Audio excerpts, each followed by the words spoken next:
Good morning, everyone, and welcome to this year's DataBash conference. We just kicked off, as you probably realized from the video, and we will start our first session with Miguel Felix in this room. In general, we have 4 rooms. You see the links on the DataBash website or on our YouTube channel. You see the links to the different rooms. I will already introduce Miguel. Miguel, how are you doing? Good morning. Good morning. Thank you for having me. All good. And you? I'm also good. I mean, it's weekend. We can talk a little bit about data. And what else do you want? Yeah. Are you ready for your presentation? A little bit nervous? Yeah, I think so. Yeah, it's normal to be nervous on this, right? Even if we do the normal healthy amount, like a little bit nervous, but not too much. Exactly. Yeah. Do you have any conferences planned soonish? I will be in Spain next month in SQL Saturdays Madrid, and then I have one in February in Denmark. And then nice. That's my next agenda. Let's call it like that. Have a lot of fun there. I think it sounds great. Yeah. All right. I think we can already slowly kick off. We have a few seconds left until 9. But if you want, you can already start. So the stage is all yours, and I will moderate the questions in case there are any. I will just forward them to you. Okay. Should I interrupt you, or should I wait with the questions until the end? As you prefer. No problem. Right. You can interrupt if you want. Okay. I will. Let me just share my screen. Absolutely.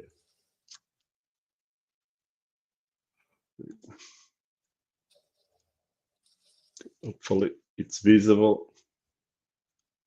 Yeah, here we are.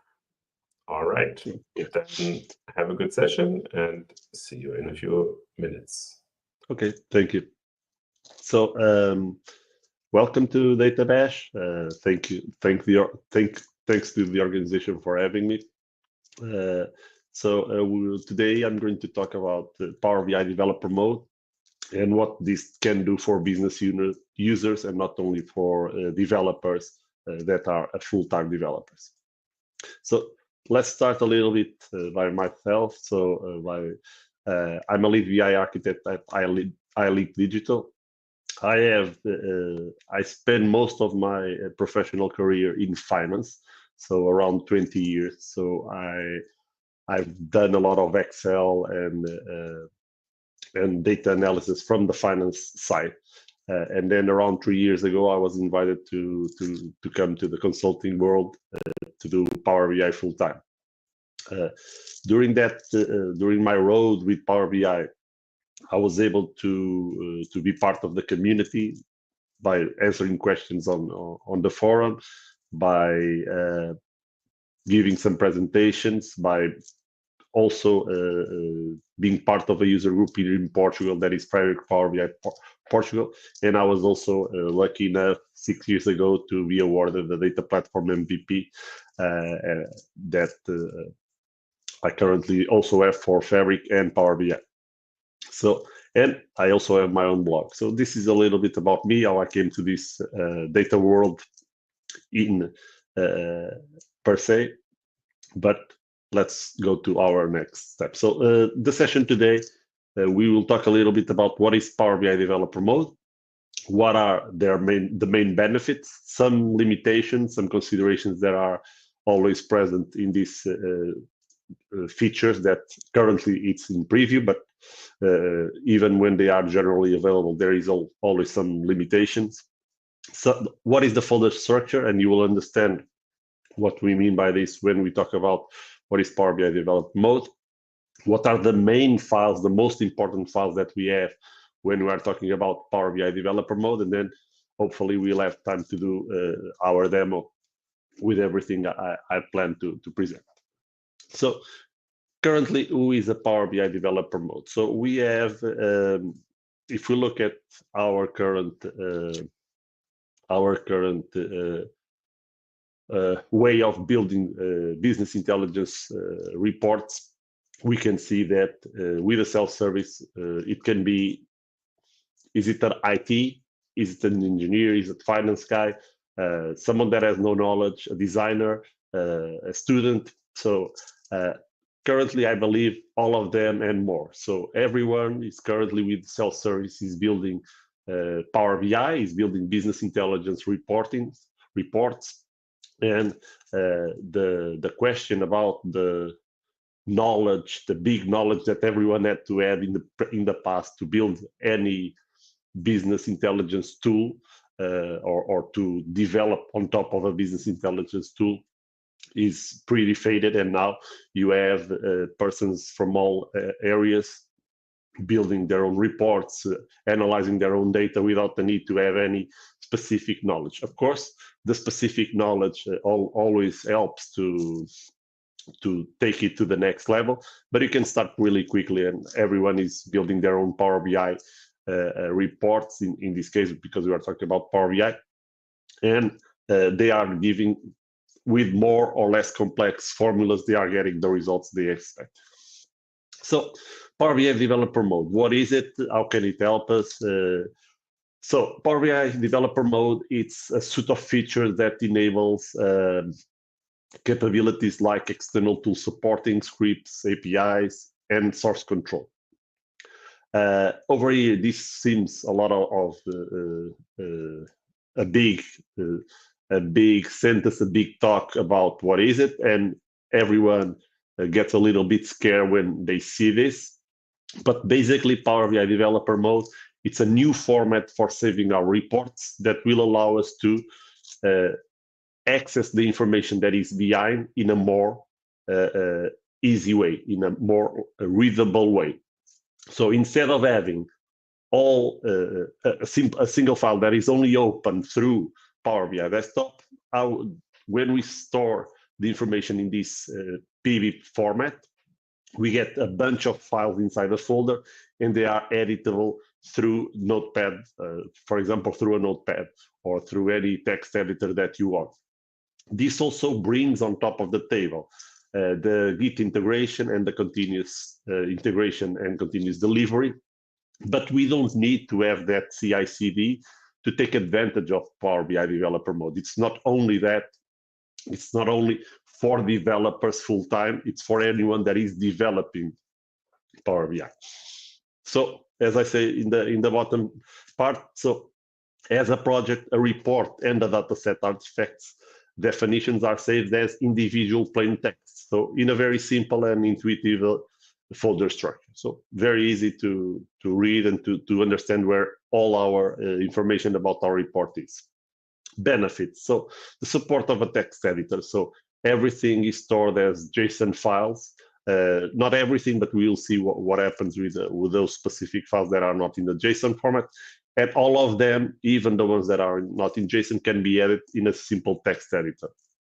It's a programmatic generation of artifacts, especially when we talk about the semantic model part, so our tables and our measures.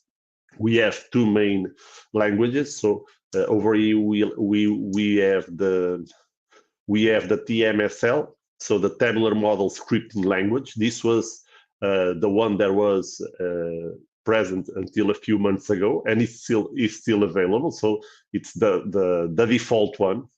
And then we have the new one that is tabular model definition language. So the TIMDL, as the team of Power BI calls it, TIMDL or TMDL. You can use one that went GA since August 2nd. And then we also have the source controls where artifacts can be stored in Git and allow collaboration for multi-user development. And then all our DevOps integration that is also possible. As I said, this is the more advanced one, this source control and continuous integration, but everyone can use this even without the CI/CD integration. So some considerations. So Power BI Desktop isn't aware of these changes with external tools. So this means that every time we do an edit of our files using Notepad, for example, we need to reopen Power BI Desktop so that we can see the changes that we did.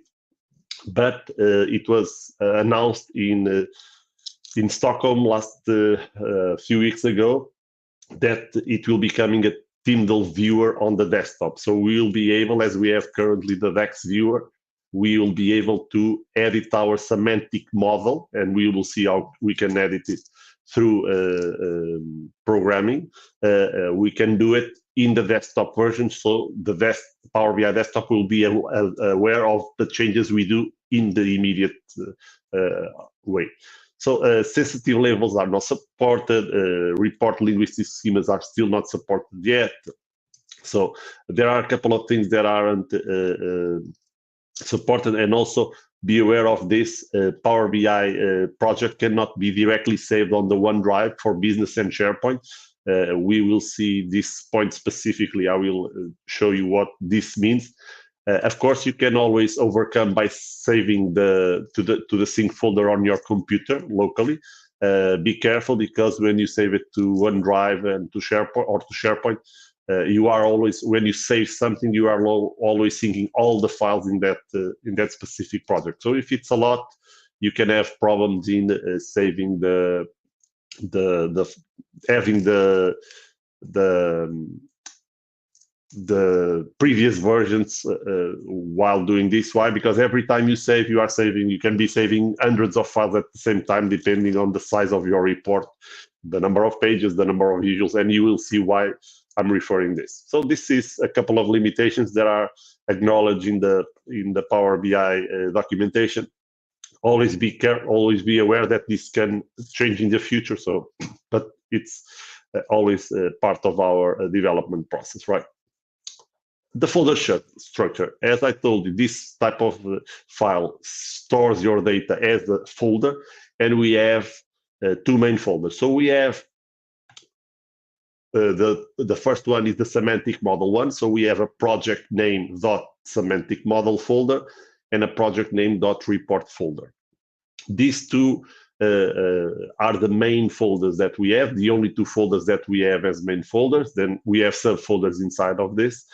Be aware that every time we save a report in this format, the project name that we have over here identified in all these steps, it's basically referring to your file name. So if you call your report sales report, you'll have sales report.semantic model.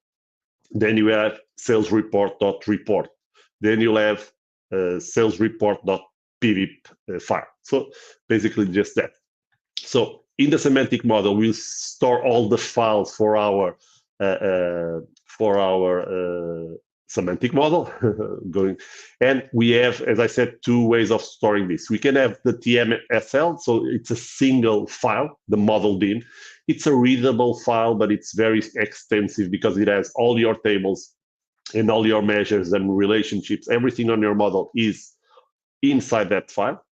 Then we have the TMDL, so that for each one of the tables that you have, you'll have a file with this format, TMDL. So let's assume that you have two tables, the calendar table and the sales table. You would have on that specific project calendar.tmdl and sales.tmdl.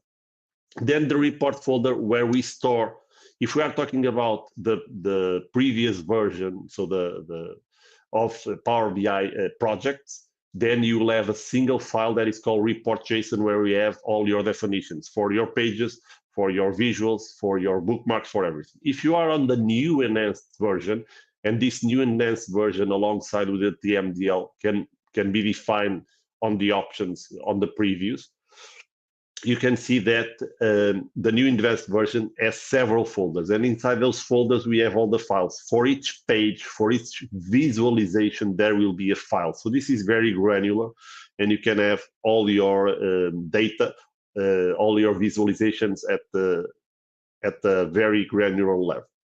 And then we have the pvip file. This file is basically just a shortcut to the folders where we have the report but you can use it or not, and we will see this. Then we have the git ignore for those that are using the CI/CD. So, but let's not focus on this for now.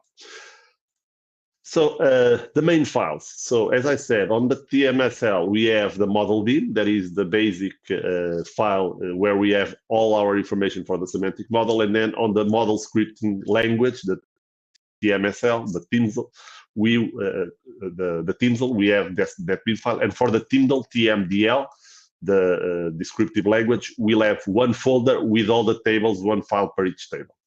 And we can edit this through text editor or tabular editor, also tabular, all the current external tools that we have. So tabular editor, ALM toolkit already acknowledge TMDL. So that is also a good thing to do, because you can store your files in TMDL, and the external tools that you are used to working with are also already updated. And then if we go to the report folder, we'll get, as I said, one report, one JSON report. And if we are talking about the new enhanced version, we will get for each one of our artifacts inside the page, we'll get a separate folder and a separate file. This is ideal for code development and conflict resolution. So let's go to the demo. I think it's much easier to see what happens when we look into a demo. So we'll try to see how to update some measures, how to do some query updates, and then also try to do some report pages and backgrounds. So let me go back to Power BI. So I have this simple report. As you can see, the report is a very basic one, nothing too particular. This is saved. This is stored on our PBX format.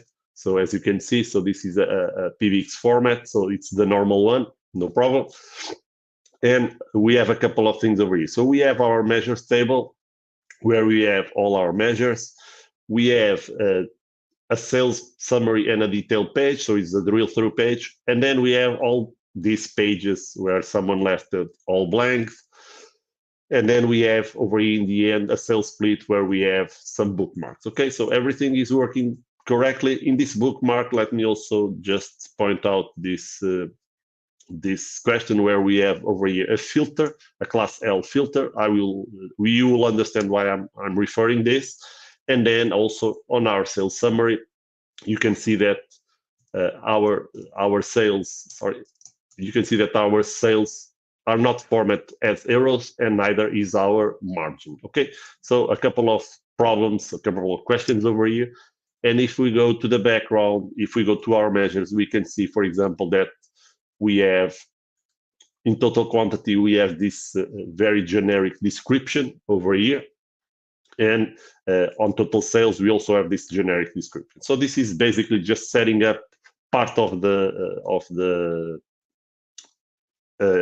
mood for what we are going to do next. So first of all, as I said, we need to go to the settings. I already have this done, but if you go to the settings of Power BI, and if you go to preview, you will see over here that we have the Power BI project save option. As I said, if you only select this option, you'll get the TMSL language, so the scripting language, with one file per report and one file for the semantic model. If you turn on these two options, you'll get then the new versions. I advise you, if you are testing this out, to turn on these two. It's much easier, but I leave it up to you if you want to use the previous version of the PB or the enhanced version. So pretty easy to do this. Let's do File, Save As. And if you look at over here, and if you select PB, you'll see that you are not able to do a Save As on the over here on the OneDrive. It's not possible to do the PB. Sorry, apologies. So let me just go back. Let's go browse this device. And over here on the data batch 24 that I have, let me create a new folder. I call it project. I'm just doing this to make it easier for me to find this out. But if I open this and I save it over here as a PB file, let's just store a cool option that they have done recently was that we can go over here, we can see where the file is, and if I click over here, it will automatically open the project folder. So it's really simple to go to that project. We don't need to find out where it is. So as you can see, as I said, we have, so basically the two parts that we were referring. So the name of the report, AdventureWorks report, and then .semantic model. If we go inside these folders, as you can see over here, we have our definitions, and we have the bookmarks, we have all our pages, and we have, in terms of our semantic model, we have the definitions, and then inside the definitions, we have all our things. So let's see how can we edit this. So let me just open the Visual Studio Code. I like the Visual Studio Code because it allows you to open a folder, but you can use it, as I said, with a Notepad ++ or a Notepad, a simple Notepad, it's easier. But over here, let me open this folder because you will see that it's much easier to move along the different folders that we have. So let's go over here. Let's open that projects folder. That's why I created a new one. It's not mandatory, but okay. So when we open this, you can see that I have all the files that I had that I presented to you on the Explorer are over here. Let's start by our semantic model part. Okay.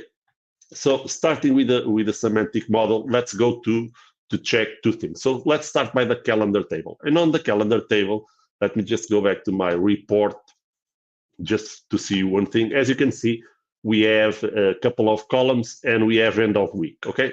Over here on this table, I want to add a start of week. If I did this using the normal way, I would need to go to transform data. Be aware that the previous way, you can also do it. You can go over here and do whatever you always do. It's not because you are storing this as a pivot file that you lose the options to edit everything on desktop version, okay? We are just having a faster way to do some things, okay? But I want to add a start of week over here, and I also want to make the changes on some measures, okay? Let me close this. As I said, Power BI Desktop is not aware of the changes, so we always need to have this stored as we always have to have this closed. So let me start by, let's go over here. As you can see, for each column, we have the information about that date, and we can always make changes to this. But let's start by adding that end of week. So the end of week, I just need to copy this part of the code over here. So I just copy any other column that I need. Let me just add some spaces over here. Be careful with this indentation, is always important to have it. Let's do a start of week. It's a date time. I want to do the same format as I have for the end of week. And the lineage tag is one important thing that shows up everywhere. Usually people are very afraid of this, but the lineage tag is just a unique ID. So there is no problem in having a different value over here. You can do one of two things. You can just go over here and just write whatever you want, and you can call it start of week lineage, for example, or you can simply delete this line. Why? Because when you save your report once again, it will do the new lineage tag. Okay, so don't be worried about lineage tag overall. But I also need, since this is a AM code table created, I also need to add that step. Otherwise, this column that we created is not acknowledged. So let's do the following. Let me just copy this. We need to follow the rules of M. So this will not be the last step. So I need to add a comma in the end of this. I can just copy paste this. Now I can do start. Now I can just refer to the previous step over here. Again, it's always the question about the getting the correct M code. So I need to change also my name of my column, and in this case, it will be date start of week. So if I do this, Now I just need to change my last step over here and start off. So doing this, we are able to add a new step. We will see this in a few minutes. Let me just continue to the next one. Now let me go to my measures table. So if I need to update anything on my tables, I can do it directly by code. If you go to any of these columns of these tables, you can see, for example, these ones are based on SQL database. So if we wanted to update our SQL database, if we did not have any parameters to our reporting, that is the best practice, we could also do it by just simply, for example, just searching for this one. And if we do this, we can see that this is everywhere on these files, and then we could just replace them. I will not replace them, otherwise the report will break. But it's just for you to see how easy it is to find out where that AdventureWorks 2019 is identified. Okay, so let me just close this one and let's go to our measures. As I said, I have a measures table, and in this measures table, you can see that I have all my DAX. This is very readable, as you can see, so nothing is very strange. We have all our formats. We have our DAX syntax. We have our lineage tag once again. We have our comments on this, and as you saw, this was the measures that we were using. So let me just total quantity calculation, and let's go over here to the bottom. For example, on this one, let's just do also total sales by line, for example. So I just updated some comments, and if I copy, and if I just go, for example, to total cost, and if I add this one over here, I just do 1, 2, 3, total cost values calculation. So in this one, I didn't even add a definition for this specific metric. So this is part one. We also saw that in terms of total sales, the format was incorrect, right? If you remember, so my total sales, I didn't have the euro. So let me just copy over here this part, and the other one that was incorrect was the margin. So let me just go over here to my margin. So Control F, margin. I have a couple of them. So my margin is over here, and let me just paste this in. And let's just see what happens when we do this. So I can do a file, save all. I'm just saving this. Let's now go back to our project. Let's go back to our project, and let's open our pbip file. So when we open our pbip file, let's see what happens. So since we are doing changes to the semantic model, there is a couple of things that will happen. So as you can see, this error, I was expecting it. This is the question that I said about having the indentation corrected. So you see partition calendar at the end on the table is incorrect. So the Tyndall format is incorrect. So if you go back over here to our calendar table, this is the error that we have. So this partition should be like this. So if I just save this, now if I reopen my file, everything should work as needed. So this is very important to be careful with this partition, with this indentation. In this case, it was the partition when I did enter that went down. But as you can see, the file cannot be opened because it contains a table that have multiple columns referenced. So this is also an error that I know that was happening. Why? And in this case, it's easy to identify because over here, when we have this, we have source column end of week and source column end of week. Okay, so we also need to change this to start of week. If I do this pretty quickly,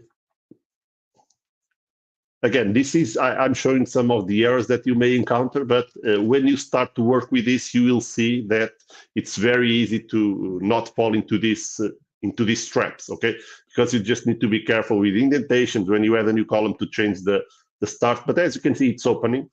And there are a couple of things that you need to know. First of all, one or more relationships have been changed and need to be refreshed manually. Some tables have incomplete data. This is because we added the information about the new start date. So what happens is that like we do running the M language behind it, it needs to acknowledge that new column. So we need just to do a refresh of this and a refresh of this. The first one is because the calendar table is a dimension table and has relationships with other tables. The second one is to refresh the calendar table. As you can see, we are only refreshing that specific table. So now everything is working. Let's also check another thing, that is this one. So we have our sales as euros and we have our margin as euros also. And if we go to our backhand, we can see that our total sales now is total sales by line, our total quantity is total quantity calculation, and our total cost that didn't even have any description, now it has total cost values calculation. So everything that we wrote in the backend is now working. So, and if we go to our calendar table, as you can see, start of week column is over here without any big changes. So let me just close this. Let me save it because we want to have the information stored properly. Let me just close this part. Another thing that usually people tend to do, and let me just go over here. One thing that happens is, okay, this margin, I don't want to call it margin. I want to call it, for example, margin total value, for example. Let's do it like this. If I do this, I rename this measure. Now, when I open my report, sorry, it's this one. When I open my report, you will see that a couple of things will happen. So first of all, we will have some measures that will break because that specific measure was referred in other metrics. Second of all, my visuals will break also. And this is a very common thing that happens. Sorry, I didn't save the file. That's why it's not, sorry, I did the change, but I didn't save it. So let me just save this. Okay, now it's saved. Now I can open it. So why? Because when we change the name of a measure, for example, or of a column, the report itself is referred in, sorry, I have an error over here. When we are talking about adding spaces, as you can see, you need to have this quotation. Okay, we need to do this, and this was not an expected error on my side. I didn't want to force it as I did on the other ones, but this one was is also good to see that this type of things.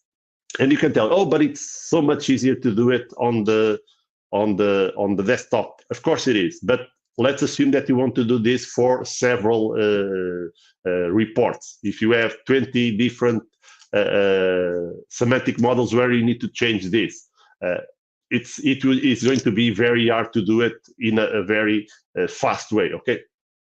As you can see over here, as I said, we have a couple of things that happen. So we have these these three measures that broke, and we have these visualizations over here that were also broken. Okay, all of this is broken. So let's close this, and let's go back to our. First of all, let's start by looking over here at margin and just do a replace. So where it says margin, I want to replace by margin total value. So let's see. Let's look what we have over here.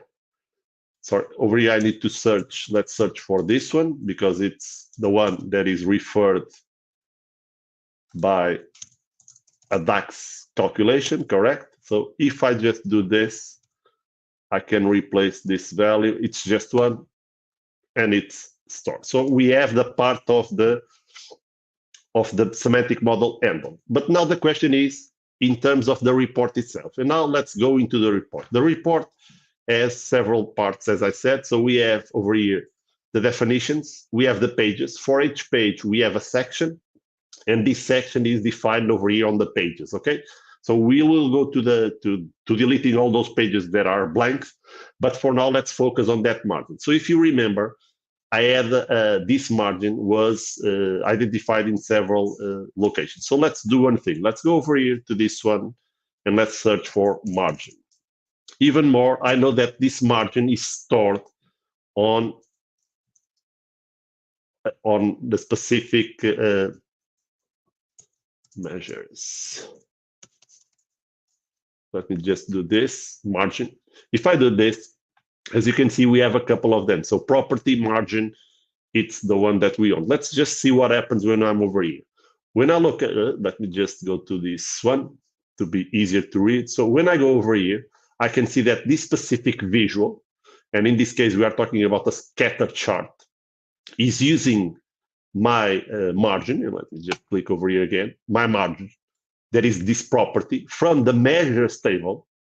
And then it's referring everything to the value that we need. So as you can see, my field is a measure, and that measure is this measure. So if we do the following, if we replace all this margin by our margin total value, and now if I just do replace, it will replace 10 occurrences of this.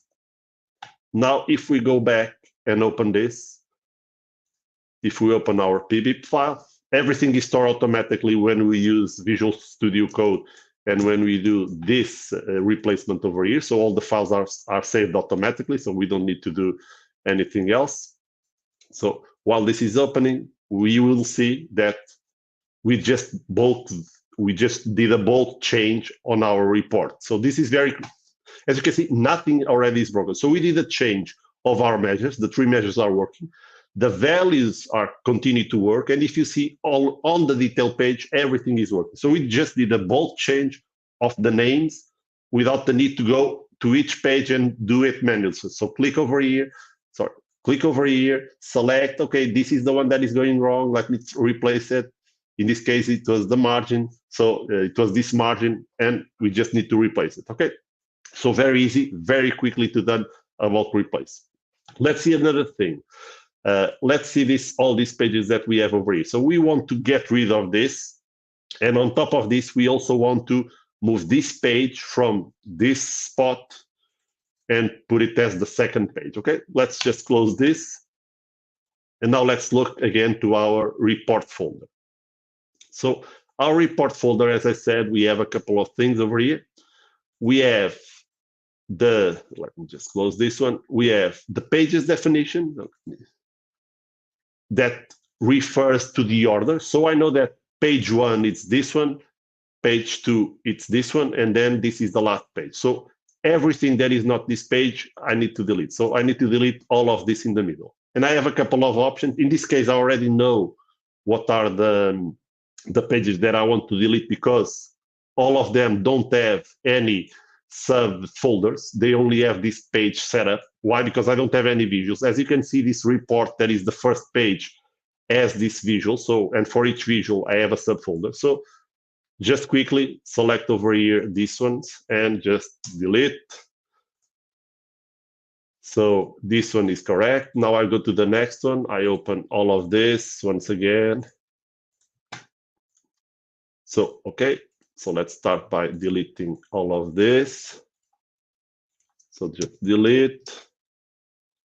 Now I have 2 pages with visuals, and if everything goes right, I can see that. Okay, so all of this is also to be deleted.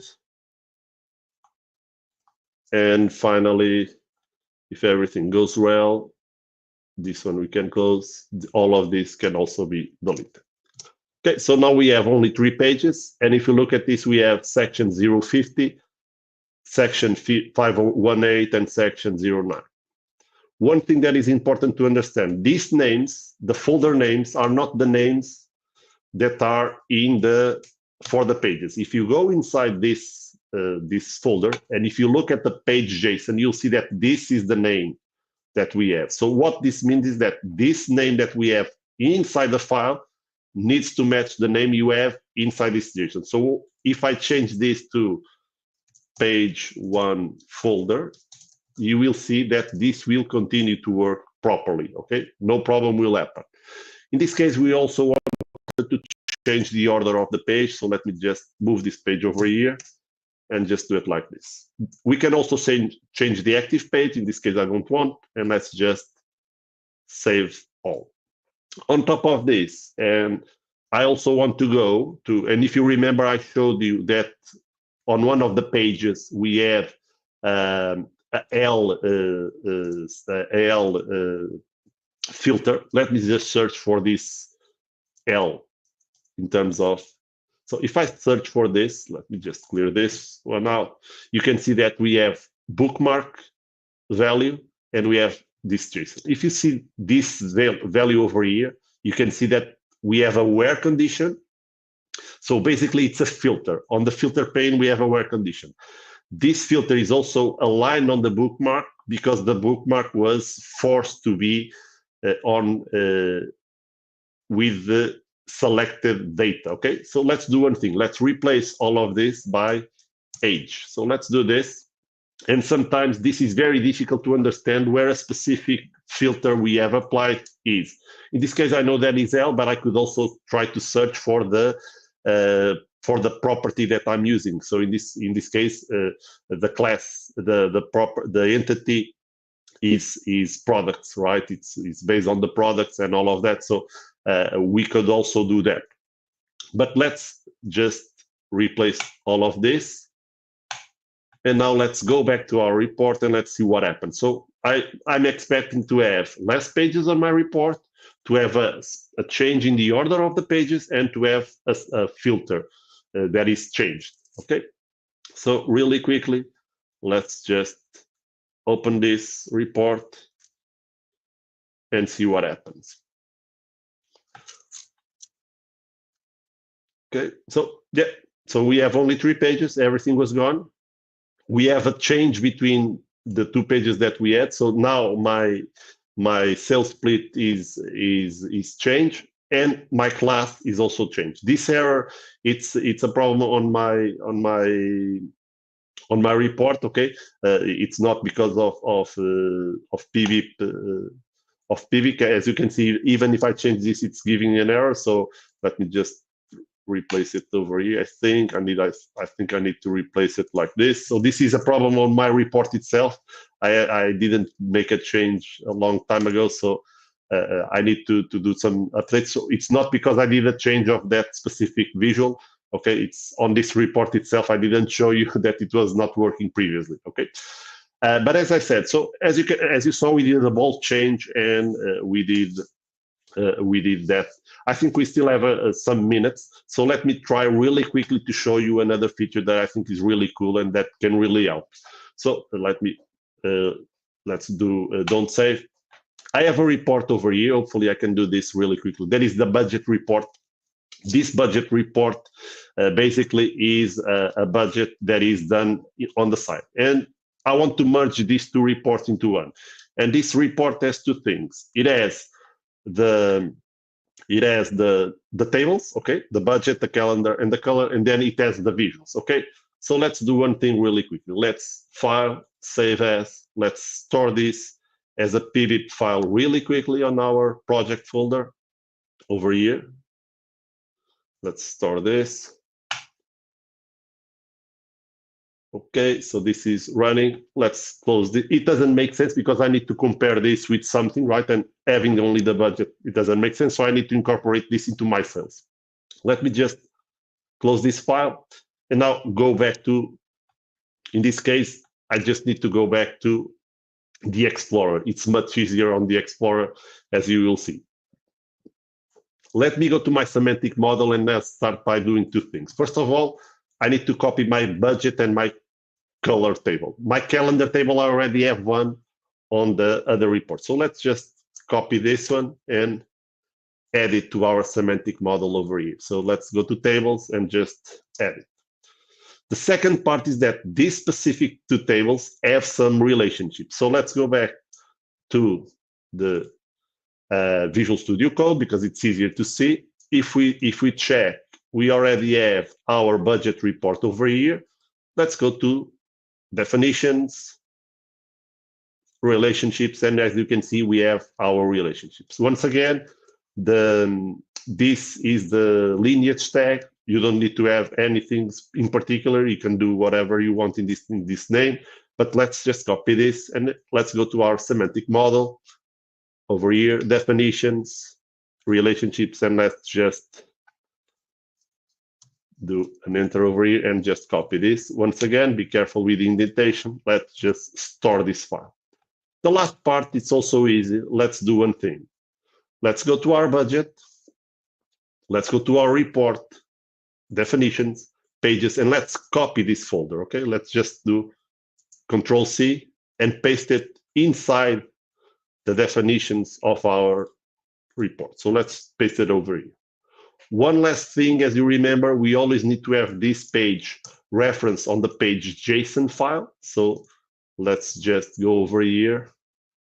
We already have that file open, and let's just do this. Let's add this one over here. So, and let's save this file. Now let's open our PBIP file for our AdventureWorks model. Okay, so let's go to the report, open our PBIP file. If we open this, hopefully, if everything goes well, we just merge two different reports into one without a major problem. As you can see, I just copy-paste some files from one folder to the other one, and then just made some references on top of this. Since we added things, we need to apply the changes. We have those two tables added, the budget and the color. It's just a refresh. Now I have my report, my budget over here. If I pick up and I add my total sales over here, you can see that everything is not working currently. Why? Because we have an additional table that does not have any relationship with the products, but we can just do this, for example. Just do this one, do a new relationship over here. When I do this, and we could also create this manually on the report, but as you on the file. But as you can see, now everything is working, and we can even have a comparison of a specific year. So, and if I just add my sales also over here to this chart, you can see, for example, if I select 2024, for example, we only have our budget, but if I select 2023, I have my budget and my action. So pretty easy to make the copy paste from one project to the other. So as you can see, we went through most of this. So why to use developer mode? So the flexibility, the options, if you don't have external tools available, so you can use Notepad. Every computer has Notepad, so it's possible to use it. To do the copy paste between folders, you just need to use the Explorer. Improve readability. As you could see, the model and the report is very readable. You can understand everything that you have, and they are developing tools to have IntelliSense inside the Visual Studio if you like to work with Visual Studio. Bulk updates, as you saw, we were able to update a measure in one go. Copy pasting, page changes, specific visual definitions, and if you want, of course, CI/CD. So these are my contacts. Please reach out, and I'm available for any questions. Let me see if there is any questions over here on the chat. I don't think there is any questions, but if there is any questions, please let me know. And hopefully you can take advantage of the Power BI developer mode. Be careful that it's still on preview, but my usage has been pretty stable, so I was able to use it pretty well. Thank you, everyone. Thank you to the team of DataBash for having me.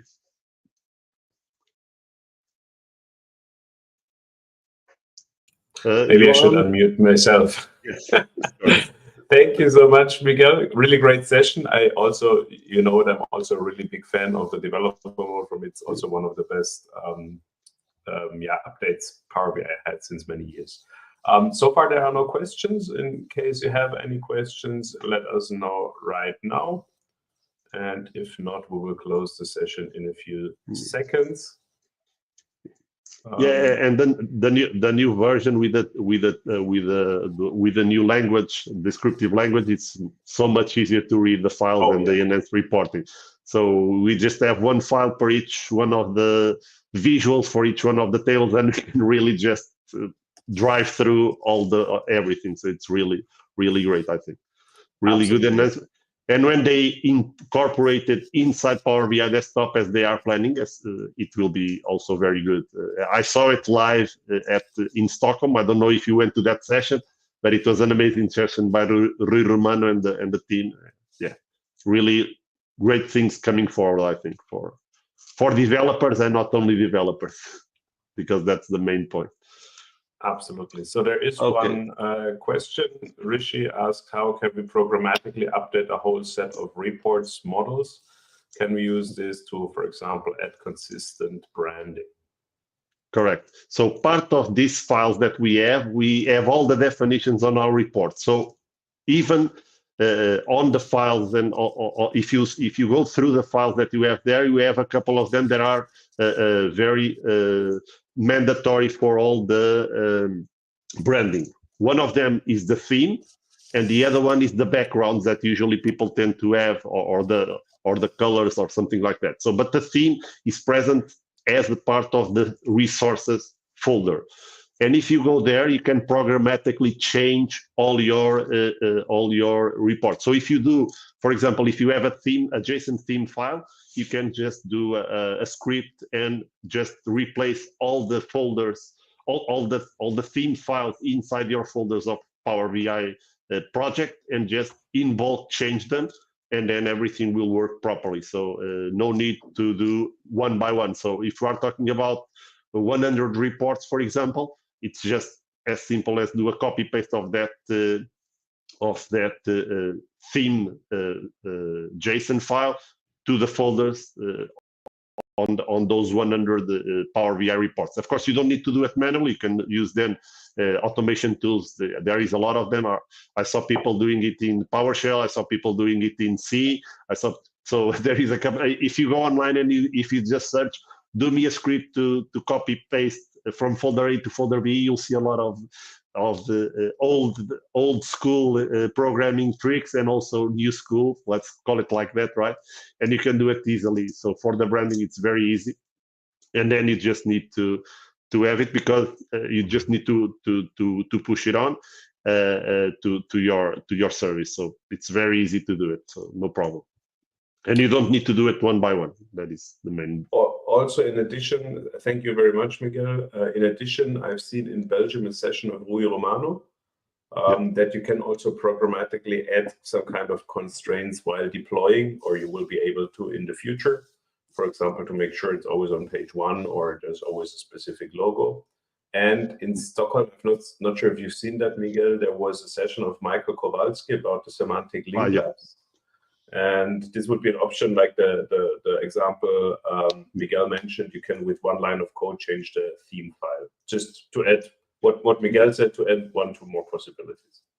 Yeah, correct. On the semantic, so when you have the reports already published, you update them manually, as I said, manually or programmatically in your source files. But then, as you said, and I also was in that session, it was an amazing session. Using semantic link, you can change the theme in all of your reports that are already online without the need to do publish. That's a big effortlessly option. Yes. Also a big fan of semantic link. All right. Any other questions? Except for this, Roman said, thanks for sharing. Thank you, Roman. I can totally agree. Thank you so much for sharing. And Roman, see you in a week, I guess. And if there are no other questions, then I thank you very much again, Miguel. Great session, and hope to see you again soon. And wish you a great weekend. Okay, thank you. And once again, thank you to everyone in the team. I have the pleasure to know Thomas and Nicola, and also you in person. The rest of the team I don't, but thank you everyone for all the great work, because this is a great conference, and hopefully it will continue for many years. Thank you once again. Thank you so much. Have a great day. Bye. Okay, bye. All right, that was the first session in this slot. We will do a short break, and then we have the next session. Let me, that was the wrong one. Give me a second. So here we are.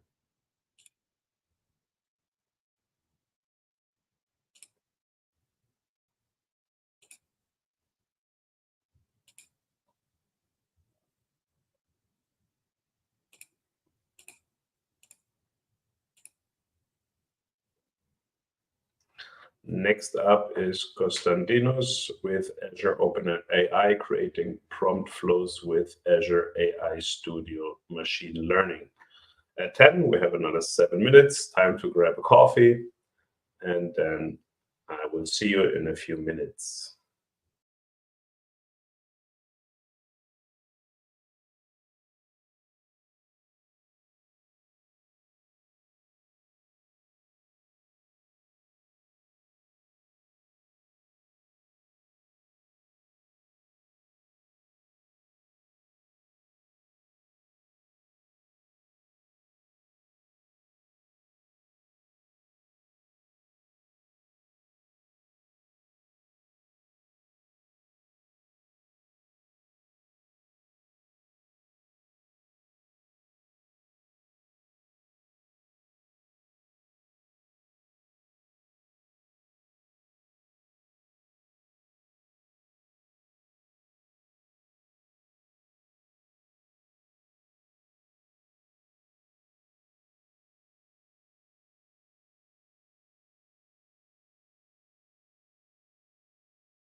So, welcome back, everyone. We have now the second slot of today's data bash with Konstantinos, but unfortunately, Konstantinos is pretty sick, so he won't be able to present live. But we have a recording of the session, so we will try to make that work to see the recording. I hope it works, and let's give it a try.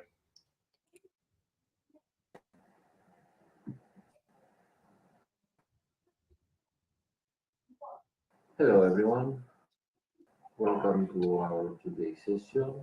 My name is Konstantinos Massadis. We're going to see together Azure Flow and AI application. We will do AI and find other amazing sessions that are also planned for today.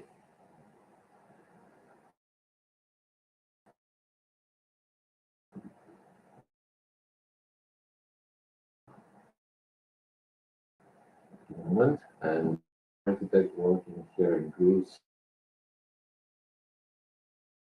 a remote position. My contact details are here.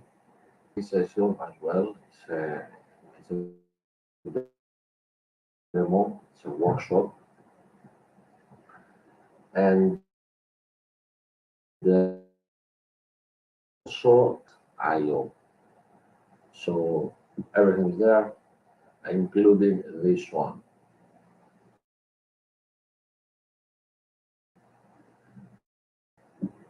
Our Microsoft Azure MVP and a trainer for Microsoft Azure and Microsoft 365 as well.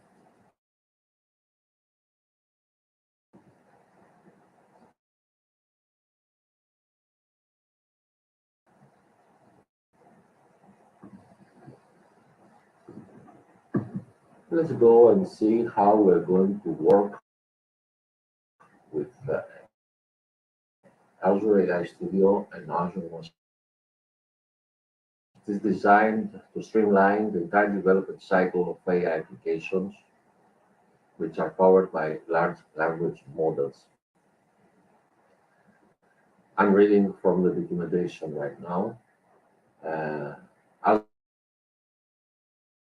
As a module for LSU learning workflow provides us a comprehensive solution, which in fact simplifies the process of prototyping, experimenting, iterating, and deploying our AI application. So let's make it a little bit simpler.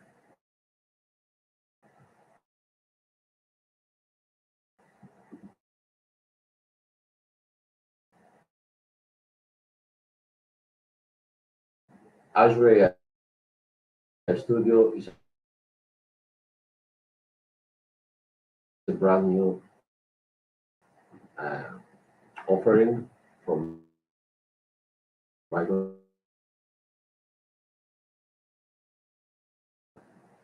When we create a new project, a new hub in our Azure subscription,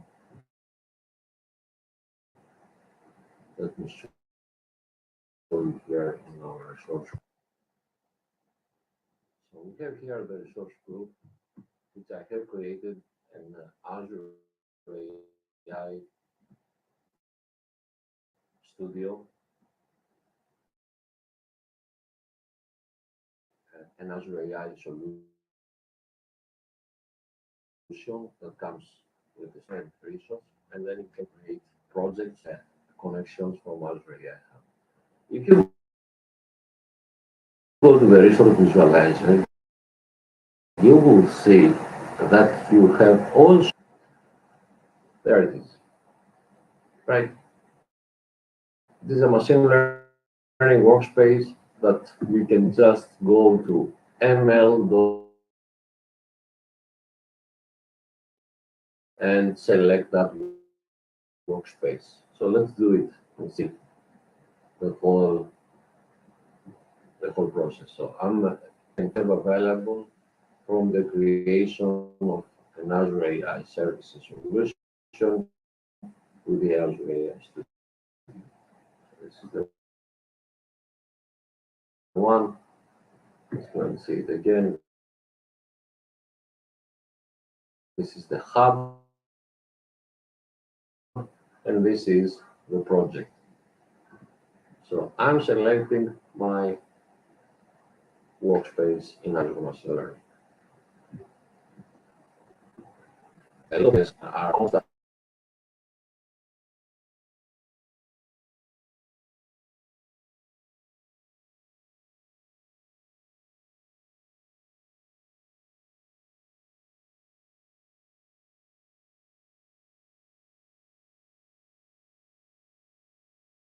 Okay, it is renamed to session, which provides us an improved experience, and we can easily monitor less compute and. I have already created a prompt flow that we may use if we face any problems today, but we're going to start from scratch, right? So we have created our AI service solution. We have an AI hub, right? And we also have our project in place. Now it's up to us whether we're going to do this within Azure AI Studio,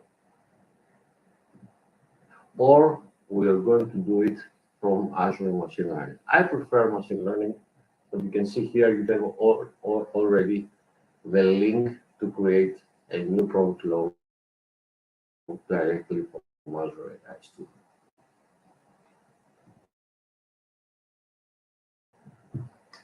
But our prompt flow, it is based on our own data. That means that we're going to create it from PDF files, which is going to be used by the prompt flow and eventually our AI application, which is very simple, a simple web application in Python that we can interact with the model, ask some questions, and get back output from the model regarding our data. When we hear our data, what we do? Hello, everyone.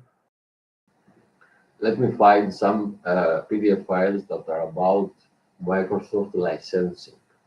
I'm going to show you the content of the files. It is from Microsoft sites about licensing. There's a lot of information there. So let's see, licensing Windows 10, Office 2019, on-premises products, Visual Studio and Azure DevOps, Windows Server 2022, and let's see, okay, also, that's enough for us for now.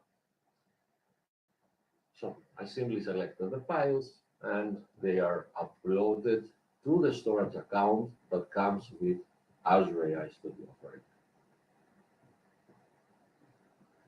As you understand, we need an Azure AI search service available for us. I can connect an existing one, or I can select my search service that is already there. Remember, I have created a new project, and I have also created a search service. The pricing tier I have selected is at least basic for this type of development. At least basic. You can work with free to explore and get to know what search service is, but when you upscale a little bit and you want to build something that actually works, I recommend a basic tiering for you.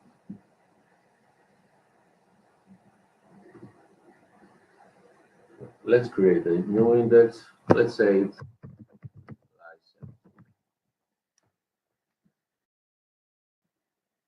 now. Of course, it needs virtual machine. It needs compute to run the indexing job. I can leave it to select. I can select from the recommended options. It's recommending here E4DS, or I can select from other available options. I will leave it to select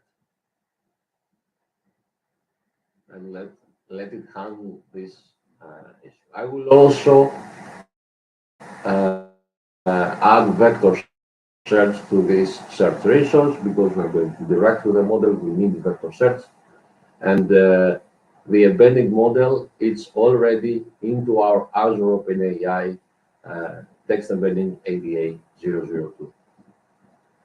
So it is a prerequisite to have deployed a GPT model for the interaction and an embedding model for the indexing and the vectorization. You can see here that the compute that ultimately was selected, it is a serverless compute. It's going to take some time to create the index. So we're going to see the existing one. It is basically the same thing. The same thing that we're trying to do here is already there. You can see here that in fact, the workspace is the same, right? So once we created and set all the parameters ready and started creating the index, we got a message here in Azure Machine Learning Workspace that the job has started. And actually, we can go here and find the job either from the notification or from the vertical menu with the option jobs under assets and see our job in action. Let's have a look here, what's happening. For anyone just starting with AI services, there is a process named chunking, where say very simple, the data that you are providing is broken down into chunks, and that facilitates the process of vectorization and creating the embeddings for our data. So we can see here that the job is very transparent, what it's going to do. It's going to crack chunk and the data. It's going to update the index, and it's going to register it, of course, as a vector index asset into our workspace. Let's have a look on our flow. I have selected one of the already existing templates, let's say, which I clone and I have renamed. I will show you exactly how that goes. This is the prompt flow, right? You can see here that in order to be able to run it, we need a computer session. We need to start it in order to be able to test it. We want to test it for whatever reason. Let's see how that goes. It has an input section. This is where our input comes, right? You notice here that the value is empty. That's why, when I finally create the deployment endpoint for this prompt flow that's going to be consumed by my AI application, I want the questions to be dynamic. So I left it like this. When we create our prompt flows for the first time, this is going to have a value, right? It's going to have a question, and of course a question regarding our data. And there comes the output. The output is answer the question with the context.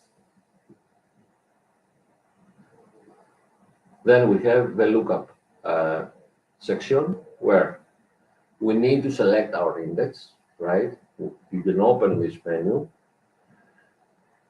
The object, of course, is the question that is going to be asked by the user and comes from the previous section.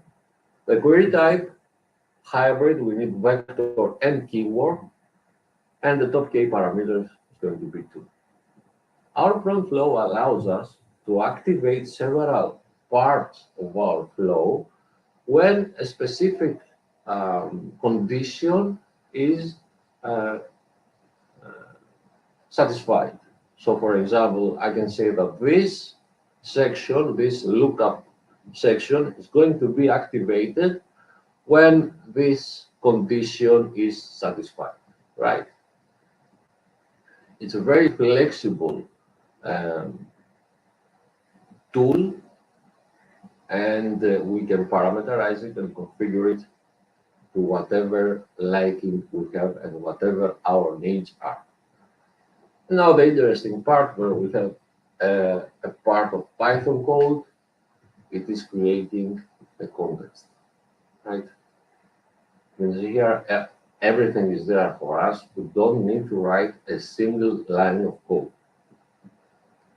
And I have noticed that it is very,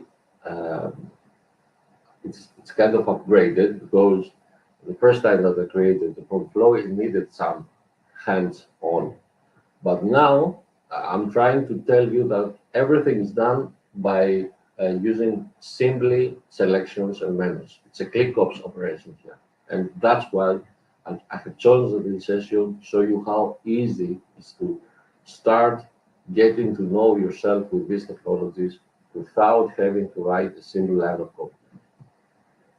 If you want to progress into this field, eventually you're going to need to be able to write some code, but in the process of getting to know these technologies, you don't need to have this kind of knowledge. Now, a nice thing that the prompt flows has is the variance. We can have different variants where we will get different responses based on what our variant is. So we can have a variant that says, okay, you're an AI assistant, you will give it a context to ask a question. We can change the system message, we can add another message, we can add the context into our question, we can change our question to something else. It's a way that you can use variants to evaluate your prompt flow with a single shot. And you create once the model and the prompt flow, and in the context of using the variants, you have the ability to evaluate how this is responding to different types of prompts regarding the system message, the user message. You can see here that the user is using the context, and the human eventually is asking the response from the AI. So we have three variants here. They are all the same. I'm not going to interact with the variants for the time being because we are seeing the inputs. The context is the generational prompt from the context output, and the question, of course, is the input. And ultimately answer the question section that we have seen already. How is this done? It's using my OpenAI connection.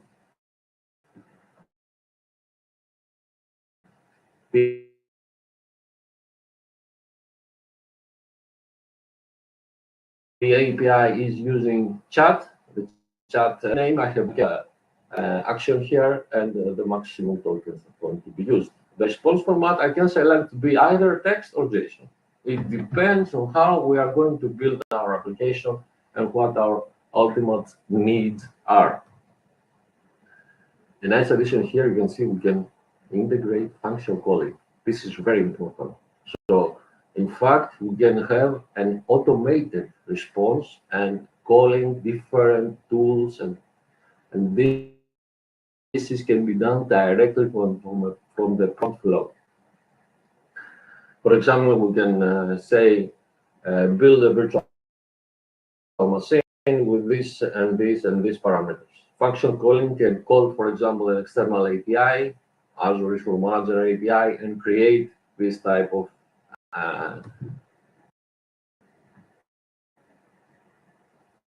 and then we have the prompt text that comes from the AI.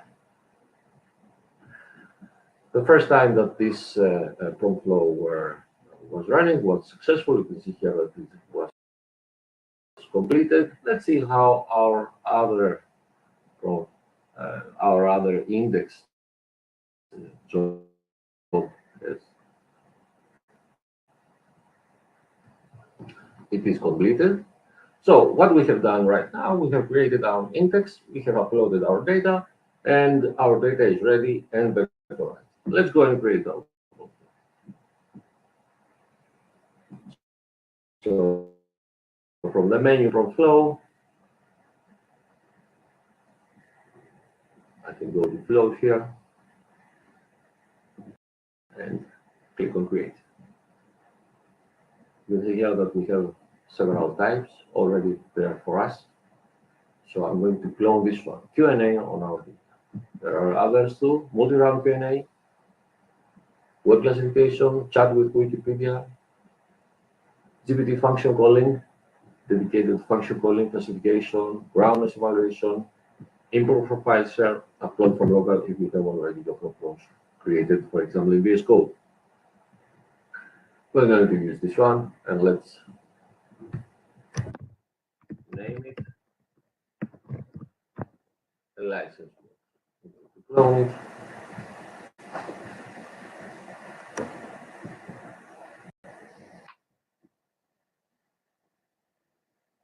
And we're going to add our parameters here.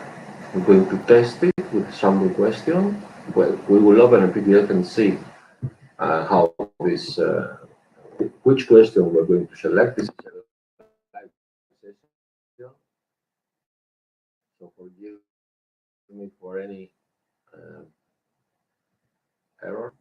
So I have to select my index, right? Give it some time. And let's start the computer session. There are some errors around. I have to admit that. I will show you what I have found and what you can dismiss. You don't have to try to troubleshoot. I will show you. This is something that is constantly updated, new technology, and all these new features that are coming, they are constantly updated, upgraded, and new things are added. So we will have some errors here.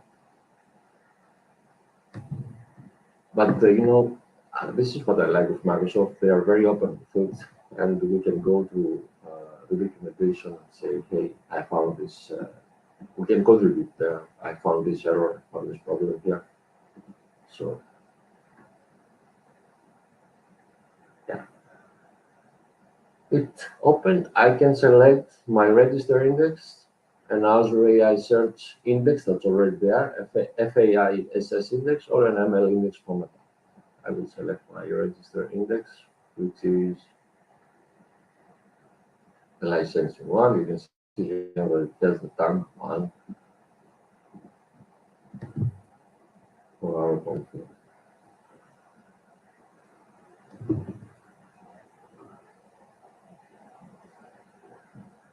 For the query type, I will add vector and keyboard. I don't need anything else. Remember to save when you are making configuration changes. So let's save. You saw that I started the computer session. I recommend you, when you start creating a workflow, to also start the computer session, because in the previous offering of prod flows, we had the ability to create this runtime, right? But now we have the computer session here, so you saw that I have to start the computer session. I don't know if this was relevant to the fact that the index was not there. I suspect it is. So the first thing, let's start the computer session. We're going to do it eventually, so we're not going to be saved by 2 or 3 minutes more of computer session running. So we have added the parameters for the lookup section. We don't need to change anything in the code. We can generate variants, right? Or we can go and add or remove existing variants. But what we have to do, of course, is say, okay, which large language model is going to be used to interact with you when you start making your questions. Because the first part is covered by the index. You have your data, it's going to look into the data and it's going to create the response. How this response will come back to you? What model is going to be used? I have an OpenAI model, the connection is there. This is the beauty with the Azure AI Studio. All your AI services are there, so the connection is already there. You don't have to create a new connection for the OpenAI. The API is chat, as we said earlier, and I have a deployment there. I can select either the GPT-4 or the GPT-4o. I can play with the temperature or a stop action here and the max tokens. The response format is going to be text as well, because we're going to use it later into our AI app. A simple web app, you're going to see how that works. Let's save it once more.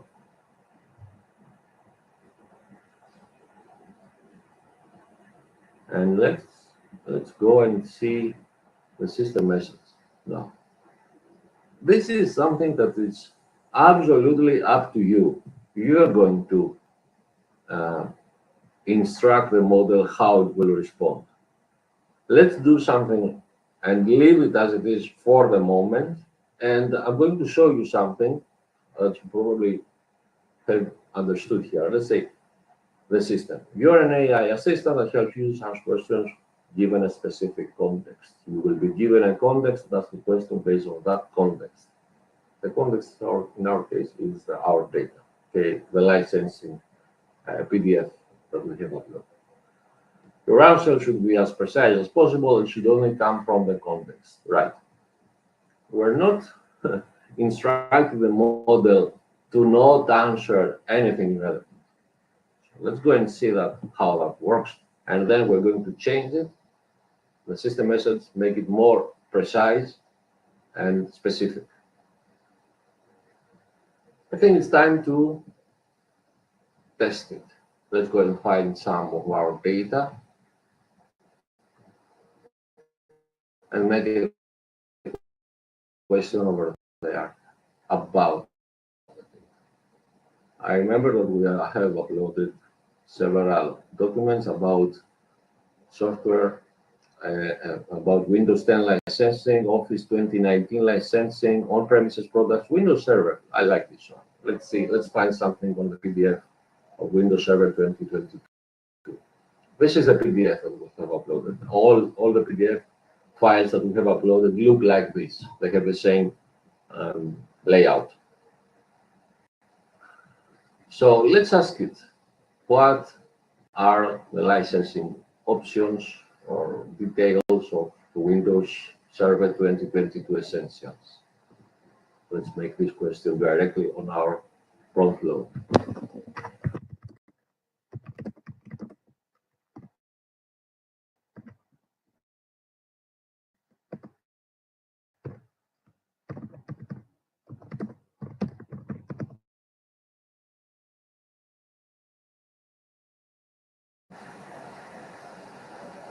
And let's run it. I think everything is there. We are not forgetting something, and we will see if something is missing. The user interface will let us know. Okay, this is a question about the variant because we have already 3 variants. I didn't change anything. They all are the same, so I can use the default variant for all nodes.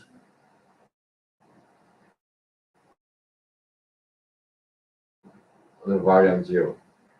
It's going to be a little bit faster here.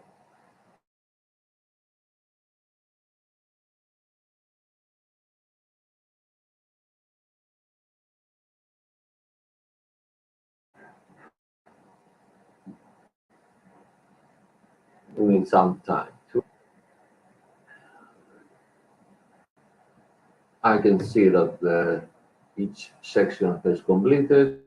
Okay, we are going to be presented with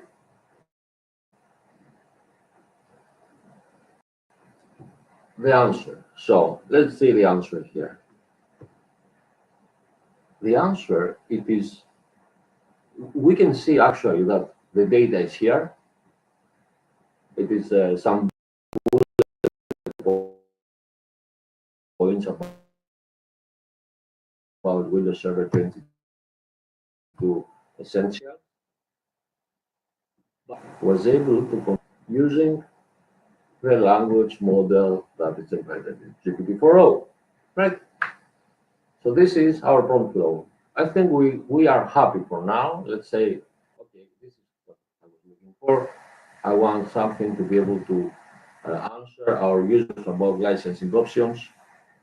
We can discuss a little bit more about other topics. I will explain to you later how we can do it. For example, we can create an orchestrator here that can recognize keywords. So if someone asks for support, a specific prompt flow is going to be run, or if someone asks for licensing, it will recognize the keyword and ask another prompt flow. So we can integrate different prompt flows for different functions. Here is our prompt flow. Let's see a little bit how it looks as a raw file. This is how it looks. It looks like a YAML file, right? Okay.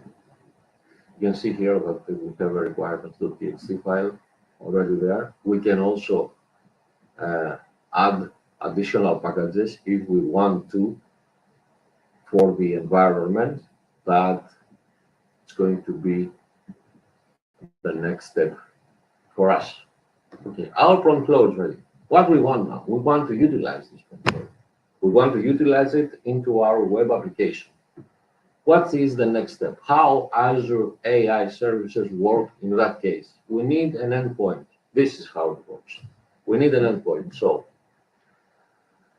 let's go to our endpoints. Let's save it here. We want to deploy it, right?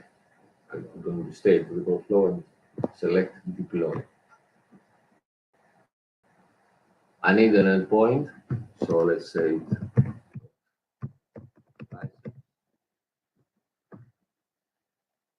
the deployment name is going to be named license1. I don't have a quota, so let me delete something else, and we will continue with this one. I will delete the other endpoint.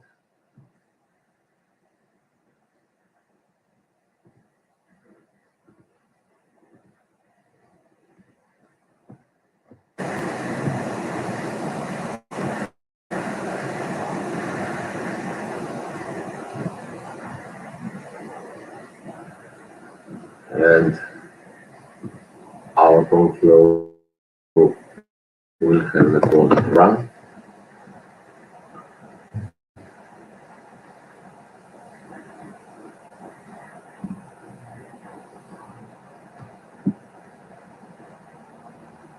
One thing that I forgot is that I have to remove this question. I don't want to deploy this with a question here. So let's have this, quotes, and save it again.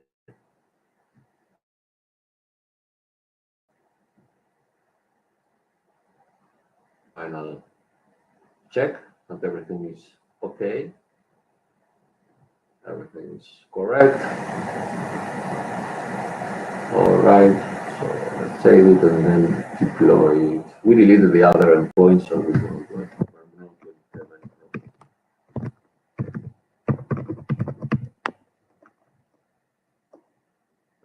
let's select a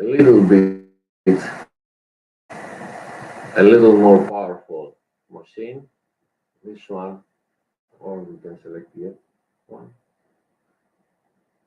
Let's leave it this one. It's fine.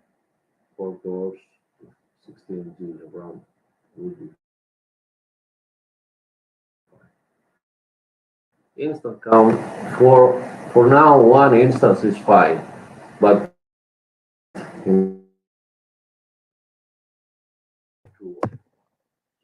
one for me is fine.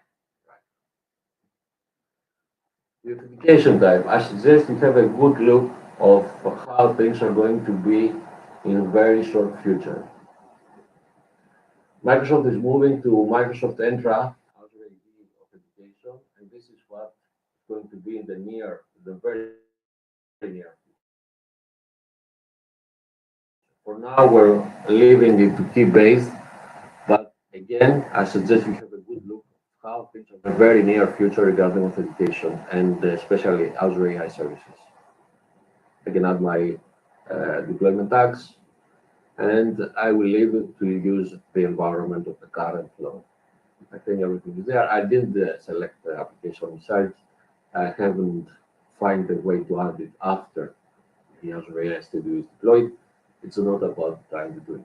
And of course, some advanced settings, I need the output into the endpoint response, and I need the answer the question with context section using the connection KPO, the OpenAI connection, right, with the deployment of the GPT. And we're good to go. We are building our endpoint. It's going to take a little bit of time to be created. And in the meantime, let's go back to Azure Radio and see what do we have here. We can see here that we have our license spot and the previous spot that I have created. I can see Azure AI Studio on the prompt flow and be able to use it, configure it, and so on. So it's up to us which workspace we're going to use for our configuration on the prompt flow. You can see here that it is saved with the quotes, so it's a dynamic question that will come to this prompt flow.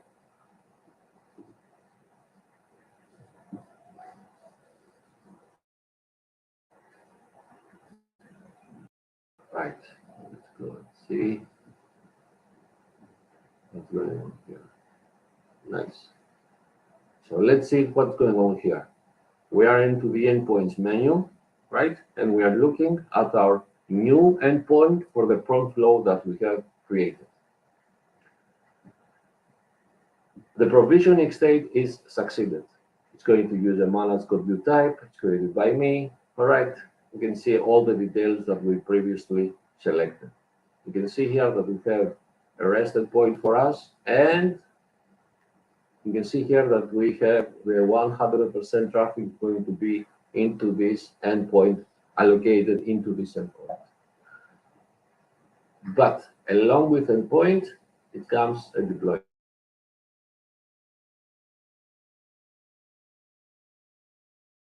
So we are waiting for the deployment of the endpoint to be also ready.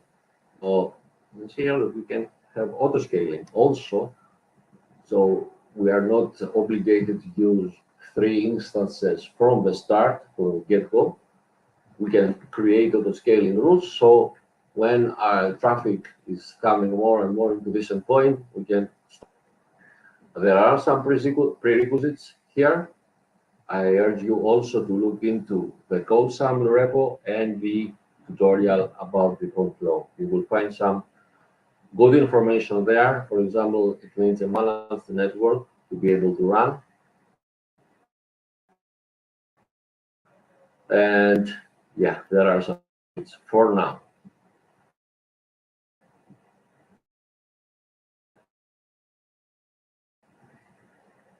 The provisioning state is creating. It's not going to take that long. I think it's quite fast for our works. My VS Code here, a VS Code machine. I have created here a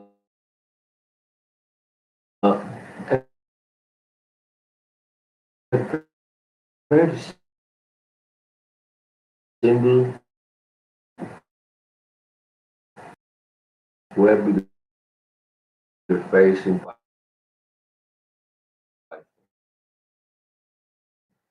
That we're going to use to interact with our change this type of input from the endpoint deploy. We don't need to do nothing. As I told you how it goes, the job is running.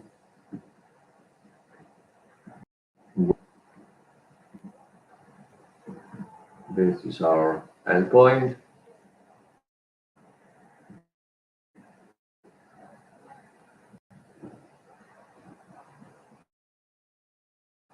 And it's going to be very, very soon ready.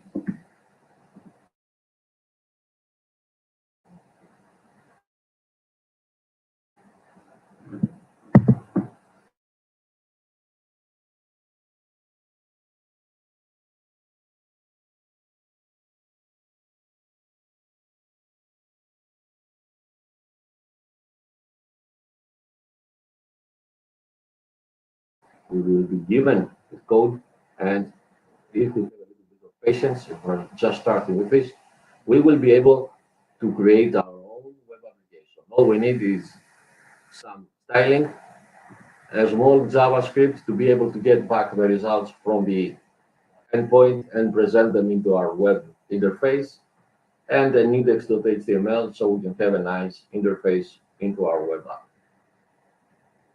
So let's see how our deployment goes. It is creating. Once it is created, we're going to be able to see here a test. We can test our deployment directly from the portal. We can consume the model. That means that we will be able to grab the code and add it into our own application.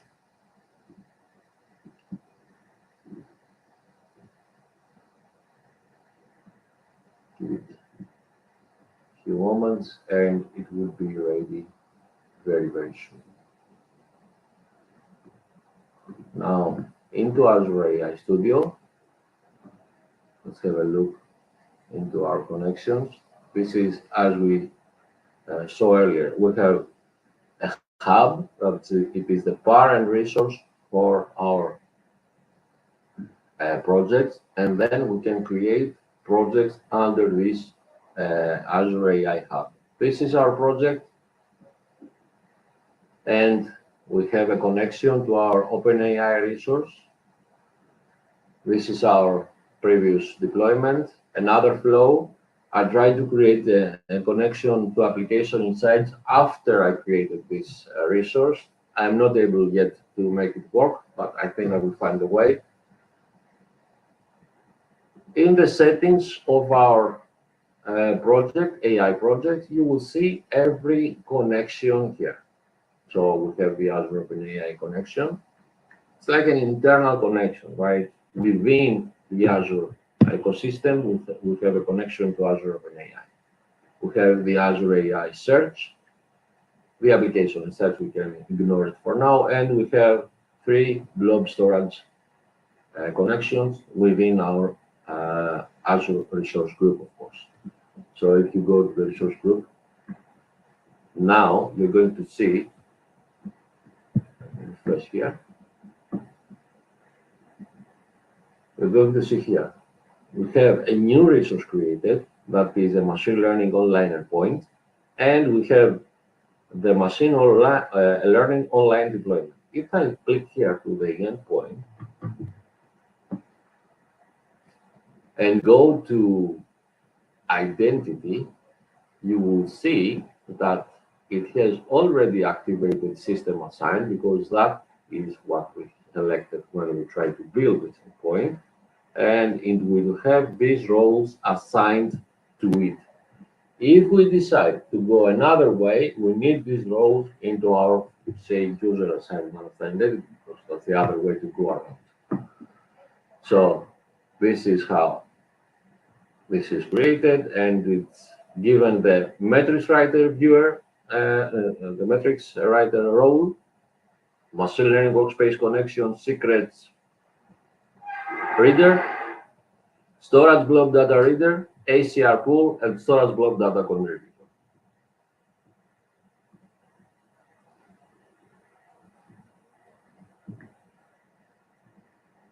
And this is our deployment that we're waiting. You can see here that we have scaling, right? We can create our scaling rules directly from the portal, or we can go just here into the portal and create our scaling rules. It's up to us.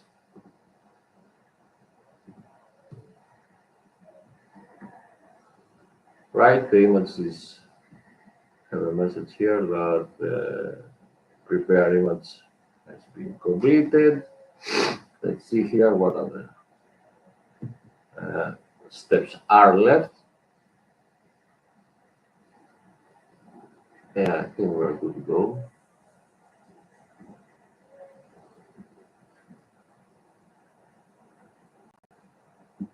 It needs a few more moments to be able to run.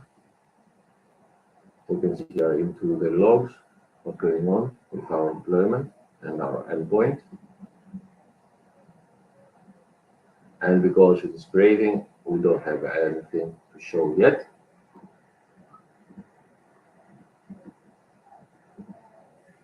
So let's see.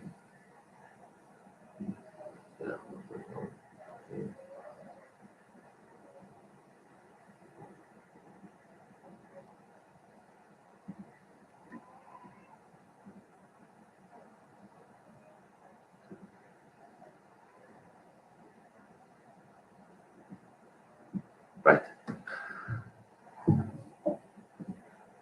Back to our resource group. If we want to have a look, this is our application. When we are given this application, we're given the code, right? We're given the code directly from our machine learning deployment, the endpoint deployment that we are waiting for it to build. We're given this type of code. This is for the Python, right? I have commented out these configurations. So what I did is I have created environment variable references for these two details, which when we are moving it production, these are sensitive data, right? It is the endpoint or our API key. The second one, the latter one, is the most important. So it is not the best practice to have it included into our code. So what we did here, we took these two variables and we created two environment variables for a web app. So I went from the VS Code environment, created a new web app, and added these two variables, right? I changed the code here. I can add comments. And this is very easy to do it. You can see here that the line is not just this one, always dot environment dot get, and in parentheses the variable, the actual. So I created this Azure web app. You can go here by using the extension, the Azure account extension. You can create a new web app. It's going to be up and ready into your portal. Add this variable code, right click on the root folder and deploy the web app. That's it. It's going to take 5 minutes at most. And you will have a new web app ready for you. Let's see here how that goes. It needs a little bit of more time. I think it will be ready very soon.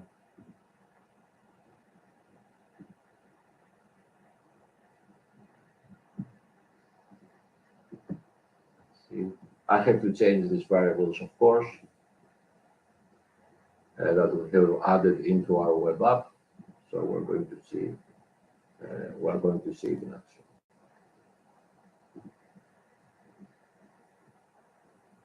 I'm refreshing a little bit the whole portal. Sometimes You need to refresh when dealing with cloud resources. Sometimes you have to be patient, and sometimes you have to just go and refresh.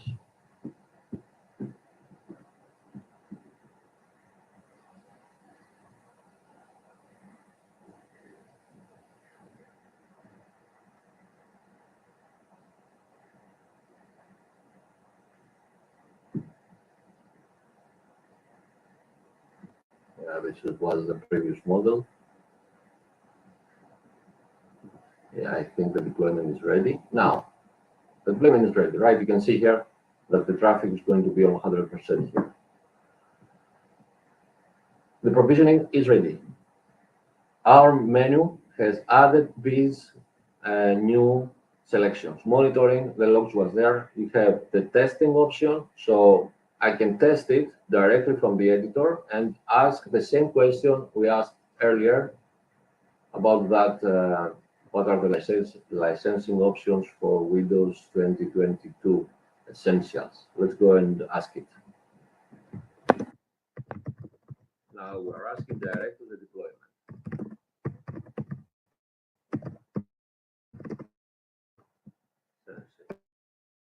Options for Windows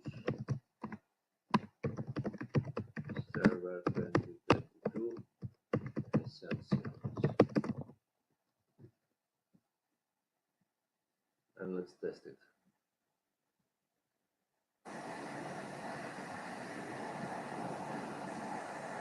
And we have back our answer, right? The same answer that we got earlier. It's usually little to no changes are here because we are getting the same response for the model. You can use cache mechanism, you can use whatever you want. Let's go a little bit quicker because we have only 8 minutes. What I want to show you, ignore this error. This error is not a stopper to deploy your application. I haven't had the time to look on it. I did a little bit of a research, didn't find nothing, and decided to go on. So what I did, took our code from here. So in fact, what we have to change is our variables for the new model into our code, right? So it's the URL that's going to be changed. I'm taking it and adding it into our application. It is the Azure endpoint, right? Let me edit it.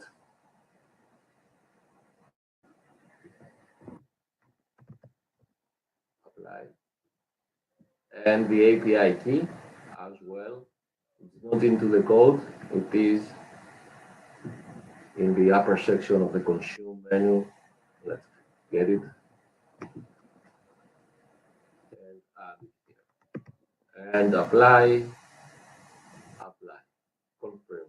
I just save the new environment variables into my new web app, and I'm here ready to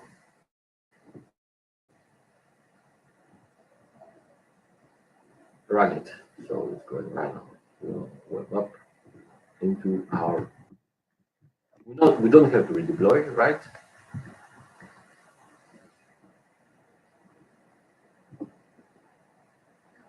There's nothing that is changed here.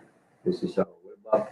All we have to do is change the URL that we're going to send our payload, our data, and the API key. The consume endpoints, you're going to observe that are creating the same type of code. So let's go and run our web app. In fact, browse the endpoint. I think we're in time. And we will be able to see it in action through a web application. This is a very simple web application, right? All we need to do is ask a question. Let's say, what are the Windows 10 license options? I don't know if this is something that can be answered. Let's see what will bring back.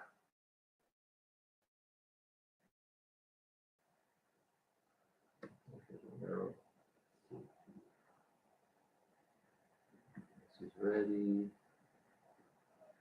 Let's change this. Consumption is this one. The key is correct. The code is correct. Am I forgetting something? I don't know. I don't think so. Let's have a quick look and restart it. Of course, we can just grab this code, bring it into our VS Code, and run it directly, right?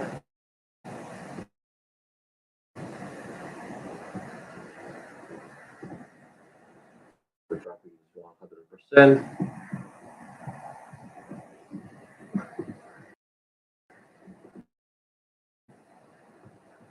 A little bit of detection doesn't hurt. See what was the problem.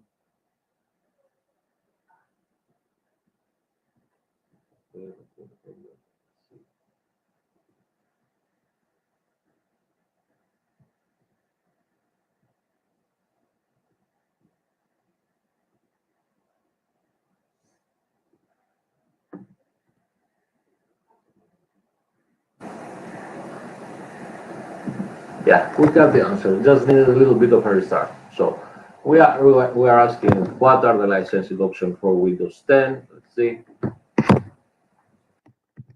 Because we updated the variable. Once you update something into a web application in Azure Web Apps, you have to give it some time to be able to run, to load again the image with the new variables. It needs 1 or 2 minutes. And it also depends on the application plan you have selected. We have a basic plan, rather. Okay, this is the question. What are the Windows 10 license options? And we're getting back a response. We have a little bit of formatting here. You can see that it's a very simple Python application. We selected this way that we are able to see what's going on and how we can ultimately use it into our web app. So imagine that you have your endpoint and you have a Python backend. We are presenting the questions into your frontend, and Python, it's or your favorite framework or language, can interact with the prompt flow, actually the endpoint and the deployment endpoint at the end of the day. I'm sorry, and bring back the answer. You can see here that we are getting citations and where this data is found. A lot of more options are available regarding prompt flow. For example, we can create a copilot here, and we would be able to link to click into this link and get to download the file directly. We have these options. We can do it, but it's not our point now. We just wanted to see how we're going to create our prompt flow and how we can consume it directly from our Azure AI Studio Machine Learning Workspace available to us from Azure AI. I hope you like it. Thank you for being here with me today. This was a live session. I'm sorry for any mistakes or errors I have done. I hope again that you got something out of it and that you will be more confident now working with new technologies like Azure AI services and specifically prompt flow. Have a great day, everyone. Bye-bye.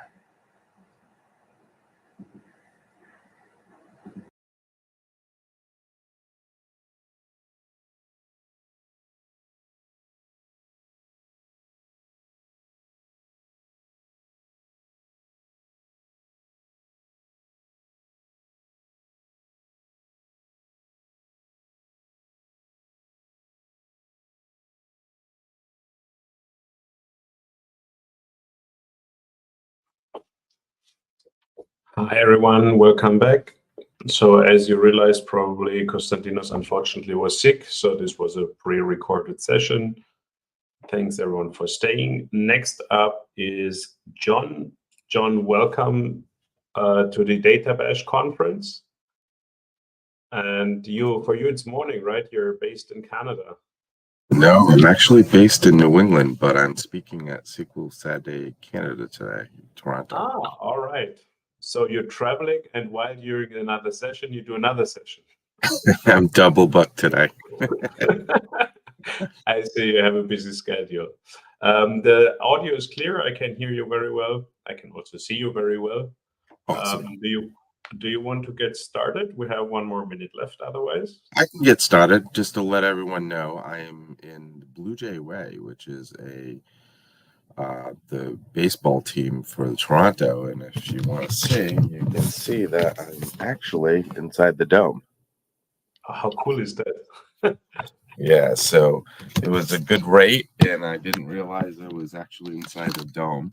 Kind of weird though, they keep the lights on all night. So Oh, really? even though I had the blinds closed, it was kind of like trying to sleep during daylight. So Yeah. Is there at least a game or something you can see from the room then later?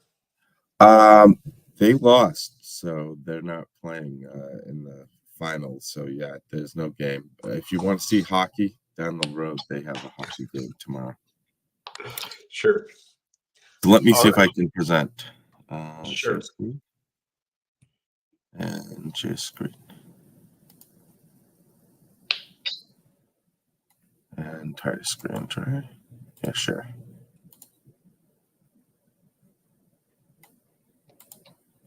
Okay, why is it not sharing? Oh, I have to click it. There we go. All right. Awesome. Can put you you on. see everything? Yeah, that looks great. Quick question: if there are any questions, do you want them directly at the moment, or you want to gather them at the end of the session? I'll just say, hey, does anyone have any questions? And then you can just present it to me if you don't mind. All right, I will interrupt you. Awesome. Thank you so much. I see your screen, and the stage is yours. And I'm looking forward. Cool. So, good morning, everyone. My name is John Miner. I am a data platform MVP. I'm just bringing up a couple links to show you some more information you go to after this talk. Okay. I'm slowly approaching 150 articles. So today we're going to talk about some things like data partitioning, data sharding, and the reason why we're talking about this is to try to reduce the actual number of records so that it speeds up your database for access by your programs. Okay, so I'm on MS SQL Tips. This is where I've written a lot of articles. And if we go to like data and then partition, we can see this table partitioning here. There's also a partition example. You can do partitioning in the cloud. You can also do sharding. So if you type sharding, right, we got sharding there. Okay. If you want the actual demo, everything is in my GitHub. So if you go to GitHub and type John Miner 3, you'll see community work. And then if you search under effective data warehousing storage patterns, you can see the actual folder, which has everything I'm going to talk about today. Okay. I would like to thank DataBash for inviting me to speak today. So with that said, I'm going to close this tab. Last but not least, nowadays I'm on a laptop, right? But a lot of times our server's in the cloud, right? So this is Azure, and I'm using a VM running SQL 2019. Okay. Let's open up the slide deck and talk about effective data warehouse storage patterns. You can see this is a very, very old slide deck.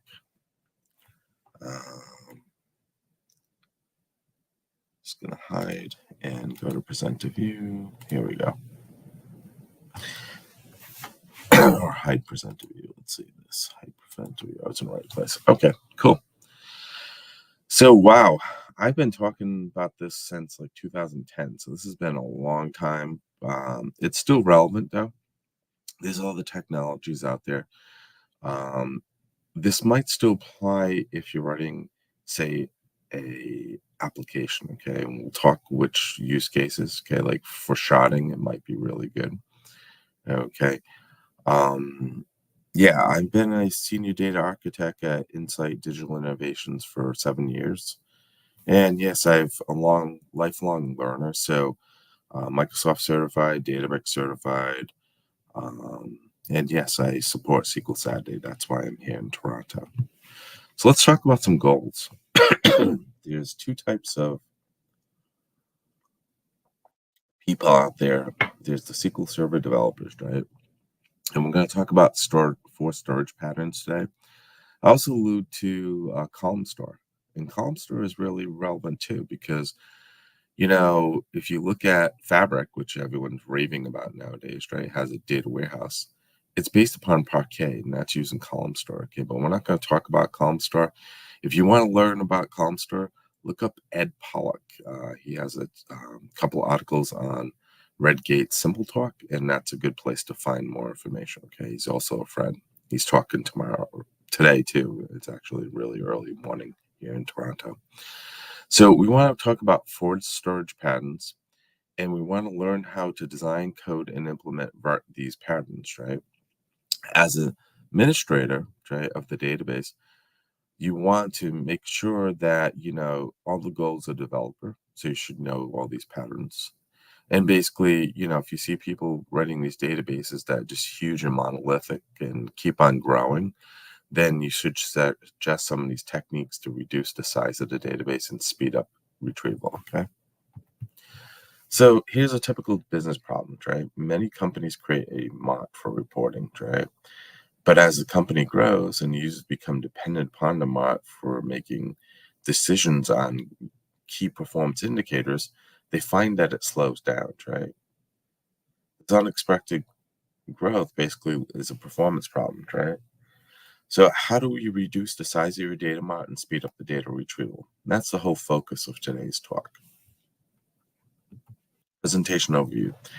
These are the things we're going to talk about. Okay, what is horizontal positioning? Okay? And we're going to talk about implementing sharding. Okay, and what are files and file groups? Because they're the basis of any database, right? Then we're going to talk about creating a partition view, and this was relevant for a while until they got everything fixed with partition tables, and we'll talk about that. With partitioning, also you can use row level and page level compression. Okay, we'll talk about the differences, and we'll also show you some examples. Okay, table partitioning is a feature that comes part of the database. Now, in the past, okay, these versions were only enterprise features, but in 2016 SP1, guess what? They gave it to everyone. The standard version has it too. And last but not least, I'm not going to go into column store, but usually you need 1 million row limit. And just a quick explanation what any column store is, right? It takes the data and basically takes a column instead of row level storage. And let's do an example, gendered, right? Let's say I'm going to use two simple old-fashioned ideas, male and female, right? Male's 4 characters, female is 6, right? So on average, we have 5 characters. If we have 1 million rows, that's 5 million bytes, right? Or characters, right? Now, if we go ahead and take that same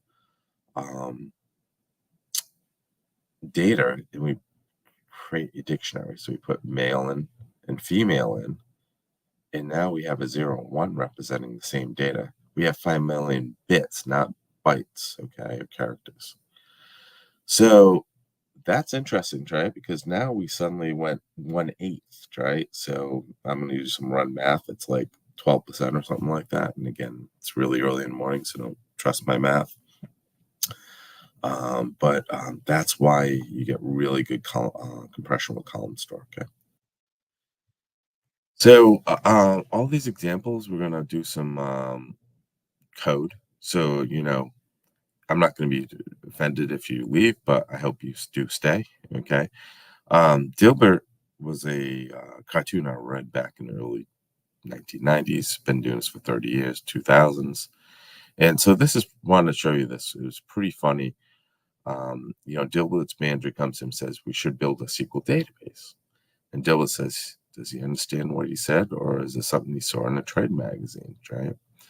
And he says, what color do you want your database? Because, it doesn't matter, right? And he says, well, I think Mauve has the most RAM, right? It's funny because if they called it Azure back in the day, he would have been spot on, right? Okay. So we need to have a example to base all these experiments we're going to do on. One of the things I like doing in my spare time is cooking. And, in Rhode Island, we do some barbecuing, probably not as much famous barbecuing as Kentucky or South Carolina or North Carolina. But we do some barbecuing. And so we're going to create a fictitious company called Big John's Barbecue, okay, after me. And each customer basically signs up for a monthly package, right? Delivery of some pig pots for 1 year. So we have a couple dimensions, pig packages and dates. And we're going to create a very simple star schema. We're going to have 1 million randomly created customers, okay, in fact table. And that's what we're having some performance issues. We're going to talk about how we can speed that up. If you have to create an ERD diagram, which is any relationship diagram like this, you can go buy a package, but there's Oracle Designer out there has a free package, right? And this was done with Oracle Designer. So we can see that we get the pig packages. So it's just a name and an integer that goes to the customer table. And again, the customer table is laid out very simple, right? It's just a bunch of name, phone number, address, right? A key to the pig packages, and then basically a start date and end date. So when we sent it out, we're going to convert that to a string, okay? And that string is going to be used for some of the partitioning we're going to do. We also can convert it to an integer because integers, are faster than strings, okay? And if you're curious, this is the pig and different parts, right? You got ham back here and so on. I like pork butt because you can smoke it and you get pulled pork, okay? So let's talk about some T-SQL, right? Schemas are a great way to segregate and secure your database, okay? I don't know if you use them or not. I had a client that I'm looking at, they were using Synapse, which is in the cloud. And it used to be called Azure Data Warehouse, and now it's Synapse, and now it's Fabric Data Warehouse. But the funny thing is they had like 2,500 different objects, but a good quarter of them were in DBL, which is like, that's the default. It's like basically your storage or your closet, right? Not a good way to do, segregation, because if you put like stage and active, say, for two schemas, you can do security at the schema level. So anyways, let's talk about getting data in, right? You can insert data in, but it's very slow. One record by one record, it has to go ahead and write to the log before it writes to the disk. And so bulk insert is a quick and dirty way to get data into the database, right? What's new in 2012, and again, I told you it's a very old deck, is sequences. They added sequences to SQL Server to compete with Oracle. And sequences are great because before, when you had an auto increment ID, it could only be attached to one table. With sequences, you can attach them to multiple tables. So if you had two tables, but you want to have similar IDs, you could do that, okay? We're also going to show you how to use calculated columns that can be used, a function to reference other tables, okay? And make sure to use primary and foreign keys to enforce relationships. So these are just good database design ideas. Okay. So what's the difference between horizontal, right, versus vertical partitioning? Right? Horizontal partitioning is basically what we're going to be talking about today, which we, put rows into different databases, different tables, or different files, okay? Division is controlled by some type of hash key, okay? Vertical partitioning is when you just have too much data, right? You're not using like a normal form. A lot of databases that are based upon, say, like SAP and so on, you'll see that they have hundreds of fields, right? And a lot of them are empty. Some of those could be take advantage of vertical partition because now we'd have table A and table B. And if you do is it would be all part of one row, but you'd insert two rows, okay? Right, one in this database and this database. And basically this would be the junk that you don't hardly use. This is stuff that you actively use, okay? Why do we want to do this? We want to do this for manageability, right? Performance and availability. So manageability, why? We can do backups, right? We back it up once, right? If it's petition, we never write that petition again. We don't have to back it up again. Performance, right? Once it's sealed, right? We're not writing any more data. We can go ahead and make sure that we go ahead and do maintenance like statistics and compression and defragmentation. And guess what? We get the tightest database we can have with the best performance, okay?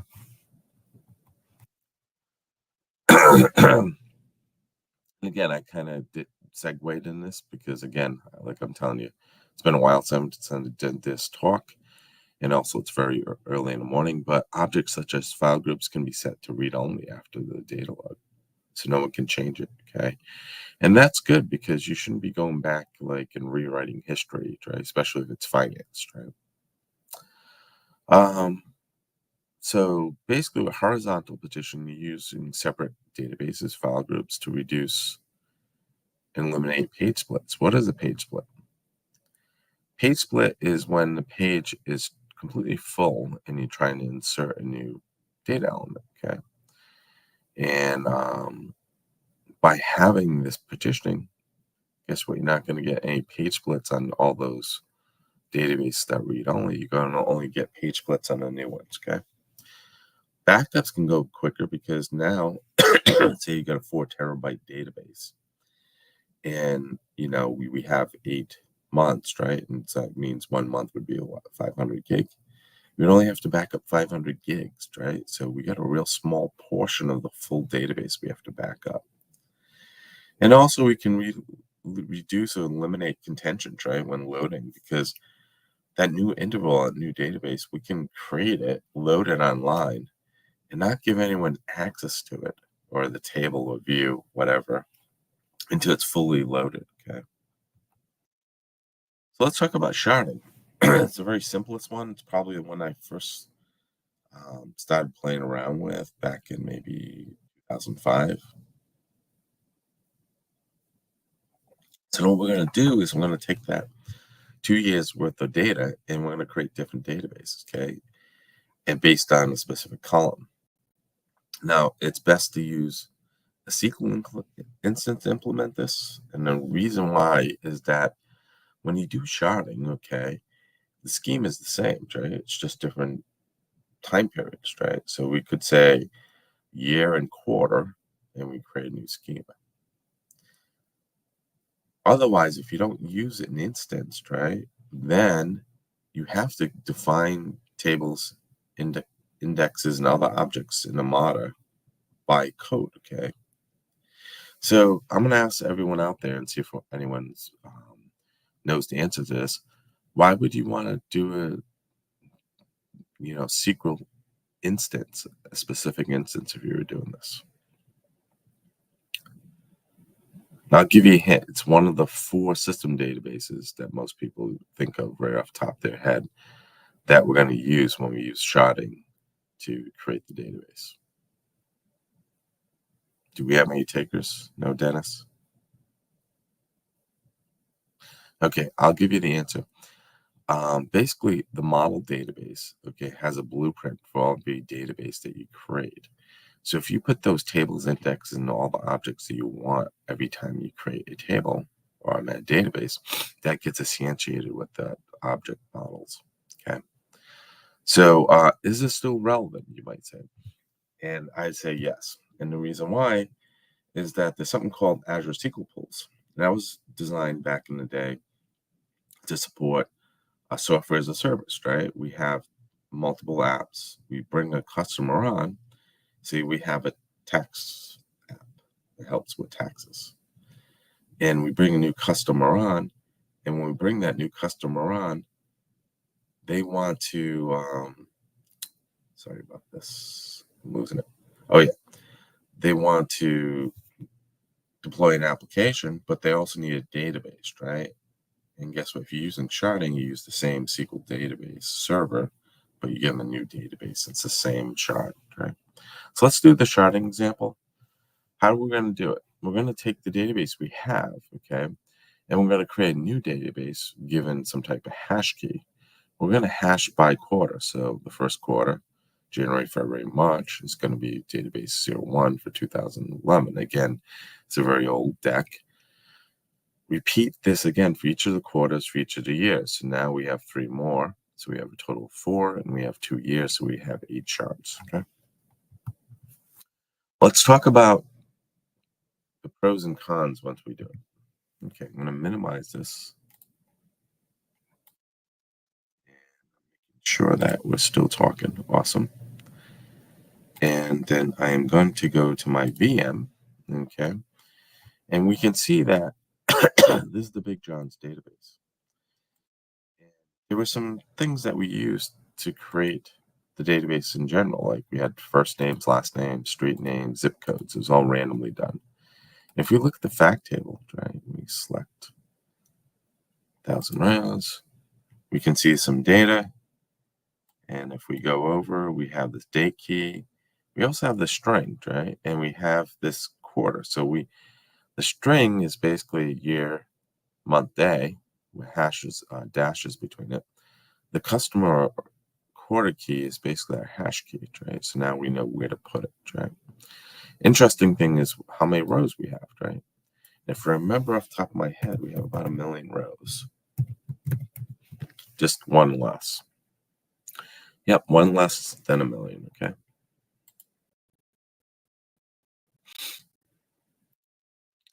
So now I'm going to bring up the actual code. So we're going to look for it. This is not it. It's the desktop.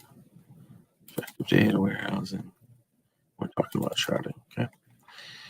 So how we're going to do this, we're going to create a for loop, basically. We're going to start at 2011.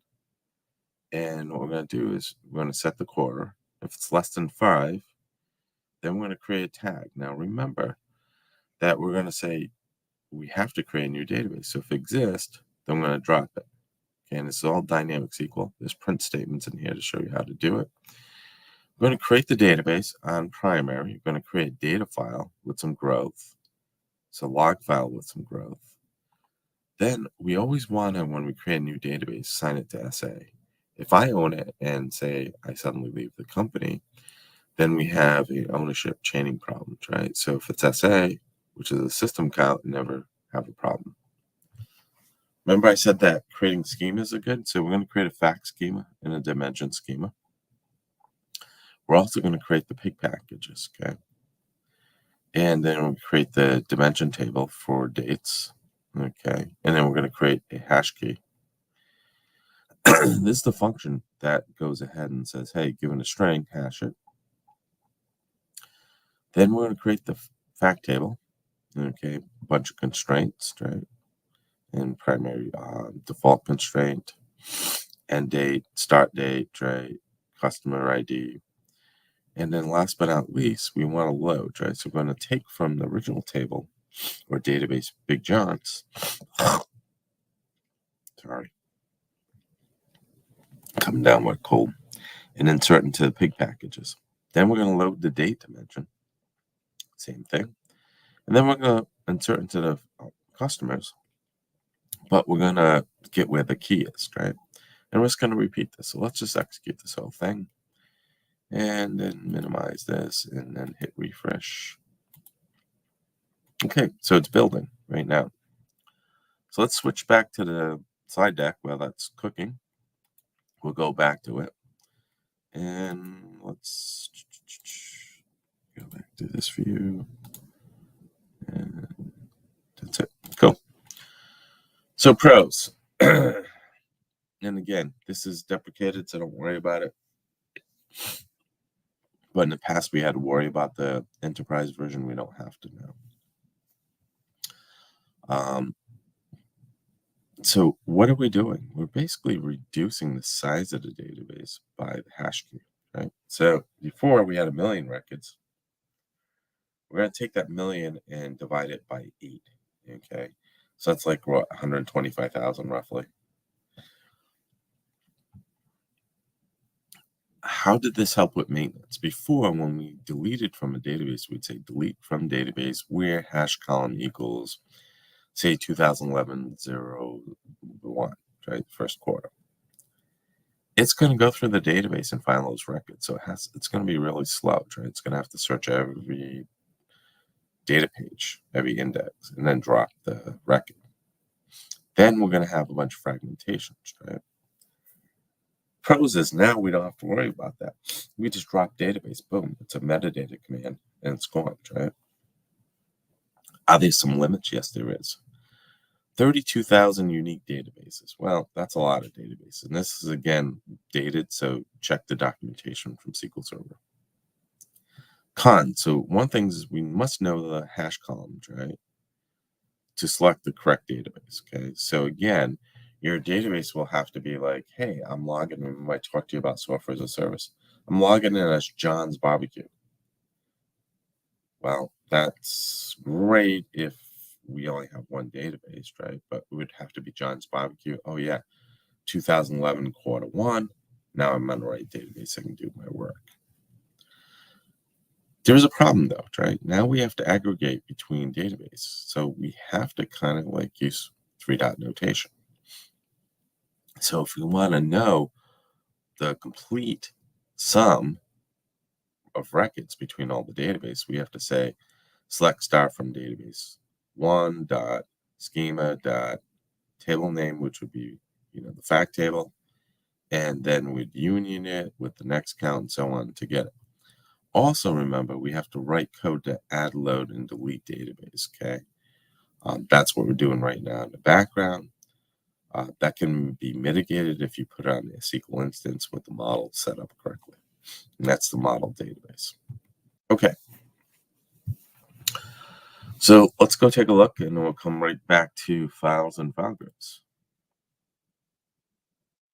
So if we go back, it tells you, see right here, 123, I guess, pretty good.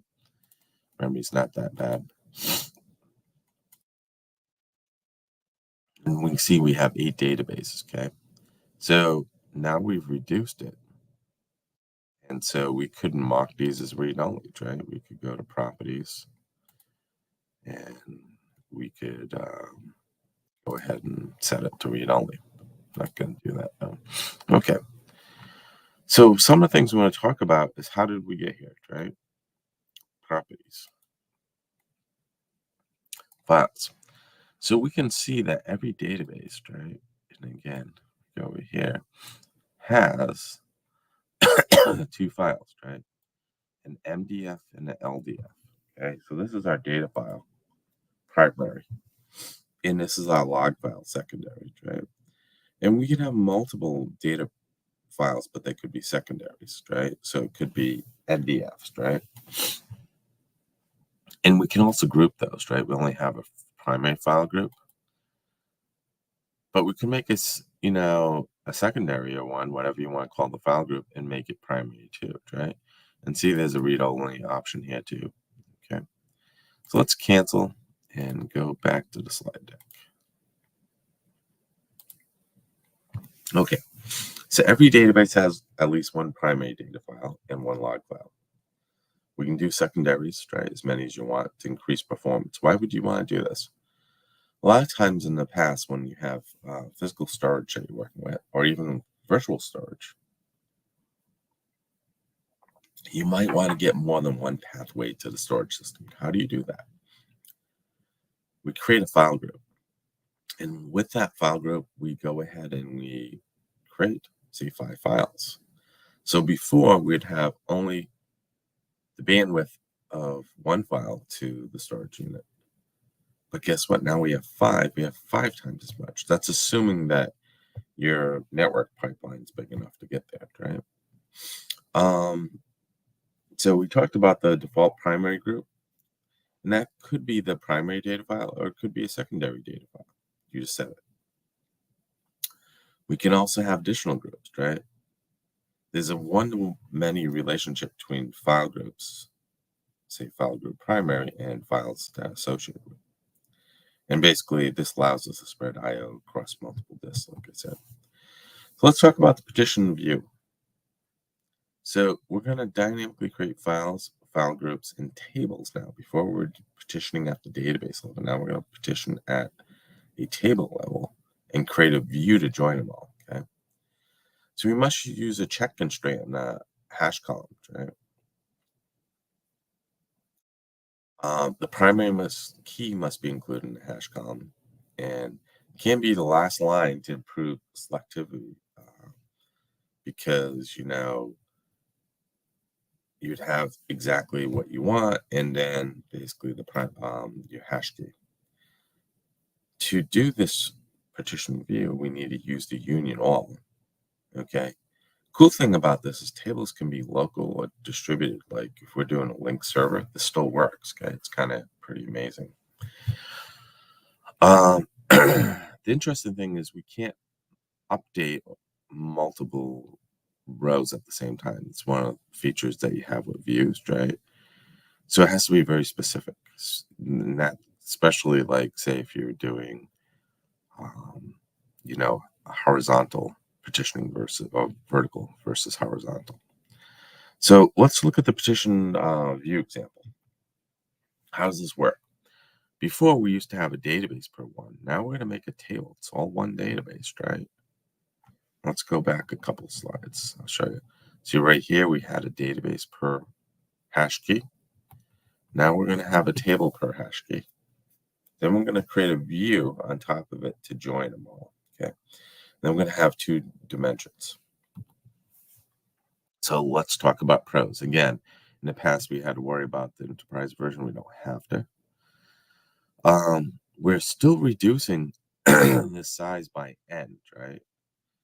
So we're deleting data from the system is now easy. Instead of trying to find all those rows and pages, we just drop table. We're allowing the query analyzer to determine which table to query. We'll show you that.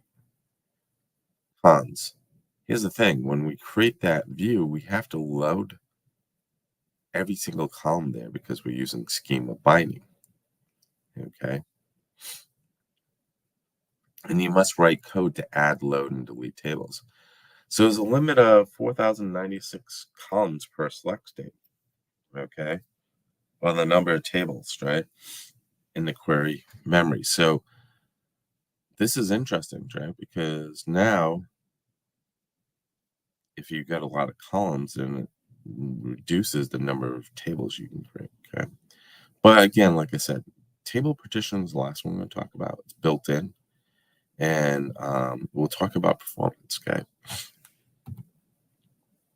So let's get out of here and let's talk about a partition view. Okay, so we're gonna go back to here. Gonna do new query, gonna find our sample. So it's gonna be partition view here. So we want to create this database called partition view. And again, we're gonna do a MDF and LDF. Assign it to SA. Then we're going to create the fact schema and the dimension schema. Then we're going to create a dimension table for dates. And we're going to create a partition view. Now this function, okay, we had before, basically takes the string and returns an integer. We're going to create the pig packages. And what we're going to do is we're going to insert data into both the pig packages and the date dimension. Remember, we're only going to make one copy of those. And again, we're taking 2 years worth of data and dividing it by quarters. And there's 4 quarters. So we're going to go in a for loop of 8 times. And the dynamic code is going to be a little different. Because we want to drop the table and make it easy, we're going to alter the database and add a file group, right? And then we're going to add a file. And then what we're going to do is we're going to create right here on the file, right? See these var tags, customer tag, and see this is on the file group, right? So when we drop it, we can drop not only the table, but the file group, okay? Then we're going to load it. So we're just going to do an insert. And then at the very end, we're going to create a view to bind them all, right? We're going to go through this. And we're going to create the select statement. And at the very end, when we do this, we want to put a bracket and a semicolon and execute it. So we can see it's basically the very end, beginning was use barbecue. And then execute, we're going to create a view, okay? So we're going to execute this code. And we're going to let it cook in the background, and we're going to talk about some compression. Let's see if I can bring this up. Okay, so there's two types of compression you can do. There's row level compression, and there's page level. Okay, let's talk about row level. Row level is the easiest one, it's the quickest one, okay? Basically, it looks at your data types and says, hey, you got a long, okay? It's a long integer, and it's 8 bytes. But I'm storing a bit, right? So guess what? We can go ahead and we can store it down to 1 bit versus 8 bytes. So we have a huge savings, right? Page level, what's the difference? It's the same thing as row level, but we're going to add 2 more features. We're going to do prefix and dictionary. Prefix is like, hey, we find a pattern and we put it into top, and then we replace it with a pointer. And dictionary is when we see that pattern and it's repeated multiple times, we go ahead and we keep on replacing it, okay? So basically that's 2 levels more of translation, but actually gives you better savings. Okay, so let's minimize this, and I'm just gonna, if you want to learn all about how it works, go see the article I wrote on MS SQL Tips. You can also look at MS Learn for the details. Looking for this. Okay, let's take a look. So how do we do this? So we hit refresh, and now we have this petition view. Okay. So wow, we have now 8 tables. Okay, and we have a view. Right? If we hit views, should be, or is it still running? Should have created a view. Where is it? Oh, it's still working. See, I thought it was done. We're on number 3, so it's doing the insert. Almost. I'm going to stay here. Been doing like the easy bake oven, throw things in, but I want to finish this and show you what. It's kind of cool.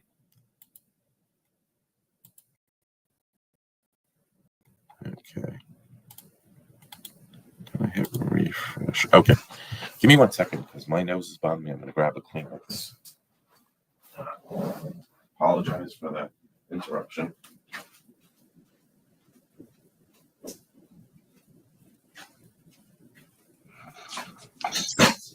Don't worry, this stuff happens in a live stream.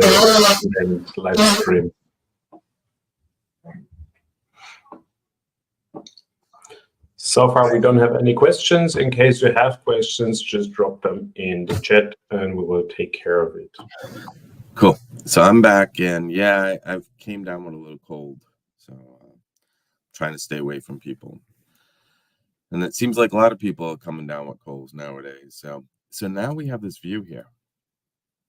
And thank you for talking while it's here. So if there's no questions, perfect. If not, this has been taped before. Review it. There's plenty of articles, and you can learn all about it. So we're going to select from, right? And we're going to say back to customers, okay? Now I'm going to do something interesting. I'm going to do account. And we're going to take a look at the query plan. Okay. So I'm going to do account, but before I do that, I'm going to look, right? So this is the partition view, right? And we have all these tables, right? And the column I'm going to look for is I'm going to do cust quarter key. where cust underscore quarter underscore key, and if I remember what this is, let's do 2011-001. Okay. So we're going to add the actual execution plan and execute it. I must have spelled it. It's no T, just cust. Execute. Okay, so it came back really fast. What's the execution plan? Well, it's smart enough to know that I want that particular quarter, and so it only brings back the clustered index scan of that table. Now, let's say we want to do all of them, right? Because this is a problem we had before with sharding, right? If we wanted to aggregate across all the shards, we have to do 3-dot notation. Does this automatically handle it? And the answer is yes, it does. So it found the right thing. And now we can see that the query plan, I'm going to try to zoom in, is going against all 8 tables, right? It's just smart. Okay. So you're allowing basically the optimizer, query optimizer, to figure out how to do this for you, which is kind of okay. So again, we're trying to reduce the number of rows in the index and table by sharding or partitioning. Okay. We're going to talk next about compression, right? So we're going to open up the compression. And Quick question, if I may interrupt you. So Shrikesh asks, do you have a course on that stuff? of course. Yeah, like an online course, I guess. No. Or a training or something. Nope. Just this right here. You know what? There's a company out there that I learned a lot of stuff from, and you can see if they're there still. It's called SQL Skills. Okay, Paul Randall. So SQL Skills, Paul Randall. And right here. So he's an author, and he also has his own website. So he probably has something out here, okay? But Paul Randall and Kimberly Tripp are really 2 big ones. They used to have their own company. It's right here too. So if you want, just copy this SQL Skills right here. He used to be the product owner at Microsoft for a bunch of years, like 5-10 years. And that's why he knows the engine really well. Thank you so much. I think that should have solved the question. Cool. Can you put yourself on mute because I got a bunch of feedback. Thank you. Okay, so we're gonna, if you're curious, one of the guys that I learned a lot from, and he's not even from US, is Paul Nelson. He wrote the SQL Server Bible 2005, right? And the engine really hasn't changed too much other than column store and some data types and adding some maybe AI features to the engine. I mean, we really haven't done a major change to SQL Server. It's the same product I've been using since like when I started in 1996, right? So if you're curious, he wrote something out here. See, Paul Nelson, this is the SQL Server Bible 2008. He has these things that you can run to like estimate, okay, how much it's going to cost, you know, you're going to save. So you can run against the whole database. It shows the indexes as well as tables. But we're going to do it the old-fashioned way. We're just going to play around with compression, and we're also going to go ahead. So, for instance, we could go to use John's Barbecue Data Warehouse and just execute this, right? And what is this going to do? Hopefully it's installed.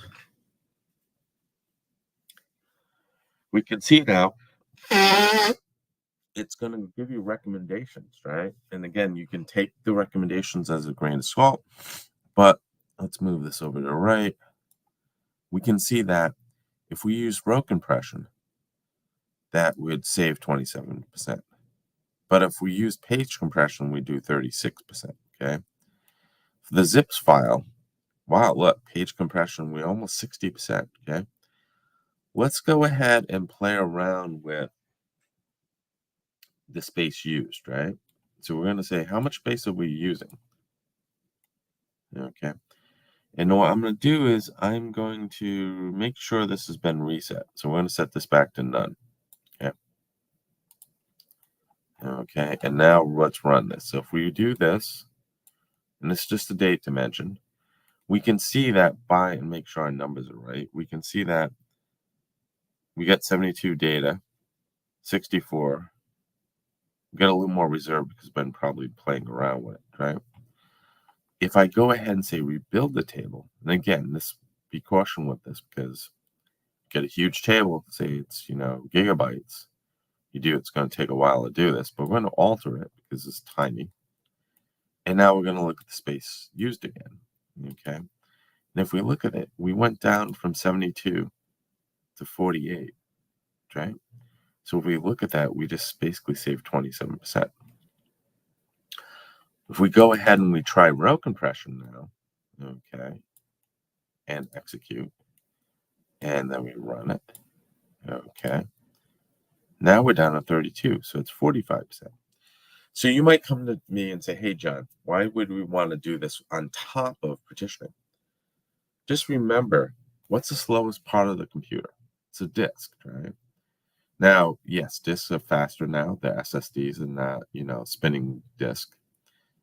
But still, the retrieval time is, seconds, okay, microseconds, but not nanoseconds, right? Like, memory. So if we can compress the amount of storage we're using and put more into a data page, and we read pages into memory, we can read more into memory. That means we can do more with less space, right? And so it goes faster. It's very simple, right? So now what we're going to do is we're going to alter the table and we're going to rebuild it with nothing. So my demo's back where it is, and then it's perfect, okay? So again, if you want to learn about it, look at MS SQL tips. You can also go to MS Learn. I'll look it up really quick.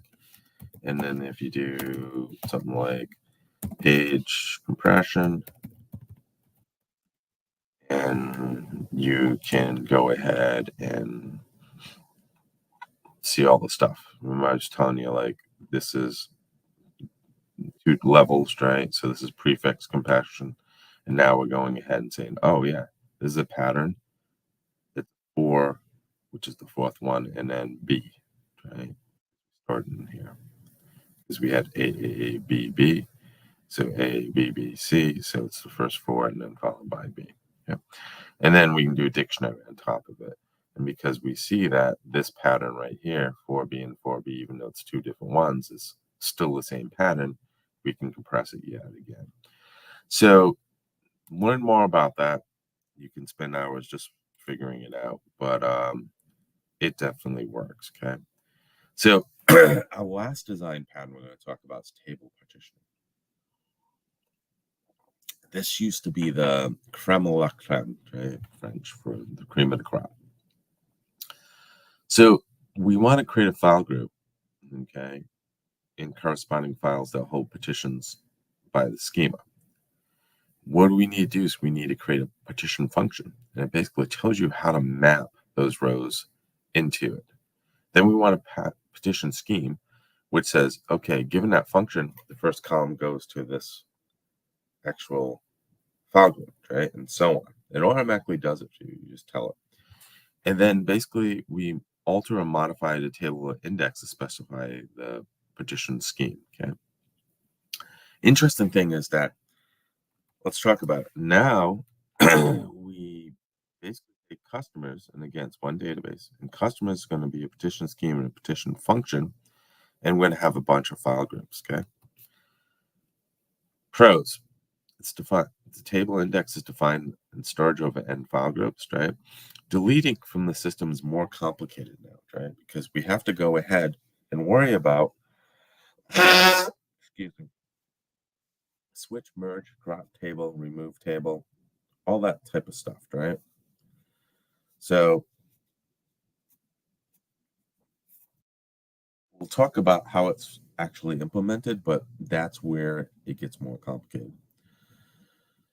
Cool thing is the query analyzer determines where to go, right? You don't have to worry about it. In the past, it used to be the enterprise version. Don't worry about it. It works. Cons, we might need to write code to add, load, and delete partitions. Okay, and there's also going to be something called a sliding window, right? Because when you do a data warehouse, you should always talk to your users about data retention, right? If you retain everything, say the company's been in business for 20 years and I retain all the stuff, we get sued. And by regulations, we only had to have 7 years worth of data. But we have data going back 20 years that said something was faulty on our automobile. We get sued. We have to show that, right? If we got rid of that data, okay, then we wouldn't be liable. Second thing is, guess what? Having all that data, now we have to still back it up. We have to worry about it being online, so on. So again, having all the data in something very expensive like a database is probably not the best idea. We talked about column store. We also talked about the Parquet format. Parquet is great because you could write a program to read all that, write it into a file, and now it keeps track of, the data types, almost like a table, the columns, right? And now you can query it, okay? So again, don't leave that data there. And we'll talk about the sliding window and how you can actually, say, have 2 years. And when we go to the next month or quarter, we drop one and we have an empty one. And we only keep 2 years worth of data, okay? This is the most complicated one. There's some things back in the day, 32-bit, hopefully no one's on it anymore. It's really old. This would have been, circa maybe 2010, at least 15 years old. You only had 1,000, 15,000 petitions that you could have in the 64-bit, okay? And we'll talk about the sliding petition. And again, I'm going to do a little more slides and then get into the demo. So basically, we always want to use a hospital petition at the front and the back. Why do you do that? Because there's always bad data, right? We know that you're going to put data in with a petition key. What happens if it's below our window? I don't know. I don't want to put in the first petition because it's bad data. So by having the petition key, a hospital petition, it puts it in the first hospital petition, 00. And now you can query it and say, hey, guess what? Is there anything there? If there is, then get rid of that data or fix it. Same thing with the date being past your window. Say if I said, hey, it's supposed to have been, what's this year? 2024. And guess what? I put 3024. Well, it's 1,000 years from now. I'm not going to be around. But it's at the end, right? And again, it's bad data, fix it. How does sliding window work? Well, we want to add a new petition at the back of the queue, right? And remove the old petition at the front. And we have added work because we have these partitions, okay? And we'll talk about comparing the techniques, okay? And we'll wrap it up. So I got about 8 minutes. I might not be able to go through the sliding window. I'm going to leave that for you as the learner to go through. I'm just going to set up table petitioning, okay?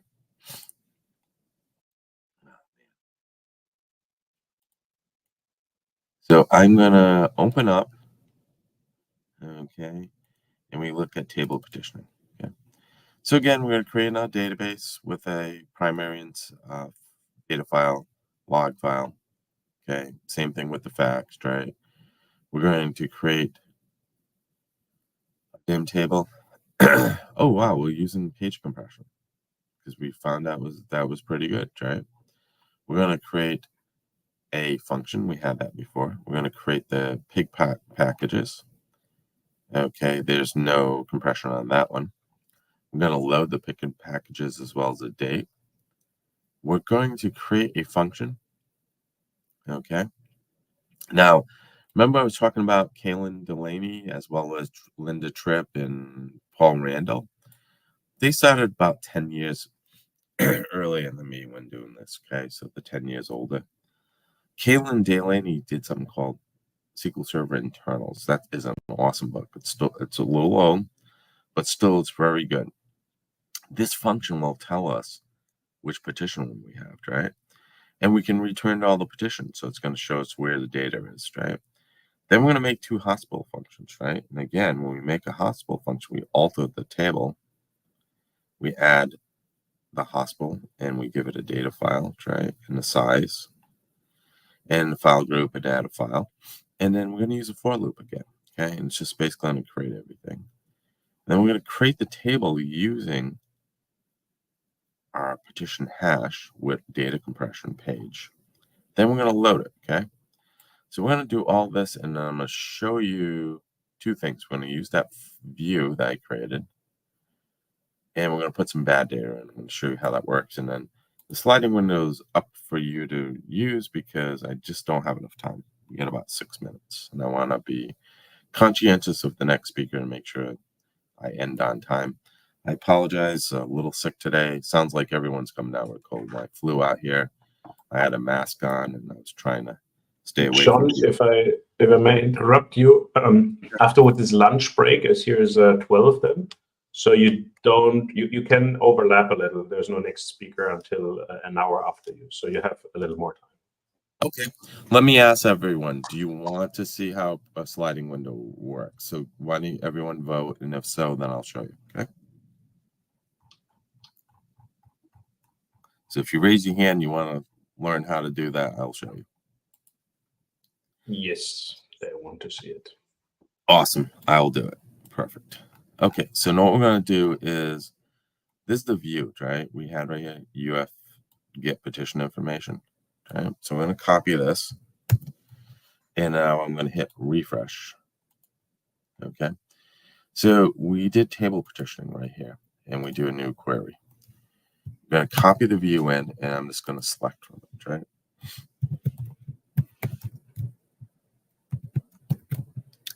I'm hoping it's the right way to do it. I don't remember how to do it. Yes, perfect. Okay. So what I didn't tell you is when you create a petition table, there's either left or right.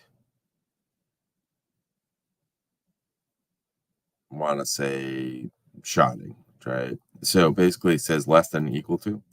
So we're saying that if the quarter value is 2010-04, it's going to go into the hospital here.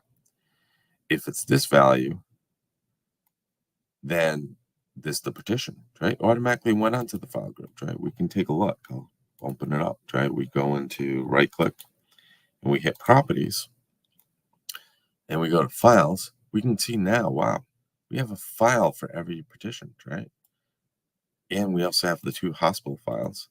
We have the primary data files not doing anything except for having, you know, the main tables, right? Because we didn't petition the dimensions. So it has those, and it has the catalogs, right? It has nothing else. And here's your log file, right? So we can see it's all petitioned already, and we can see it's based on file groups, right? Now we can make these read only, right? If you wanted to never back it up again, boom, read only. Okay. So we can see the data is kind of spread like we talked about, roughly around 125,000 plus or minus rows, right? Let's do something crazy. Let's grab the last one and then create some bad data, right? So I'm going to do select star. Let's do top one star from, if you can type right. And again, this is really hard because A, I normally wear glasses, and B, I usually have a monitor that's this big. So I'm in a hotel on my real small laptop, so that's why I'm looking over everything. But still making it work. And so we're going to do this, and now I'm going to run this, okay? So we can see this is the very first guy, right? We're going to use a temp table, right? Just to do this, make life easy, right? So we're going to do insert. Going to do whoops. Into, try pound temp one. Okay. Not pretty, but it works, right? And I put it in the wrong place. So I'm going to get rid of this space here. Now I'm going to run this, okay? So now we have one row, okay? So select start from pound temp one. Okay. We execute this, we can see there's the data here. What I want to do is I want to create some bad data, right? So we're going to update it, right? So update pound temp one, right? We're going to set, right? Cost date string equal to, right? So we want this to be 2010. And the holidays are coming up, so I'm going to make it easy for myself. The 31st, right? And we're also going to set the cost quarter key equal to, right? And that's going to be 2010. And then 4. Okay. So now when we run this, oh, I did not like it. Oh yeah, I always like putting the T there. So should have put the T there. Cust or cust for customer. But anyways, execute. Okay, now we have updated and created some bad data. Okay, when we insert this into the table, where do you think it's going to go? Any update takers for it?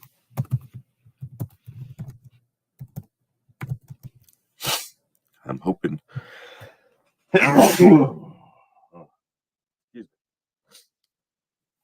I'm hoping everyone's paying attention that it's going to go into the hospital, right? Because that's why we made the hospital. So insert into select, start from the temp table.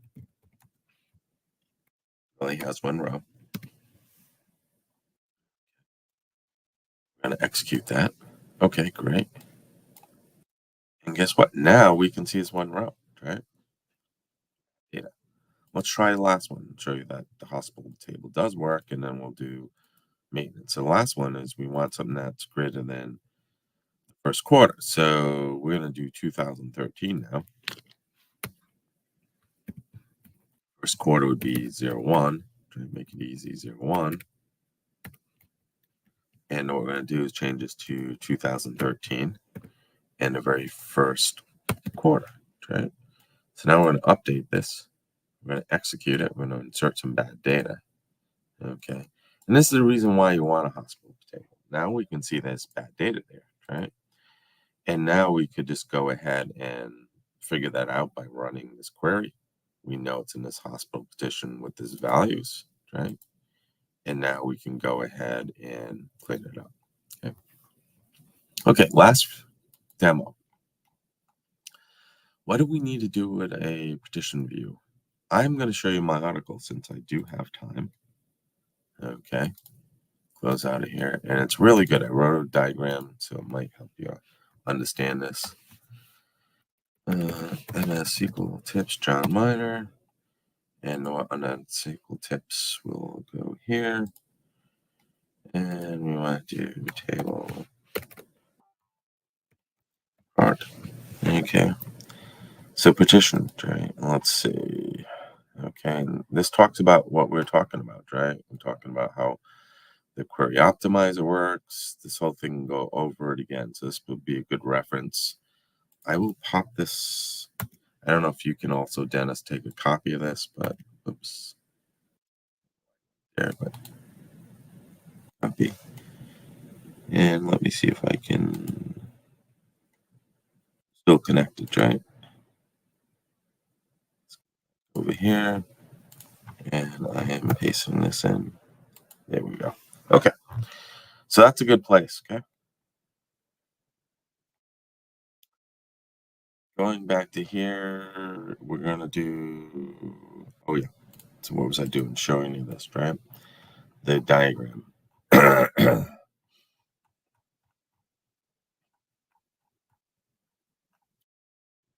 it here. Okay. That's one of them. This is the one, maybe. One of these has a diagram, right? And there's a little thing different. When you go to Azure, you cannot control file groups, right? So there is a little change to it when you do it. And again, I'm using a different technique here. I created the hashes in the table, but still the same thing. Talked about bulk copy. You can learn about that. Talked about data compression, data placement, the utility view. Okay, this is what I was trying to. Okay, so when we got petitions, right? Add a new petition. The first action, okay, for the sliding window is to add a new petition. So now what we have to do is we have to take petition 22, which is at the end. And what we want to do is we want to split it because, you know, the end the front of the queue is the oldest stuff. The end is the new stuff, okay? So we're going to take the last one and we're going to split the petition, okay? But if we have to worry about also that with the split, right, we have to worry about the hospital. So we have to do that. And then once we have that, we want at the front, right, we have to switch the petition out for the temp stock, right? And then what we want to do is drop that temp stock. And then we're going to merge the two petitions, because what we're going to do is going to take that 2000, what do we call it? 2011's, quarter one. We're going to get rid of that and merge it into quarter two, right? So you only have one left. That's how it works, okay? And again, it's a lot more complicated. The interesting thing is the script I give you, it automatically shows you all the techniques. Like, for instance, we're going to execute add a temp table. We're going to create the temp table. Then we're going to alter it. We're going to switch the petition, right? Then we're going to merge the range. We're going to drop the temporary. And then we're going to alter. Remember, this is a scheme and a function we have to alter, okay? And then basically it shows you, it reduces, okay? So we're going to do the same example. Definitely this one is the one that you want to look at. I had two that I wrote about. One was the old-fashioned how to petition without using Azure. Okay, in Azure, there's only one petition, so you can't control them. And it's just a little different syntax, that's it. And the other one, basically, the syntax is exactly spot on, okay? Okay, let's show you the last example. Okay, so where were we? Okay, so we created a table. We loaded it. That's where we left, right here. 14. So we want to create a petition hash table for the sliding window, right? So we can create this right here. So we're going to create something called dim petitions. And we're going to insert some values, okay? That way you know which one is next. And we execute. Okay, so now if we go down here and hit right click and hit refresh, we can see now that we have petitions. And if we select the 1,000 rows, we can see what we have. Okay, so now we're going to write the next function. Create a function to add a new petition. So we're going to say add customer petition. We're going to go ahead and just get the max value, okay, from petitions, where it's the second value, right? We're going to figure out from this function what it is, right? And then we're just basically going to add a file group, add a database. And then we're going to alter the scheme and say the next use is here. Going to alter the petition function by quarter and split the range. And that's it. So we're going to write this function. We're not going to call it yet. And then I'm going to show you the sliding window. So this adds a new petition. Okay. And again, there's a lot here. Please take a look at it. But again, we're using that view to figure out what's the max value. We're using this table to say, hey, these are the future petitions. And we say, okay, we got the max value. What's the one plus it? Okay. And then the second one is create a function to add a new table, right? So we're going to create a temporary table.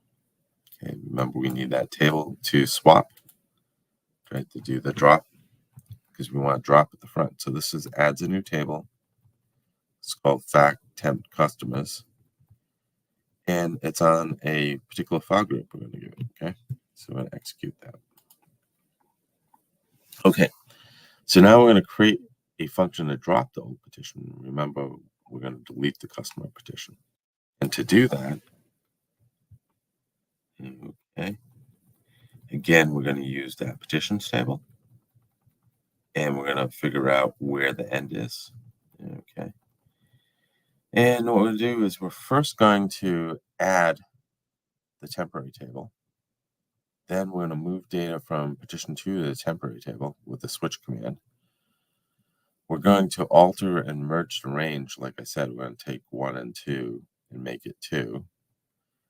Then we're going to alter the partition and merge the range again, drop the temporary table, alter the database, remove it, drop the file group, set the hospital partition, split on the old partition, which is the very end, and that's it.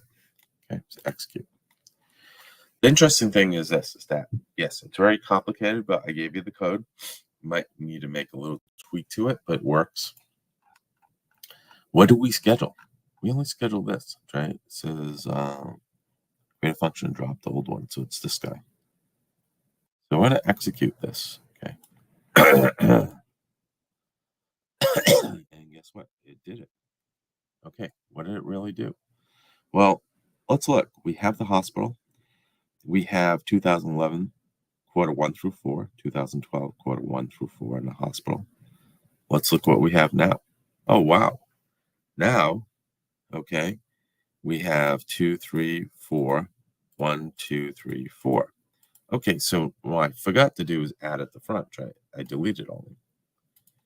So we also want to do is just add. So that's simple. We have a function for that. And we just run it. Okay, so we're going to run this. Execute. And now we'd run those two commands in conjunction if you want to do a sliding window. And now guess what? Because we had the bad data that was in the partition hospital, but now it's really good data, it moves into the 2013 one. Interesting. And we get rid of the old one. So now we slid the window over. Remember, we're saying take the oldest value, get rid of that partition. And for the newest 2 years worth of data, create a new partition and start working there. Okay. So we're going to wrap this up. The question is, how do these techniques compare, right? Because I talked a lot. Can we compare these techniques, right? I did some analysis, and again, I suggest you do this because it's really old. But we can look at the partition view versus the partition shard versus the partition versus the John's data warehouse. So if we did nothing here and we did some like full table scan, we could see that 2000 milliseconds is 2 seconds. That's really slow, right? But if we just went ahead and deleted the data, like partitioned it by, databases, we're looking at savings, right, of 5 times or 4 times as fast, right? So that's pretty good because actually 8 times as fast, right? Almost. That's great, right? Because, wait a minute, 1,000, no, it's 4 times as fast. So my math's wrong today. Sorry, it's too early. But we can see if we compare the view to the partition, they're almost the same, not too much of a difference, right? So as long as you use one of these techniques, and this one's the hardest, but if you like the view, do it, right? Second thing is let's do a non-clustered index and do the same scan. Oh my God, look at that. John, without the hint. Guess what? We're looking at 4 seconds. That's way off the chart. But we can see that actually now with the hint, right? No hint. The sharding is almost on par with the view, but the table partition is coming here. Okay, so what's the thing is that, again, I'm going to wrap it up, is that basically if you don't do any of these techniques, right, your maintenance is actually going to get worse over time. You're not going to be able to mock tables and or databases as read-only. Okay, so you continuously back up data, and you might have page splits because now you have old data that you're trying to insert into, new data into old pages. So things split, and that causes fragmentation and performance issues, right? By using these techniques, right, we're reducing the total amount of data, okay? And what does that do? It makes maintenance easier. It makes things that we did deletes. Guess what? Now they're very simple. They're drops, either a table or they're a drop of file group in a alter, a partition scheme or a partition function or a drop of database.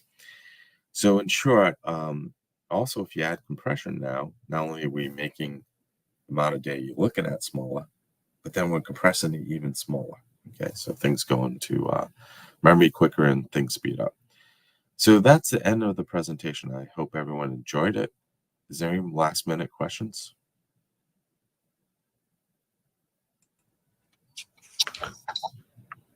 Thank you so much, John. In case you have questions, drop them now in the chat. Otherwise, we already got first feedback. People really liked it. I'm actually amazed how valuable this content is.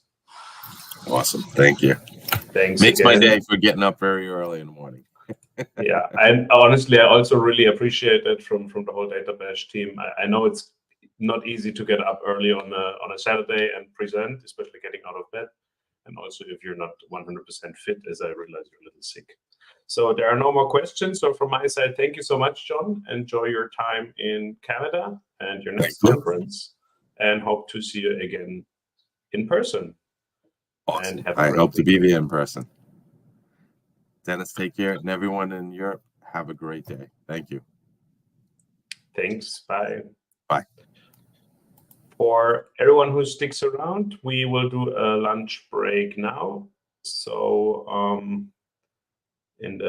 until 1 Central European time, so another 45 minutes, we will do a lunch break. And afterwards, the Data Bash continues, of course. Let's get up the schedule. So now we have the 90 minutes, or 1.5 hours it is, I realize, a 90 minutes lunch break. And then at 1:30 Central European time, we continue with Samudra Patranaike with leverage dynamic M parameters in Power Query. Everyone, have a great lunch break and see you soon.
Okay, we are back after our lunch break and continuing with new sessions entire afternoon. And first with us is Samudha.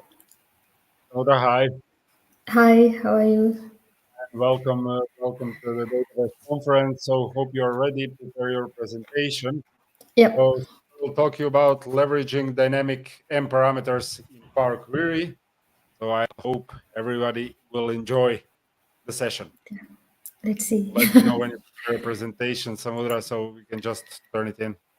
I think now I can share my screen, right? Yeah. Okay, let me check.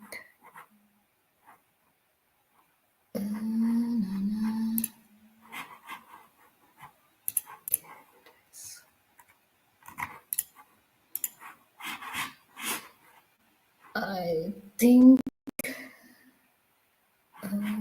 Yeah. Can you see any? Here. Oh, okay, yeah.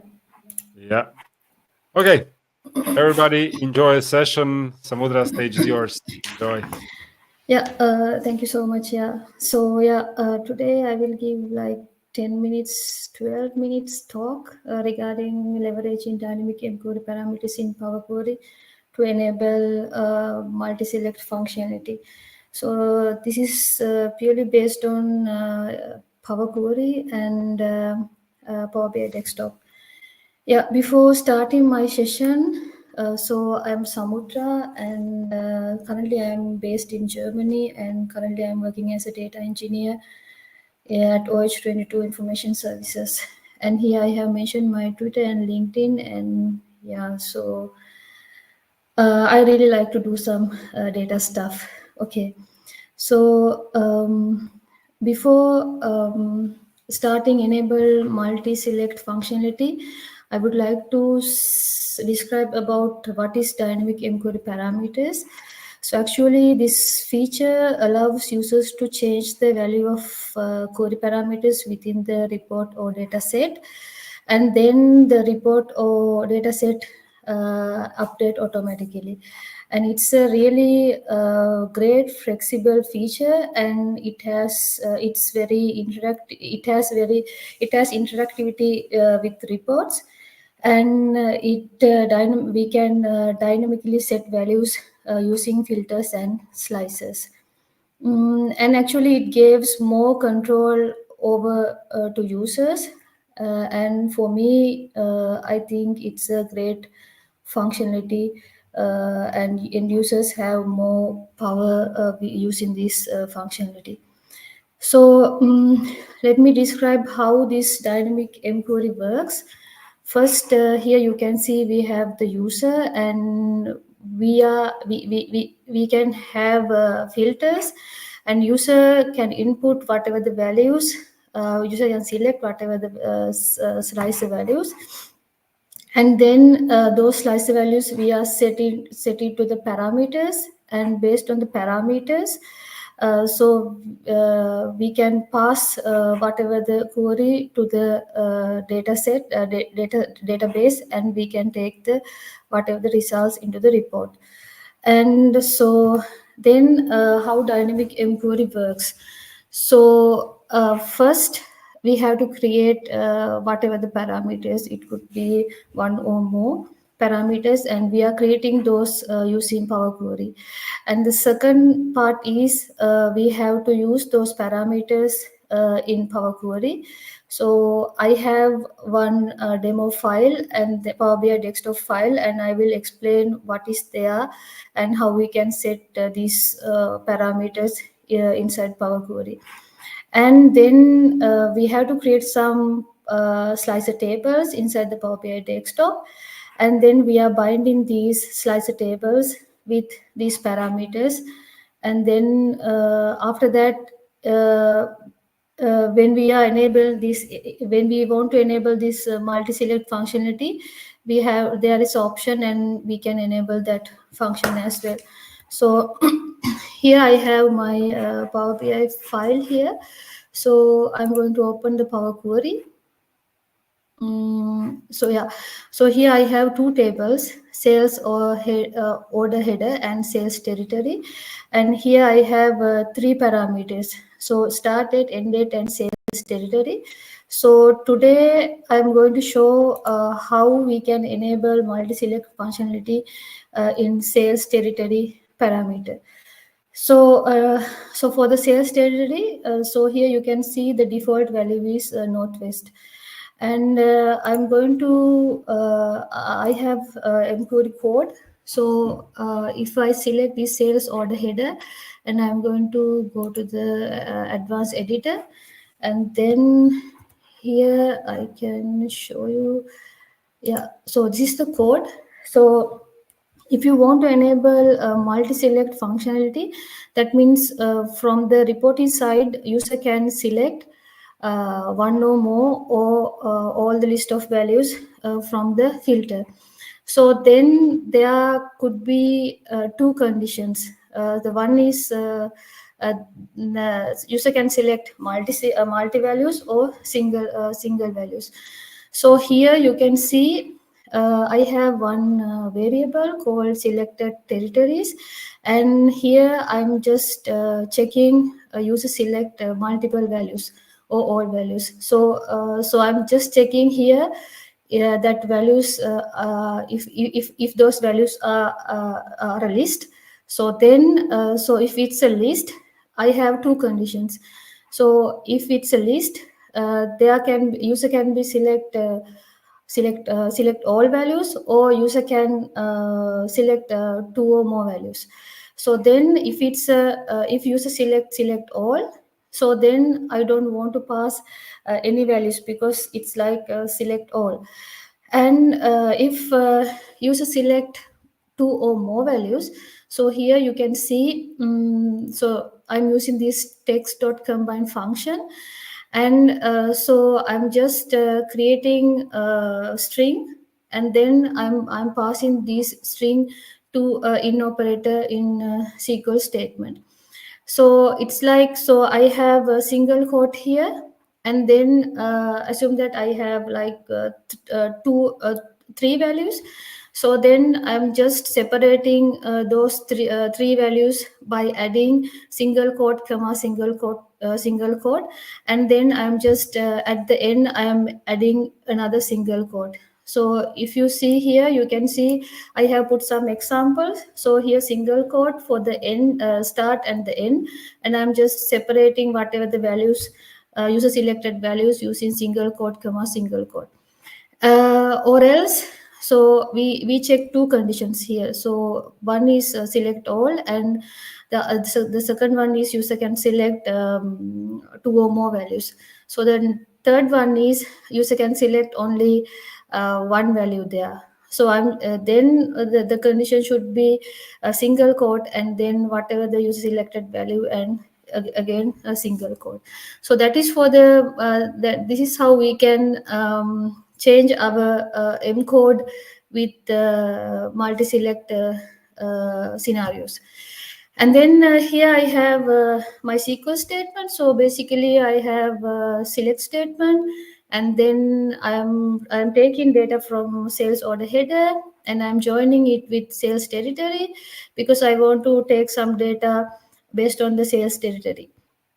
And then so I have so I'm just combining these two values, and then I have another two parameters called start date and end date. So this is for those dates, so I will just take whatever the date from there. And then so I have another variable called sales territory filter. So it has whatever the selected value from here. And then here I'm checking some conditions, like so if selected territory is greater than 0, that means it has some selected values. Then I am passing those values to my SQL statement here. And then if it's equals 0, then I'm not passing anything, because 0 means it doesn't use a select all values. So then I'm combining these filter query and sales territory filters, and then I'm just passing whatever the values to the backend. So this is the code. And then in order to enable, okay, it was this one. So in order to enable this function, so first thing is, so now we now we have parameters, and we have this, we set parameters in mQuery code. And then what we can do is, we have to create a slicer tables. So here you can see, I use DAX code, and I created some, I created some slicer values here. So if you go here, and if I click here, so here you can say, you can see now I have sales territory names there. And in order to enable the multi-select values, so what you have to do is, so here you have to select slicer table, and if you select this column slicer values, and you have to go to the option properties and go to the advanced, and there here you can select there's option called bind parameters. So we have already we created this sales territory, and I already set it, and you have to enable this multi select and select all option.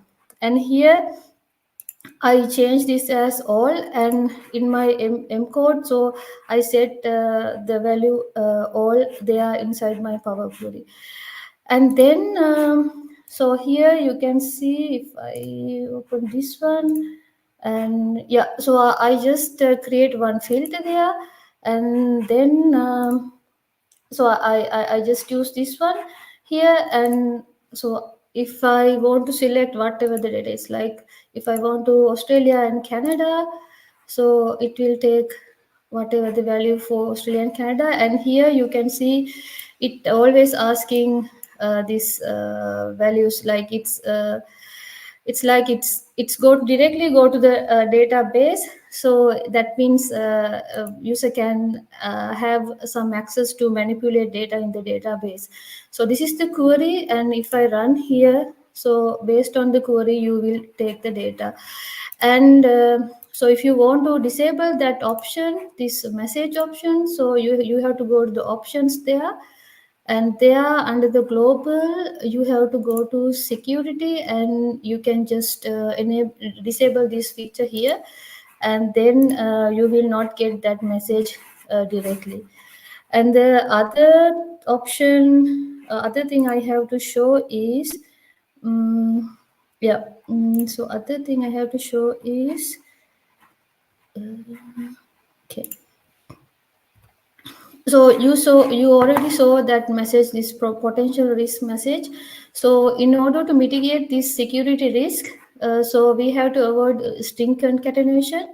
And what we in order to mitigate this risk, we have to use M operations, and then we can mitigate this vulnerability issue from there. So then I think, yeah, I took only 11 minutes, I guess. And yeah, thank you very much for the organizers. And yeah, thanks for selecting me as a speaker as well. Yeah, thank you very much.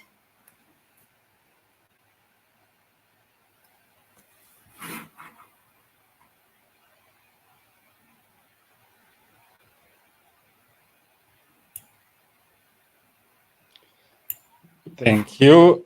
Thank you, Samuda, as well. If you have any questions, you can pose them to our YouTube chat. If not, Samuda, it was a real pleasure to host you and to have you with us. Yeah, thank you so much for the opportunity as well, and thanks for the sponsors. Thank you very much. Thank you, and have a nice weekend. Yeah.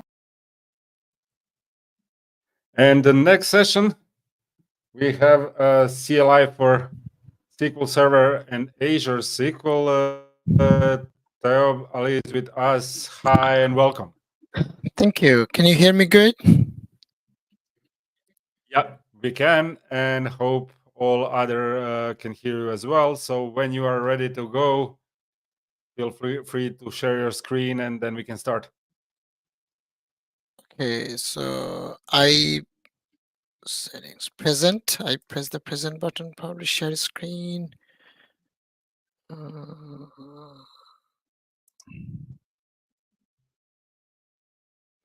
tab, Windows Enter screen.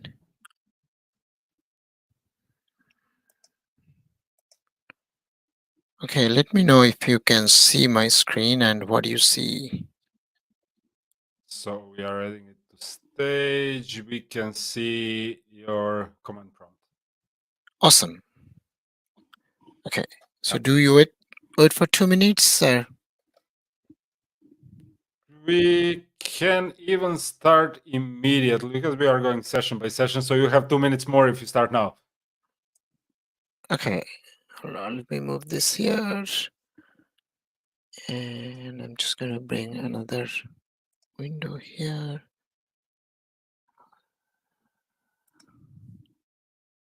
Great. Okay, so I'm going to get started then. As you said, take advantage of the time. Good morning and good afternoon, everyone. And I also want to thank the organizers and the host for organizing this. So I guess people cannot talk, but you can type your questions, comments in the chat. I'll watch it. If there is any, I'll stop and explain it to you. This is a note that I wrote just to help myself to get the commands and what I want to show. But I can share this through my GitHub repo, but I do not have any slides. That's why I wrote this, because it will be a quick demo of SQL CMD Go. So SQL CMD is a very old tool. If you are working with a database, SQL Server, you have probably used it. It's a command line tool, very, simple. You open your command window and you type SQL CMD, and then you can connect to a database, run your queries. You can do a bunch of stuff.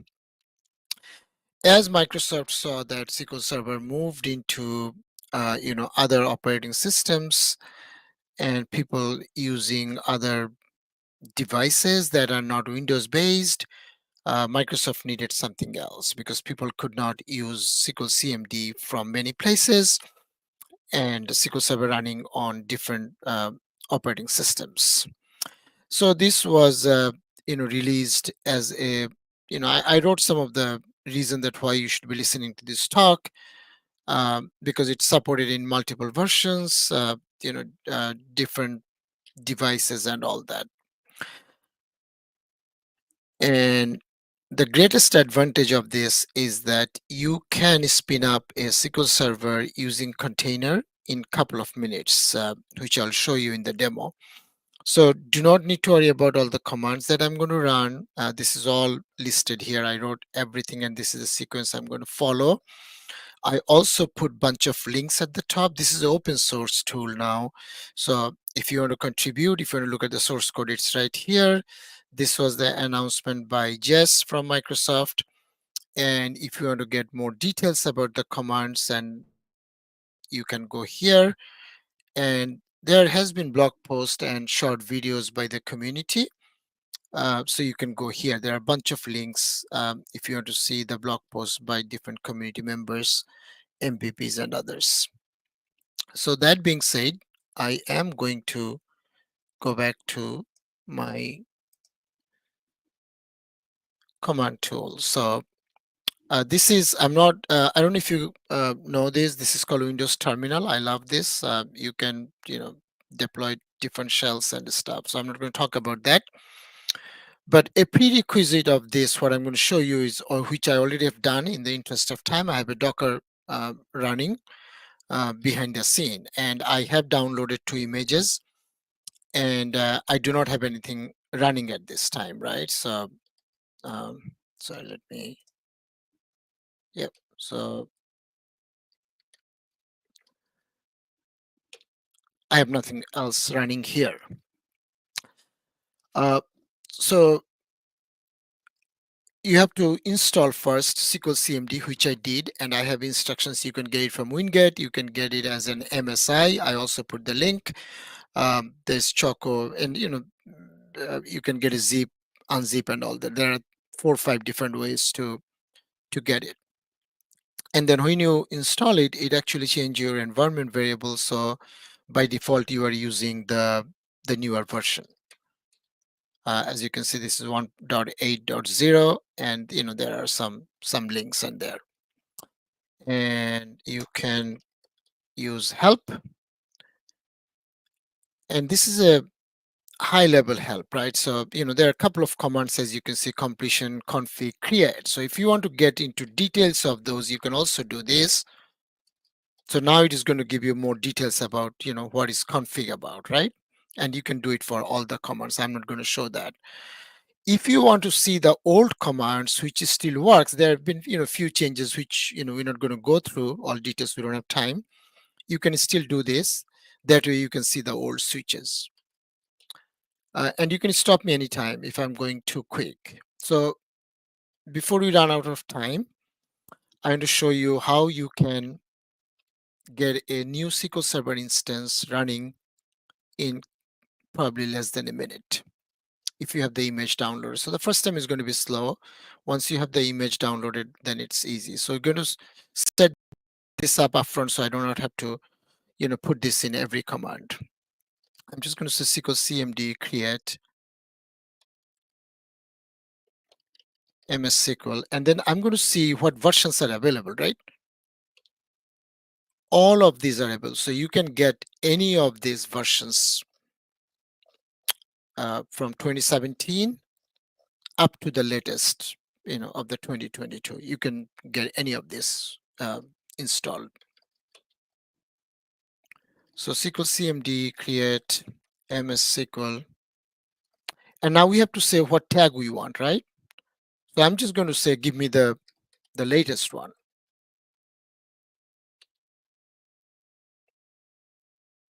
Unable to download, invalid reference. So I must have done something wrong. So I'm just going to copy my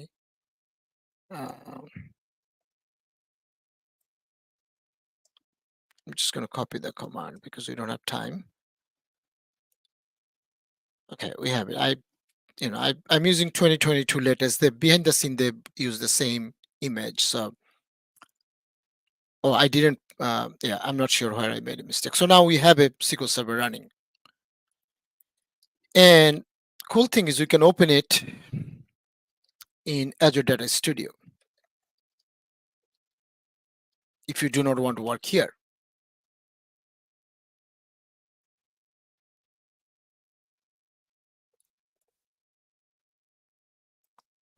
Now, as you can see that I need a password, right? So how do I get this password? I can get it from 2 different places. So I'm just going to do a Control-C. I can do it. I can get it from here, or I can also go to my config file, which I'll show you if I have time. So let's get the connection strings. And if I go to my ODBC,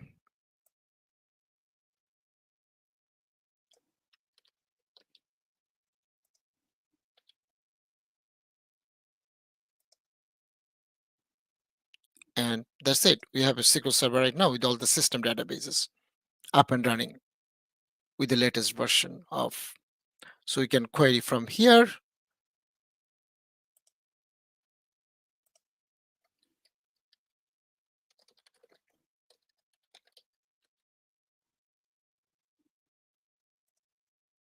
In 2022, there's a GDR patch came in October 8th or something. It's right there. And we can also, check from here. Right. So now this is something called context. So what do I mean by that?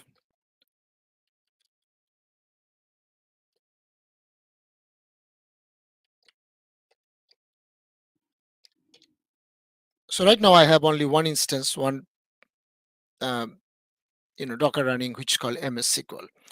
Now I know I installed this, just system databases, right? But that's not enough for you to work. So now I say, no, can I get an image? Can I get another instance with AdventureWorks, which is Microsoft's, test database they give us for free? can I have a with that? So now I can just give it a backup location. It is going to get a SQL Server instance running, download the backup and restore it for you in a minute.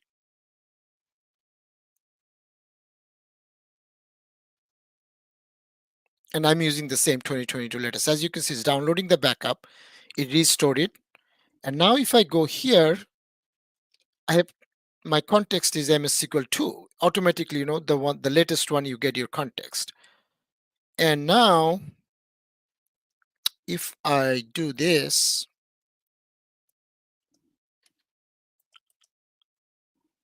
now I have two contexts. So the previous one was MS SQL, this is MS SQL 2.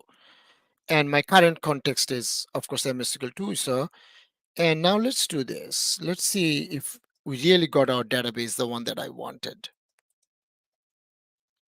So I'll show you another new feature here with this command. So as you can see, you have AdventureWorks LT, right? As you see, this is not very comfortable to read, right? It wraps around, and you know, this was always a problem with SQL CMD. So now there is a new switch came out with this release called F Vertical, and now I can get the result set like this. A lot easier to read. I don't know if you agree with me or not, but I love it. Now this was a you know, a backup given by Microsoft, right? How about if I want to get my own backup from a production instance, and then I want to spin up a container with that database just to do any test. So let me show you this. I have done this already in the interest of time. This is my local instance running in my laptop, right, this one, as you can see. And I have a database called SQL Detective. So I took a backup, I put it up. Let me see if I have it on. Yeah, I put it in my GitHub repo, and then I'll show you right now that I can install it from there. So let me get the command so I don't have to type everything again.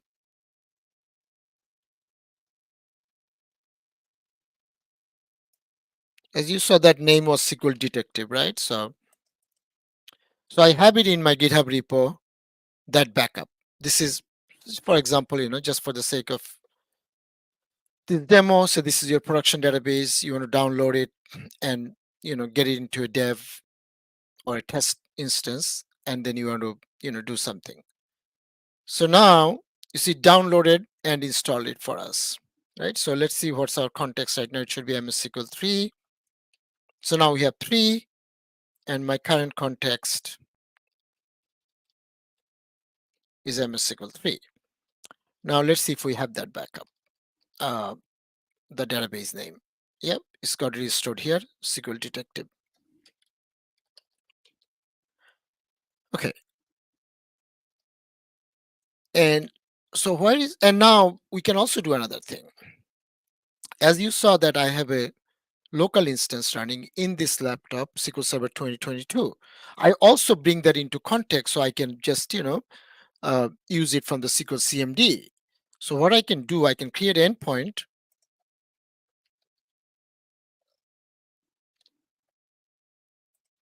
This is my local host, port 1433, which is a default port. So now I created a endpoint name localhost hyphen 1433. And now I can create a context for this. Adding a context, I'm just saying name my laptop. I'm using this endpoint. And it's done. So now, if we go and look at the contexts, and we can switch to that context. My current context is my laptop. And if I look at the database, you will see now, you know, a lot more names because I have 3 there. I have a Stack Overflow, I have Boiled Import SQL Detective. So I'm there right now in my laptop. I'm querying it from here. And as I said, like, where is this all the metadata, right? So this is saved in your user profile. There's a folder called .SQL CMD, and then there's a file called SQL config. Everything is saved there. That's why, you know, it's all looking at those data. And so I'm going to stop here. Any question or comments anyone has that I can answer in a 2 minutes we have? So not for now, but what I would like to ask audience as well, please on this QR code provide a speaker feedback, as it's always valuable for all of the speakers to receive as much feedback as they can, so we can all improve going forward. Definitely, and this is the first time I'm actually doing this. I'll be honest with you. I've never done this lightning talk. First time because I was hearing about GoSQL CMD from last year past summit, and I'm like, if I submit a session, then it will force me to to investigate and find more and start using it. And I loved it. I especially like spinning up a SQL instance within a minute. If I need to do a quick test for anything, a feature or some syntax, I just love it. This is even quicker than spinning up Azure SQL database. Yeah. Thank you very much, Tab. Thank you for being with us, and thank you for a great presentation. And wish you nice weekend in front of you. Thank you. Thanks for hosting. Bye. Bye. And now going forward, we have with us Sam De Bruin. Hi, Sam. Hello. Welcome. Hi. Hope I pronounced your surname correctly. Yeah, it's fine. Yeah. De Bruin. Yeah, and Sam will talk today about Medallion for data mesh, workspaces capacity and domain design in Fabric. So I hope you all enjoy a session, and Sam, stage is yours. Whenever you feel ready, you can start when you prepare a presentation. All right, let me share the screen.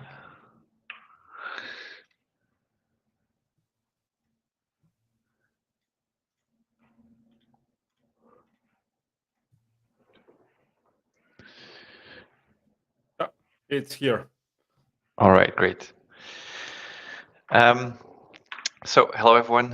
Who am I? I'm Sam. I'm a data and cloud architect working as a consultant in Belgium. I live in a small town called Hessenberg. I've been working in data for about 5 years now, and in software architecture, cloud, software engineering, these kinds of things, always in the Microsoft stack for the last 10 years. My main focuses are today Microsoft Fabric, Microsoft Azure, the modern data stack, open source software, and I'm also a Microsoft Data Platform MVP. What we'll talk about today is data mesh, like the title says. Also a bit about Medallion architecture, and then we'll see how those two come together and how we can implement that in Fabric in a very pragmatic, practical way. To do so, we'll see a bit what the concepts are of workspaces and capacities. And we'll talk a bit more about capacities, how you can design them for scalability within the bigger frame of data mesh and Medallion. And then we'll also see how you can use domains in Fabric and a few IDs to manage access control. So let's get started with data mesh. Data mesh is a concept from 2019 introduced by Zhamak Dehghani, who worked at ThoughtWorks. ThoughtWorks is a company founded by Martin Fowler, also someone quite famous in the world of software engineering. And Martin Fowler came up with kind of innovative ideas. And we also saw something similar there with data mesh by Zhamak Dehghani. The goal of data mesh, of what she wanted to accomplish there, is overcoming the challenges of the monolithic data lake. So she wrote 2 blog posts about it, and I'll share my slides at the end, and then you can find links to the blog posts. We see the monolithic data mesh as a bit of a problem. Why? Well, here's a picture of it. So we have to the left the operational data plane. So this is the applications where all the databases connected to operational things live. So for example, if you have a web shop, then your web shop's database is connected there. And at some point, you'll want to extract data from your operational data applications. into the data plane, into the data lake. So to do so, you have lots of ETL pipelines, and they do lots of different things. From their data goes into your data lake, and there you still transform the data to a different version, so that you can, in your data warehouse in the end, present the data to, for example, data analysts or data scientists. Now, what you see on the picture are different colors. The data components being blue, and then machine learning in this part purple. And then we see also a bit of red, which are all the data transformations happening, the data loading and so on as well. And then the green is the data analysts and data scientists. Now, what is typical for most organizations is that the people who actually know most about the data are the ones in green. So the people who are looking to build reports, who need insights from the data, who work closely with business people, maybe they are even business people themselves, and not purely IT staff. They actually know the data best because they know what a certain term means in the company. And why is it important? Well, for example, if you go somewhere to your customer as a consultant and you ask them, what is the definition of a customer to you? You might find different answers. For example, someone might say, okay, to me, a customer is someone who has purchased at least one item from us. Someone else might say a customer is someone who is maybe already a lead and who is looking to purchase something, and maybe they've already done a few sales conversations, but they haven't maybe purchased anything yet. And as you see, that something simple like customers can already be different depending on how who you ask. And this is quite common, but in your organization, there might be very specific terms, which then also might have very specific meanings. So the problem is the people in red doing all transformation work and actually extracting data and working with those columns and then transforming them. They always don't know that much about the data. They're very experienced. They know tools like Spark and SQL Server and data warehousing tools and so on. They know them quite well. They're really the experts in this matter, but they're not experts in the data itself. And this is a bit what we want to solve with the data mesh. There are 4 principles in the data mesh, and we'll go through each of them. The first one, also the most important one, is that we'll work with domain-oriented decentralized data ownership. Now, what does that mean? It's a complex term, maybe, but it actually is important to look at every word in there. Domain-oriented means that we're going to look at different domains of data. A domain of data in your organization is something that is containing data that belongs together in a very sensical way. All data that you typically would categorize under one category. For example, if you're talking about a company that provides air travel, you could say everything related to the booking system, like purchasing tickets, maybe refunds in the end as well, the payments of those tickets, these kinds of things. They're all bookings related. And then managing the actual airplanes, the maybe ground material they need, maybe cars they need to drive from place A to B. It can be logistics. And then the flights themselves that they operate can be another category, because they also have lots of other categories than just data about flight from point A to point B, because there's also the time you need to taxi and which runways you take and so on. So the domains are very structured for a company. What's often a mistake there, if you're looking at what are the domains in my company, just look at the teams and departments you might have. That's not the same thing, because the domain of your company, domains you have in your company might change throughout the lifetime of an organization, but they might change very slowly. Because, for example, the company providing flights is not going to tomorrow have different domains than today. Suddenly, maybe, I don't know, in 30 years' time, we'll have flights to Mars and they'll also have to add space travel there. But as you see, it's not something that happens overnight. While teams can change overnight, maybe the teams handling payments might be different from the teams handling payments today. So you see a bit, domains are a very important concept. And then what we're going to do is let the specific domains own the data, provide data ownership to those domains. So usually a domain has one or more teams working on that domain. One team might also cover multiple domains. What you want is that the teams working on that domain, they own the data. So there's decentralized ownership. It's not central anymore. Before, your data team, the central data team, was the owner of all data. Today, the responsibility about the data lies within the decentralized domain teams. Then we'll also see data product thinking coming up there. Data product thinking means that our data products are something new, a new concept, and we start to think of our data as products. So what does that mean? We're going to build something that serves a certain purpose that someone wants to consume. We're going to build something maybe for another team or maybe for a public audience or something like that. But it's not just a table anymore somewhere. It's a product that you're going to treat as such. Like if you sell something, you want to be the product as good as possible so that your customers will buy it. And here as well, think of your data as something that you'll have to sell to someone else. It has to be user-centric. You build your data for someone else, not for yourself. Otherwise, what's the purpose? Might be in some cases domains need insights from themselves, of course, but then also think of yourself as both the customer in this case, as well as the one who's supplying it. What you'll see with data product thinking is that you'll actually get two new kinds of relationships. Well, one relationship, but in two ways: the data producer and the data consumer. So you have data producers that produce the data consumers that consume the data, and we're going to let the data producers build the data for the data consumers. Means that your product has to have certain levels of quality, that we might guarantee a certain amount of freshness of data, like with SLAs and these kinds of things. So it's really a different way of thinking. And also important, their data product is more than just a final table or a final view or data set you're going to deliver. It's actually like the entire piece of code and the whole process that comes with it.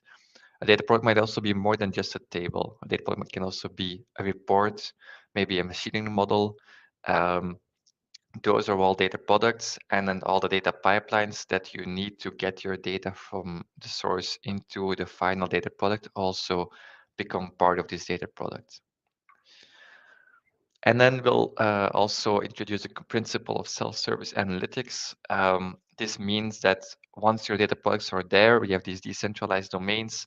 They also need to be consumed at one point, and we'll have to make this as much self-service as possible. It doesn't make sense that all of your requests go to a central team, and the central team has to do everything. They get swamped in the amount of work they have. So try to make it possible for the organization, for the data-savvy users, to consume the data without external support. What you need for that, a good data platform. Today, you can also hear the term data fabric quite a lot. So something central that holds all of your data products, which is not really built for one data product, but really more generic, and where everyone can discover the data products available and then consume them as well. Your goal is to make them as much accessible and approachable as possible. And then we'll also have to work with federated governance. So once you have this decentralized platform that you're using with data products, it doesn't make sense if they would all work in a different way. So with federated governance, we want to introduce certain rules and guidelines, restrictions we want to put in place so that all data products behave in a similar way. Data product can have different data, of course, but it doesn't make sense if, for example, one team is working with Power BI, another team is working with Tableau, one team is working with Snowflake, and one with Databricks. It becomes very hard to consume those data products. And also the way you name columns and so on. So federated governance is a set of rules and guidelines we do to have good interoperability and standardization across our data platform. So that's important. So those four principles should guide us along the way of building a data mesh. And what's important to take away here for me is that those are four principles. And like with everything in IT, you don't have to apply them to the extreme in 100% way, but I would see them more as guiding principles to make informed decisions on how you structure and architecture a data platform. So these are the links if you want to read more about data mesh. You have the 2 blog posts here from Zamak Degani. There's also a book that she wrote afterwards because the blog posts themselves became quite popular, but people wanted more content about and go a bit more in depth into this matter. So you can download the book for free as a PDF, thanks to Starburst, another data platform. If you go to this link and then leave your details, they'll send you the PDF. I thought it was just useful to mention that. Then also very useful is the Microsoft Cloud Adoption Framework. If you're working on these certification levels, Azure Solution Architect Expert, something like that, you'll have come across the Cloud Adoption Framework. It's a framework to help companies adopt the cloud, and Microsoft has written a lot of documentation about this matter, specifically about data mesh and so on. So with this link, you'll get right directed to the entry point for that piece of documentation. Then the medallion layers. These are also a popular concept today. What's important there to understand is this is a concept used by Databricks, also early 2020, 2021, something like that. And Databricks introduced it, of course, with the intention to sell their own products. For me as a data consultant working in data now for about 5 years, we already knew these concepts before Databricks introduced them, honestly. So I'll also provide some alternative names there. So the medallion architecture consists of 3 layers, and the first one is a bronze layer. That's also why it's called medallion, because they're the typical 3 medallions you receive at the end of a race or something. Before, I think medallion, a lot of people call this the raw layer, sometimes also the landing layer, the landing zone. This is where your data is going to be stored in its original form without transformations or quality checks. So if you have data coming in from a SQL database, store it in, for example, a Parquet file, and don't apply any transformations on it. So that in the end, you'll have the original form of the data, the same column names, and same data types, and so on. If you get data in CSV format directly, just store the CSV file as is. Don't do anything with it. That's a bit the goal of the raw and bronze layer. Literally just load and don't do anything with it. Why? Because later on, we'll see the other layers have their own purpose to actually do something with this data. And then if you still have the original form of data, you can always reprocess it if needed. This is really for the modern day and age where we have storage which is quite cheap. Reprocessing data is expensive sometimes, but storing data long term is quite cheap. So it doesn't make sense to not take advantage of this. You have the cleansed layer or silver layer. This is we're going to increase the quality a bit more of our data. So we come from no quality at all, basically, or maybe there might be quality, but it's not guaranteed at least. Here we're going to enrich the data, clean, transform the data. You're going to want to remove duplicates. You're going to want to make sure data types are correct. You're going to want to make sure that all values in columns make sense. For example, a date of birth in the year -1000 might be something that you have, but chances are very low that you'll know an actual customer, for example, or an employee in your system, who has that date of birth. So these kinds of values, either put default values in them or remove them, so that when you do some aggregations, that you're not influencing aggregations too much. For example, almost no fun always of default values, because if you put a default value, then your averages tend to go more towards your default values. You have to make sure that you can exclude them in certain aggregations on your data. Then you have the curated or gold layer. So in the cleanse layer, you see it more as maybe kind of Lego blocks that you have, and then you haven't built anything with it. In the gold layer, you can build certain reports and data sets with it that you can then use to gain insights. So this is the highest level of quality. Here you build the data marts, actually. You do aggregations. You want to make sure that you have the right components to build the reports that you'll need in the end. And the medallion layer has 3 layers, but you can also spread it out more to 5 or to 6 layers and have smaller steps in between.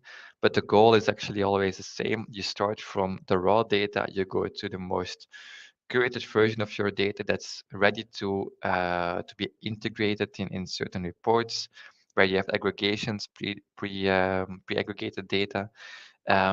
So that's the goal of the medallion architecture, and how many layers you split it up with, it's up to you. The bronze, silver, gold is quite an easy way to think of it. So that's maybe a good start. Then the question becomes, how do we bring these concepts together a bit? Because we saw on the one hand, the medallion architecture, where we have all those different layers, and the data in there is structured in certain levels of quality. But you also saw that you have to make sure that our different organizations, our different domains own the data separately in some way. How do you do it? So the answer is, of course, different for every organization. This is an example of what I often see being implemented. But the question is then, which data mesh design principles should be applied at which level? So you have the two teams on the screen, the central data team and then one of the domain-oriented teams. Why did I structure it in this way? Well, there are certain elements guiding your decision. There can be historical reasons. There can be the reason for data maturity. The more mature your domain-oriented teams are, the more you can make them responsible for as well. You can have expectations from different departments on how they want to work or not work with the data. There can be plans to either upskill the existing team or upstaff the existing teams. And there can also be tools which really act as enablers. And I think Microsoft Fabric is one of the strong tools there, because at Microsoft Fabric, we really have the right tool in hand to do the shift a bit more to the domain-oriented teams instead of staying with a central team. I think with a SaaS-based solution, this is really key. With PaaS, we also had to be a bit more integrators and technically savvy to be able to work with data platforms. So now we're really at a turning point there. So what I've put here is, so then central data team responsible for connecting new data sources. Data cleansing is a task that everyone should be involved in, as well as data governance, but can also shift a bit more left, both of them. And then data modeling and data quality, for example, those are things I think the domain-oriented team are responsible for, while the central data team does not have the right knowledge to do so. But we'll see more in detail when we go to the Microsoft Fabric implementation of what I exactly mean by that. If you want to start with this, often you work with, let's put everything that we'll need as a data product in a domain-oriented team, and then see how much things that you need to build up to that you'll also have to move to the domain-oriented team, or maybe move back to the central data team. So in Microsoft Fabric, maybe let's see, wait in the meantime, because I can't always see both screens together, if there is any questions or something in the chat. So not yet. All right, so then we continue here. With Microsoft Fabric, bringing this to life, you can do this in multiple different ways. And maybe, the most important thing there is, how do we do the design of the workspaces in Microsoft Fabric? So let's see, you can go the Hello World version. Quite simple, you have one workspace. In this workspace, you use, for example, data pipelines to land your data in the lakehouse. Then you use the lakehouse to transform your data. And then maybe you'll build some views in SQL on top of that, and a semantic model, and then you're done. You have your 3 layers. You have your bronze, you ingest your data, you silver, because you clean your data, and gold, because you'll build some pre-aggregated data sets. So with that, you're done, and maybe I could end my talk there. But I don't think that's the way to go. We'll see a bit how we can fit them up more, and then why this is important to do so. In the bronze layer, we want to ingest the data. So we have to land the data somewhere, and in Fabric, you can store your data either in a lakehouse or in a warehouse. I would recommend, if in your bronze layer, that you would work with a bronze lakehouse, not with a warehouse, because it's a bit more flexible when it comes to ingesting data. Ingestion by itself is a complex task, and thanks to Fabric, it's become less complex. But it's something where you also don't need too much business knowledge. Like ingesting data about payments or about flights is the same thing basically, because the difficulty often lies in how you connect to the kind of source system. The difficulty is, for example, to connect to an SAP source, or maybe to an Oracle database, or maybe to a SQL server. That's where you will make the difference in terms of the knowledge you'll need to ingest the data, not in terms of what the data is about. So to me, data ingestion is something that you can do in the central team with specialized data engineers. I don't need too much business knowledge to do so. So you see here, I've put a single workspace on there with different data sources all going into the same lakehouse, but we'll also see different models. What's important is for the next kind of slides and so on, we have to understand what is a Fabric shortcut. So if you've worked with Fabric, you are already familiar with the shortcuts. If you're new to Fabric, then the shortcuts will be something that you're interested in, and you think, what is this new thing and how does it work? So shortcuts is really the cornerstone of building any kind of Fabric architecture. What do they do? They are virtual or logical links to your existing data. Today, Microsoft supports Delta Lake for everything, but they also announced they will support Apache Iceberg. And your data has to live in, for example, ADLS Gen 2, S3 on Amazon, GCP Cloud Storage, maybe Fabric's OneLake, so the data lake in Fabric as well. So you can connect to your data where it is sitting today. Microsoft has this concept of one copy. You don't copy the data anymore, because the shortcut will expose your data as is into your lakehouse.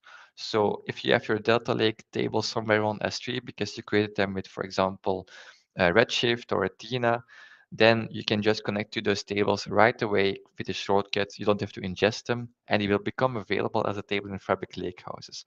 If you do an update in your source, immediately is there in your destination lakehouse as well. So this is really useful. If you can just connect to data source without ingesting them, so that's very, very powerful. There are two new features if you enable the lakehouse with schemas in Fabric. You can also use schema shortcuts. So meaning you point to a folder somewhere containing multiple data sets, then you'll automatically pull in all those data sets within that folder. You just give the name to the schema and they'll all appear in your schema in your lakehouse. Very useful. And what I will also recommend is if you create your shortcuts and you don't do schema shortcuts, for example, or maybe for schema shortcuts as well, create them using the Fabric APIs. They've went GA a few months ago, I think now. So don't start creating them manually all the time because you have lots of tables. It's quite easy to do so from notebooks or from anything else that you'll interact with Fabric. So how do you ingest your data? Well, shortcuts are an easy way, but that means that your data is already sitting in the cloud somewhere in Delta Lake or maybe in the future in Iceberg as well. So other ways, of course, you have in Fabric the data factory with copy activity. There's a copy job as well, which is quite easy to work with. It's also something new. I think by far the easiest one to ingest data is database mirroring. If you have a database supported by the database mirroring feature, then you just have to connect them, stick the tables. I don't have to deal anymore with CDC kinds of things. Fabric will all do it for you. You can automatically ingest new records. You don't have to worry about it. It's happening all behind the scenes. So that's really powerful and allowing you to spend less time on ingestion because there's not too much value from ingestion by itself, of course. We also have Dataflow Gen 2. You can also use notebooks and Spark jobs to ingest data. OneLake also still supports all the Azure Data Lake storage APIs. You can even just drop files into the OneLake File Explorer, like if it's some kind of OneLake client, OneDrive client before. So here you can do it as well with your data. Just move your Delta Lake datasets into it. And then if you are working with the data warehouse, Silver Lakehouse, you can also use copy into or open rowset to get your data into the data warehouse. So lots of different ways. And as you can see, the different technologies are important here and less the business knowledge. So that's why this is something that belongs a bit more to the central data team. Now, how do you structure this? you have maybe, for example, lots of data sources that all sit in one source system. In that way, it depends a bit on how many schemas you have. So there are different structures you can use to structure the data in Bronze. You might go with one workspace, one lakehouse, and then for each source system, you have maybe one schema. And then it only works, of course, if all your source systems also work with a single schema. So I think maybe another one to look at is a one workspace and maybe one lakehouse per source system. Then you can basically get your databases from the sources in there one-on-one and still work within one workspace in Fabric. If you have different teams working on the ingestion, which might also be possible in larger organizations, then maybe it's easier to work with multiple workspaces. And then in those workspaces, work with one or more lakehouses per source system. So it's a bit of choice you can make, and I think the most teams will go to the middle solution, multiple lakehouses in one workspace, because it's a bit easier to manage, and it's, like I said, usually something done by the central data teams. So those are this is the one where you have multiple workspaces, but yeah, like I said, you can go multiple different ways. Then we go to Silver. In Silver, we want to clean our data. And this is something that I spread out on my first diagram between the central data team and then also the more domain-oriented teams. Why is that? Because cleaning data is lots of different things. So one thing can be non-domain specific. For example, getting your datetimes in the right data type. If you ingest data, often they're ingested as strings, varchars, and you want to get them into a datetime2 type in Fabric. Maybe they have to do some time zone conversions. I don't think your domain-oriented teams always have to deal with this, or maybe fixing from going from strings to integers. Those are very common things that you don't have to maybe worry about to have the right business knowledge. But for example, if you work at finance data, you have to ingest columns containing bank account numbers, like IBAN numbers in Europe. Then these have checksums at the end to verify if the IBAN number is actually a correct IBAN number. These kinds of checks that I can put in place are very specific to the domain. So that's maybe something that you can spread out more to the domain-oriented teams. So maybe this can be also two parts. You have Silver, the central part, and Silver, the domain-oriented part. Yeah, I just a fun picture here to keep it simple. But of course, you can always extend this up to your likings. Common tools to clean your data are Spark jobs, notebooks. If you do it in SQL, then I think it will like dbt is very useful. And again, here you get your data from Bronze into Silver, not by copying the data, but by using shortcuts. Why? Because your data is in one lake, it's in Delta Lake because it's in one lake often. So that means that getting your data from Bronze to Silver is just a matter of creating a shortcut. There are different workspaces, that's no issue because you can create shortcuts across different workspaces. So really the shortcuts are key to having the different structures separately while still having a single copy of your data. How do you do the layout in Silver? Well, that's a bit similar to Bronze for most teams. I see other companies choosing for Data Vault. I'm personally not a big fan of Data Vault. You can also go with something called white tables. This is a bit up to you what you want to do there. I think Data Vault might be used if you have lots of different sources and you have to align them in some kind of way. But I think sticking with the Bronze layout a bit longer and then just having a cleansed version of it can be one of the easiest approaches. Then we come to the Gold layout. So here again, we work with shortcuts to bring the data into Gold layers. Now in Gold, I would really recommend to split it out by domains. So applying the decentralized domain ownership to the max here actually. Why? Because we want to transform the data into usable pre-aggregated data sets. They have to mean something. So who knows what the data means best? So these are the domain-oriented teams. So here, split the data by domain. Even if today is still one team working with the data, you can already start splitting out by domain so that in the future you still have the opportunity to do the team split afterwards. Maybe the organization might grow, and then the different domains might get their own teams with data stewards in there. So it's easier from the start if you split them out than if you have to split them out later on if they were in one workspace or one data warehouse. I personally always recommend to do data modeling in SQL here because SQL is very approachable. Everyone in data knows how to work with SQL, while PySpark can require a bit more learning and requires you to understand how Spark clusters work. So why SQL then? Well, because it's also very easy to work with for most teams. They always know SQL already. So just work with SQL there, let's say. To get the data into a SQL environment, we have to think of data warehouses in Fabric. You have to use lakehouses in between. I call these maybe shortcuts hubs because you basically pull in data from Silver, and then you'll link your data using these shortcuts into a lakehouse in Gold. And then in Lakehouse, any lakehouse you have is also available to be queried from any data warehouse, because you have in lakehouses in Fabric the SQL Analytics endpoint, and these endpoints expose your data in the T-SQL world, where we have also the data warehouses, and they can just query any lakehouse within the same workspace. So that's why I would create these lakehouse shortcuts hubs without actually doing something with the lakehouses themselves. And yeah, that way we built our structure for Gold.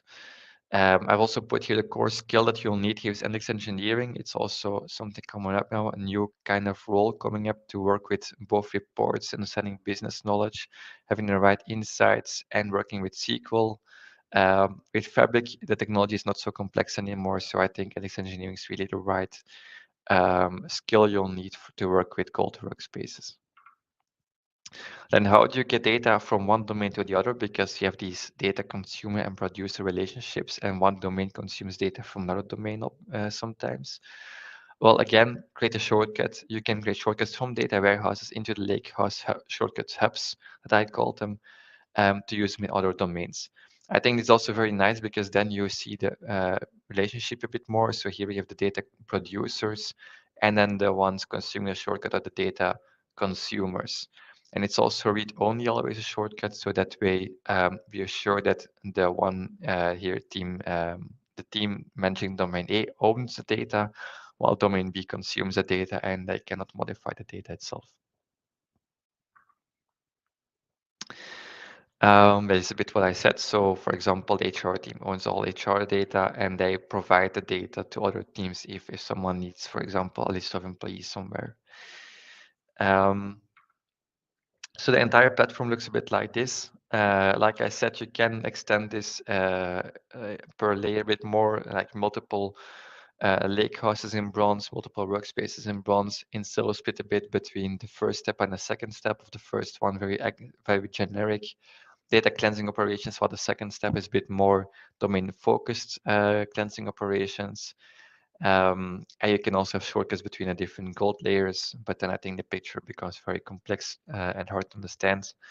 But in general, we have different workspaces, bronze, silver, and Gold. Did I invent this? Well, no, you can also find this in the Microsoft documentation. Microsoft also recommends you to work with these bronze and silver zone as lakehouses, in Gold as a warehouse, and split everything up in its own Fabric workspace. So I didn't reinvent the wheel there, like they say. This is also a bit the general recommendation. You can also extend this. And what I don't like about Medallion is these names about bronze, silver, gold. But if you do want to extend this, sometimes I see people calling extra layers, for example, platinum or something like that.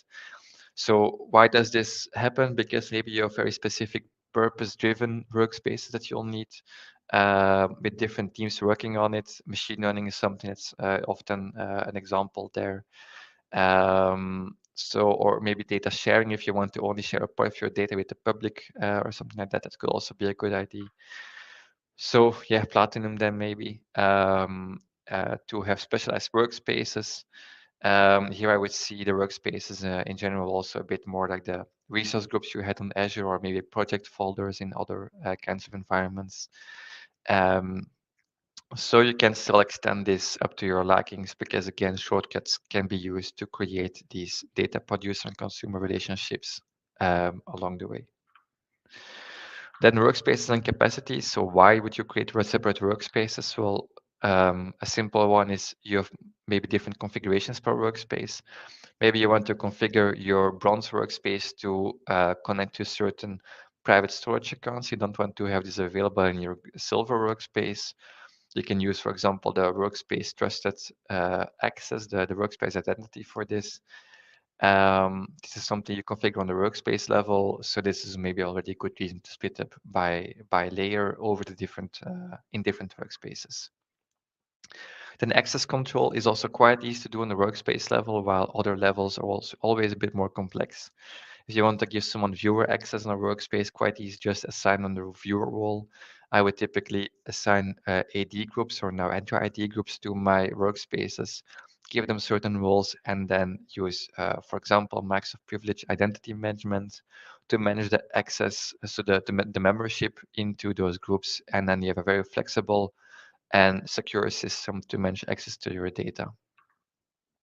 But then we come to capacity management, which I think is a main reason to split up the workspaces and why I have my workspaces separated for every layer. So capacities. What is a capacity in Fabric? It's basically what you use to compute something. A capacity is a pool of capacity units. It measures a certain amount of compute power. It then spreads amongst one or more workspaces. Every workspace has to be linked to a capacity. Only one capacity. You can't link multiple capacities to a single workspace. The workspaces in Fabric just contain your logical items, the Fabric items like lakehouses, warehouses, and so on. But as long as there's no capacity linked to it, there's nothing you can do with these kinds of things. So you always have to assign a capacity. There are some ways you don't have to assign a capacity, which I'll also talk about later. But usually think of it workspace just like container to do something with your container, the capacity, which is actual power, the compute power you'll need. And a capacity, like I said, can be assigned to multiple workspaces. So here you see one assigned to 4, these two have their own capacity, these workspaces. And you have one capacity assigned to 2 workspaces. And a capacity is used for everything which is built in Fabric. So really everything. So even if you use Copilot and you ask it a question, it's also going to consume a bit of your capacity. And a capacity always has a certain amount of capacity units. So for example, an F2 capacity on Fabric has 2 capacity units. And F8 has 8 capacity units. The actual billing itself is done in capacity in seconds. So here you see CUS, while capacities are with abbreviated CU. And also see the different ways of writing. You have CUS here for capacity in seconds, and then here capacity itself, the plural is written in a different way. How many capacity in seconds do you have? Well, basically every second, your budget is the amount of capacity units you have, determines the amount of capacity in seconds. So for example, for the F8 here, we have 8 capacity units, meaning our budget is 8 capacity units seconds per second. Then we come to bursting and smoothing, which is really why Fabric is so powerful, and where even with an F2 capacity, you can even do lots of complex things. How does this work? Well, Fabric is going to bill you in a different way than how it's going to execute your workloads. So a workload is built differently than how it is executed. It's very important to understand. So imagine, only look at the red things on the picture. We have a certain amount of capacity units in our capacity. More capacity units means we can do more with it. We have more power. And at certain points, we'll have a limit there because Microsoft is also not giving you their data centers for free. So there's a limit introduced by your SKU, by the amount of capacity units. The heavy workload might go over this limit by itself if you execute it, and then it can be throttled. Now, Microsoft is not going to throttle you that easily. So what happens? Your workload is really flipped not upside down, but to the side. And your workload, the usage it has in terms of capacity unit seconds, is going to be spread out over 24 hours. So you have a certain amount of capacity in seconds you'll need to do something. You'll not be billed for it this second, but over the next 24 hours for most things. How or why does it work? Well, there are two kinds of workloads on Fabric. There's interactive workloads. Basically, this is just Power BI, and everything you do in there spread out over the next 5 to 6 minutes. And background workloads, basically everything else, which is not Power BI, is going to be spread out over the next 24 hours. Most operations are background operations in Fabric. Even running a SQL query, how does Microsoft see this? If you can sort something, walk away from your computer, you come back to it, and you then see the result and you're happy with it, that's a background operation. If you click on something and you're waiting for the thing to actually update, that's an interactive operation. So if you slice and dice in Power BI, that's interactive. If you do something like running a SQL query, maybe there it's okay to wait, so there is a background workload. So that means if we bring this all together, for example, NF4SKU, 4 capacity units, in the next 10 minutes, we can use the capacity unit seconds that we'll have for the next 10 minutes. So that means we have every second 4 capacity unit seconds. If you do it this times 10 minutes, then you get 2,400 capacity unit seconds. If we look at, for example, an F8, we have 8 capacity units. You want to do something in the background, like running a Spark job or a SQL query. If you add up the amount of capacity unit seconds for the next 24 hours, you'll get to over 500,000. So you can actually consume over 500,000 capacity unit seconds to run your Spark job. Not to just run that single Spark job, but to just run all the background jobs in your environment. So it's basically a budget you have, and you can do something which takes a certain amount of capacity in seconds. And the more things you do, the less budget you'll have. But every second, your budget is refilled again with more capacity in seconds. And this is how the billing works, but the actual duration of your workload will always be as soon as possible. Now, there's an impact of the SKUs choice, which is not just the budget. Capacities will also determine the features you have. For example, Copilot or Power BI Premium features are only available in F64 or higher capacities. And also some features not available in full if you have lower SKUs. For example, Spark jobs in Fabric, you get 2 vCores per capacity units. So if you have an F8, that means that you have 16 virtual cores that you can use in your Spark clusters.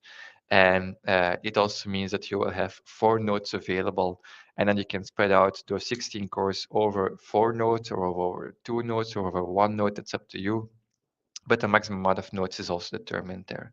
And there's also a burst factor of 3, meaning that you can do 3 of these workloads at the same time in total. That's what the burst factor does. So capacities say how much capacity in seconds you have, which features you have, and then also for Spark jobs, also how powerful your Spark jobs can be, how fast they run. We also have something else which is determined there. Capacity also has a region. Not every region in Fabric has, for example, availability zones. So if you guarantee a certain SLA, where if a data center goes out, then your data should still be available, then you should look at the availability zones because, for example, where I live, West Europe, the availability zones are not available yet for Fabric, and the closest one I should go to is in Ireland, North Europe. So it also is going to influence certain amount of SLAs. It's also going to determine where you store your data. If you have a workspace in Fabric with a warehouse, and the warehouse is connected to a capacity in West Europe, then your data will be stored in West Europe. So the capacity is determining where your data is going to be stored for that workspace. What might happen while throttling? If you consume more capacity units, capacity in seconds, sorry, than what you had available, because maybe you did lots of different background jobs, and after adding them up, they consume more than, for example, for the F8, almost 700,000 capacity in seconds. What will happen is Fabric will throttle you. So at first, you'll see that in the interactive operation, so Power BI, you'll see 20 seconds delay on everything. It does not impact the ongoing operations, only the new things you do. So if you slice and dice, 20 seconds waiting before you see the result. If there are no capacity seconds available for the next hour, then everything interactive will be denied. And if you consumed everything for the next 24 hours, then all operations are denied. So throttling might impact you. And as you understand now as well, maybe one user might consume your entire capacity. You can have this risk where a single user runs an intensive query and this query takes up all the next capacity in seconds available for the next 24 hours, then nothing in the organization in that capacity is going to work. So if you have a report that you want to show your CEO every morning, and it's at the same capacity as your data engineering team is exploring things in a sandbox, that's very dangerous. So always split up the capacities per workload, per team, so that you have separate capacities for that. And then that way you avoid this issue where you can have throttling in the capacity by managing it a bit better. How do you know if that's happening? You use a capacity metrics app. I'm not going into detail into it, but it's an application you can install in your Fabric tenants where you can see the amount of capacity in seconds consumed by all the operations you have in your capacity, all the ones running in there. But if you want to split up your workloads over capacities, you have to split up our workspaces. And there we come back to why I split up the different workspaces for the different layers and the different teams and different domains. Because if you want to split up these things, you have to split up the if you want to split up the workloads by capacity, you have to split them up by workspace first. So I think splitting it by workspace is not too complex to do, and then assigning different capacities to it. That's I think where you can make an actual difference. Then we also saw access control is a good reason.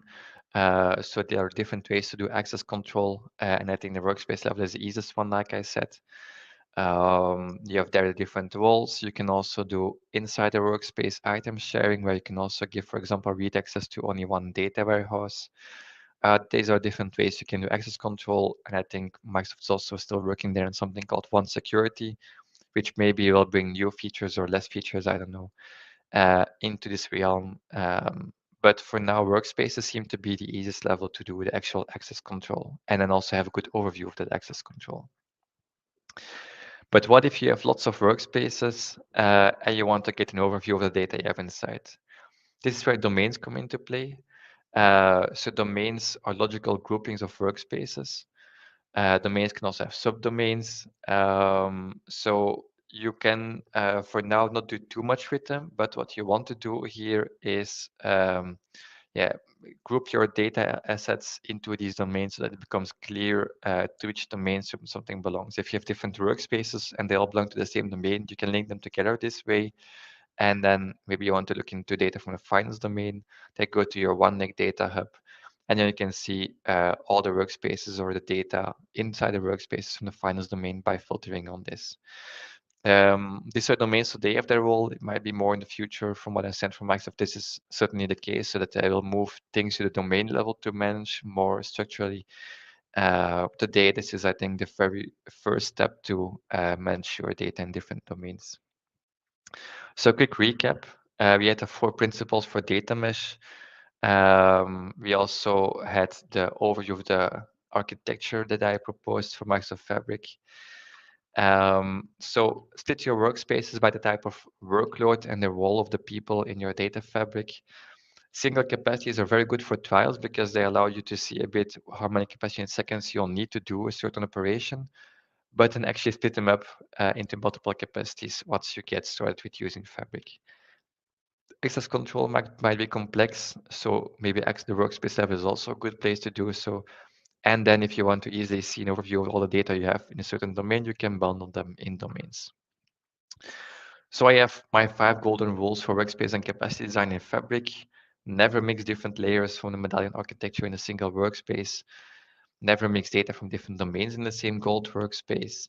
A workspace always needs 2 things, a capacity and a domain. Of course, if you have, for example, Power BI you want to run somewhere, Power BI Premium, you can also still use a Power BI Premium per user today. So that's also still an option. You don't need capacities on, for example, workspace just used for reporting.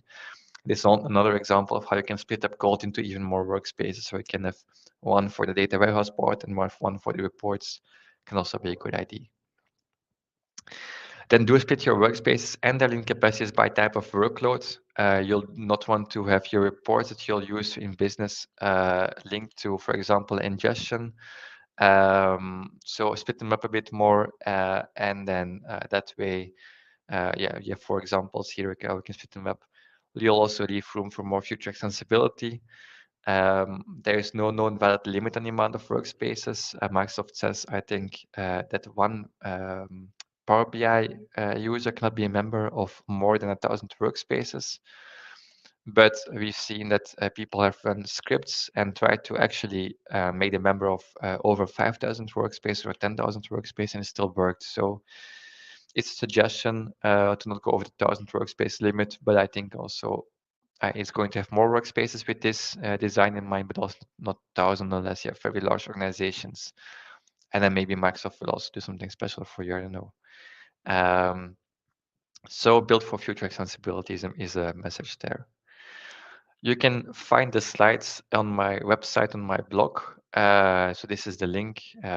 And I also see that there's a question in the chat. So you can also still send me questions afterwards as well. So you can go to my website or my blog, or you can send me an email. How would you suggest one data product loading or updating frequency from end to end? In this case, do consumers have to wait for bronze or silver updates and align accordingly? So the nice thing with Fabric is, thanks to the capacities and the smoothing and bursting in there, that you don't have to wait too much anymore. Like before, if you had, for example, one Spark cluster, you had to schedule everything sequentially. Like your intensive loads have to run one by one because the Spark cluster cannot take all of them at the same time. With Fabric, it's not the case anymore because you can just throw all of them at Fabric. It will just smooth out your usage and you don't have to wait sequentially anymore. So you can do those updates as soon as you need them, the ingestion and so on. Then your shortcuts will make sure that if you do the ingestion, then your data is immediately available in silver as well. So that's something that is also very interesting there.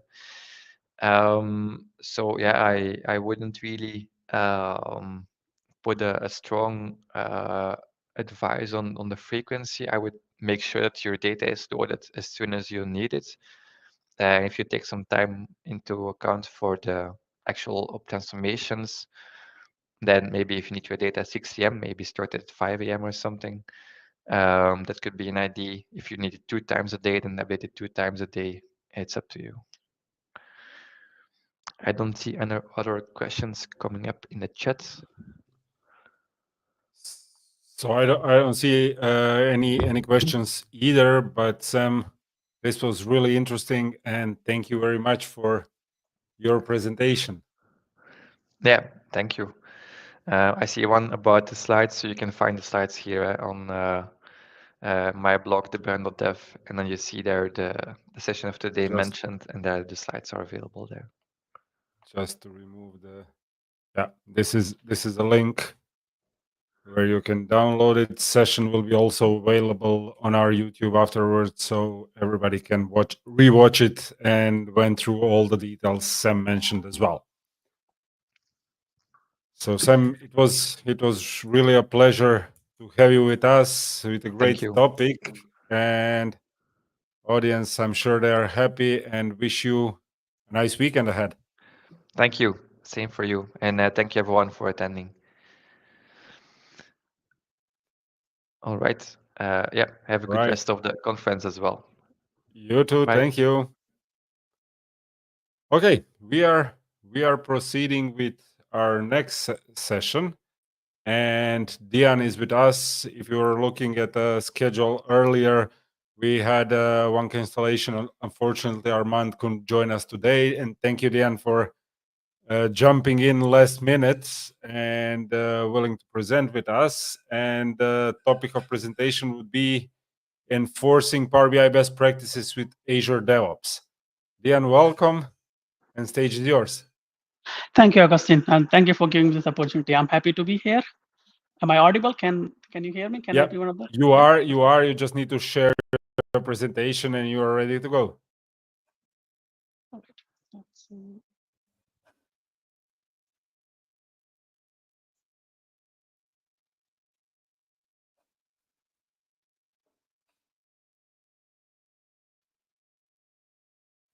All good? Yeah, let me add it to the screen. Yeah, here it is. Welcome, and you Awesome. are ready to go. Thank you, Augustine. Hello, everyone. Thank you for joining this session. My name is Dhyan, and today I will be talking about how do we enforce Power BI best practices with Azure DevOps. So before we start, a bit about myself. So my name is Dhyan Singh Rathore. I work as a Power BI technical lead at Autoliv Sweden. So I live in Stockholm, Sweden. I'm a community speaker and I'm a blogger. So I blog about mostly Power BI, Power Automate, and Fabric since last 1 year. And you can find me on LinkedIn. Here's my handle on LinkedIn. It's just Dhyan. I have my own blog. It's 2bi.com. And even today's session, I won't provide the slides, but you can find everything in a detailed blog with step-by-step instruction on how do you set it up, the best practices by yourself for your use case or your project. All right, so let's take a brief look at the agenda. So today I'll talk about what are best practices, then a bit about what is the status when it comes to best practices today. Then how do we enforce them with Azure DevOps? Then I'll give you a demo, a detailed step-by-step demo to show how can you set it up for yourself. Some benefits and limitations. We'll talk about some key takeaways. And in the end, I'll take any questions you have. So before we jump into the actual talk about the best practice and other things, so I would like to see and tell you like what is the motivation of this presentation today, right? So in my job, when I work as a tech lead, so my job is to support different teams, different domains, different functions within my organization to get the best out of their Power BI. So it could be in the form of sometimes they need support setting up multi-user working environment or some technical issues, anything. So one frequent topic that came up is when it's a bigger team, you have 6, 7 developers in the same team. And if you remember earlier, version control was kind of like an issue for Power BI. So if somebody is working at the data set, no one else can work at the data set at the same time. And it was quite frequent that somebody is overwriting changes done by somebody else. So for example, I'm doing some changes and my colleague, and if we don't sync up over Teams or any way that I'm working on it now, they might do some changes already in the data set without me being aware of that. And then when I push my changes, I'm overwriting those changes, right? So this was a bigger problem. And with the recent advancement, Microsoft has fixed those problems. So now we have PBIP, PBIR, and TMDL for data set. And with this, we can have Git integration. So that's one of the powerful thing about Fabric or moving Power BI to Fabric environment is now you have the multi-user work environment set up at the same time. So multiple people can work at the same time. They don't overwrite each other's changes. So anyone can know like what other teammate has done in the previous commits and all. And this also brings us the new flexibility. Like how about if we could make our pipelines like the DevOps or Git in such a way that whenever a teammate commits a change, I want to evaluate, okay, so if a change has happened in the data model, are they following all the best practices? Or maybe they have made any mistake that they shouldn't have done, and that could break the whole thing. Especially when you work in a multi-team, you have like 5, 6 people working at the same time. Maybe you have just one data set, maybe you have 20 data sets. This helps you to enforce that. And that's what we will talk about today. So that's the motivation of today's session as well. So let's get started with best practices. What are best practices? So if you look at the official definition from Google, of course, then best practices is like any established techniques, methods, or processes. And that's like the most effective in delivering or optimal result in a particular field. So if you talk about best practices for data modeling, that's different than best practices for reporting because we're talking about particular field, right? And then how do we get to the best practices? Who defines these best practices? So one important thing is, so best practices is based on your previous experience. Like maybe there was a research done by somebody. So usually whenever Microsoft releases a new technology, there's some white papers because they have a vast network of partners and customers. So they write some study papers and from there they define the best practices. Okay, like you have one way of doing things and then you have the best way of doing things. Then they also come from previous experiences and lessons. Maybe you were trying something out earlier and then you failed and then you realize this isn't the right way of doing that, right? It's like I ask you, can you go and get me a carton of milk? And you have multiple ways to go there. And it depends on if it's raining outside, then maybe taking a car is a better option. If it's a nice weather, you would like to take a walk, then maybe walking is the best option. So, it depends on your experience and the lessons that you have learned. An important part is best practices are customizable. So when somebody else implemented. So you have a colleague in another company, or you have a friend in another organization. They might be implementing a best practices in a different way, because that's referring to the challenges they have. And when you implement the same best practices in your organization, they might work in a totally different way. So that's the powerful part about best practices, that they are customizable. Let's take a look at an example and see how do we arrive at a best practices. So I have a simple example here. So how do we calculate sales margin, right? It's like in every project, we need to calculate sales margin if you're working with sales or any kind of margin. So it's a simple formula. So you have margin percent here. Then you do sales minus cost divided by sales into 100. Very simple and straightforward formula. When you try to write it in the DAX, the simplest way is you have margin percentage, right? You take out your margin, the sales minus cost, you put it in one DAX measure. Then you have the sales that's coming from another DAX measure, and you just divide them. You don't need to do multiplied by 100 because you can set the data type as percentage, and Power BI will take care of that. So this formula works, right? It gives you a correct result. But there's one problem with this formula. And the problem is, what happens if the sales calculates to be 0? Especially when you build a big models, kind of like a standard model or golden model, and you give it to users, they could set multiple type of dimension. Maybe they have incorrect selections in their filters, or maybe they clicked in one visual and that turns the sales to be 0. So anyway, so if the sales returns to be 0, your formula will fail and user will get an error. Now, from a UX side of things, it's not nice user experience, right? You want to let them know if it's not working, you should show them either an error message, or you should show nothing, just show a blank. But showing an error message, it's kind of like breaks that flow when a user is working with something. So how do we address that, right? So let's try to see what other DAX measure we can write to address this divide by 0 problem. So first one is, we can check, okay, so I'm gonna take my sales, then I will check if it's greater than 0, and that means it's non-zero. Only then I will do the division operation. If it's not greater than 0, I will return a blank. Now this solves my problem, right? They won't get an error. They will just see a blank wherever the DAX measure is used. Let's look at another way of implementing the same formula. It's another function, if error. It kind of does the same thing. It will check. So how will the DAX interpret this or execute it? So it will take the margin, it will take the sales, and it will do the division. If it encounters any error, like it could be divided by 0 error or any kind of error, it returns a blank. Otherwise, it returns a number, correct result. The third way of doing that is we use the divide function. So divide function is something that's out of the box. It does everything for you. You don't need to explicitly check whether it's resulting in any error or not. So how does divide work? It will do the division. If it encounters any error, it will return the blank. Now this blank here that you see in italic, that's optional. You don't always have to write the blank, or it gives you the flexibility in case you want to return something else, like an error message or maybe another number, a default number or something.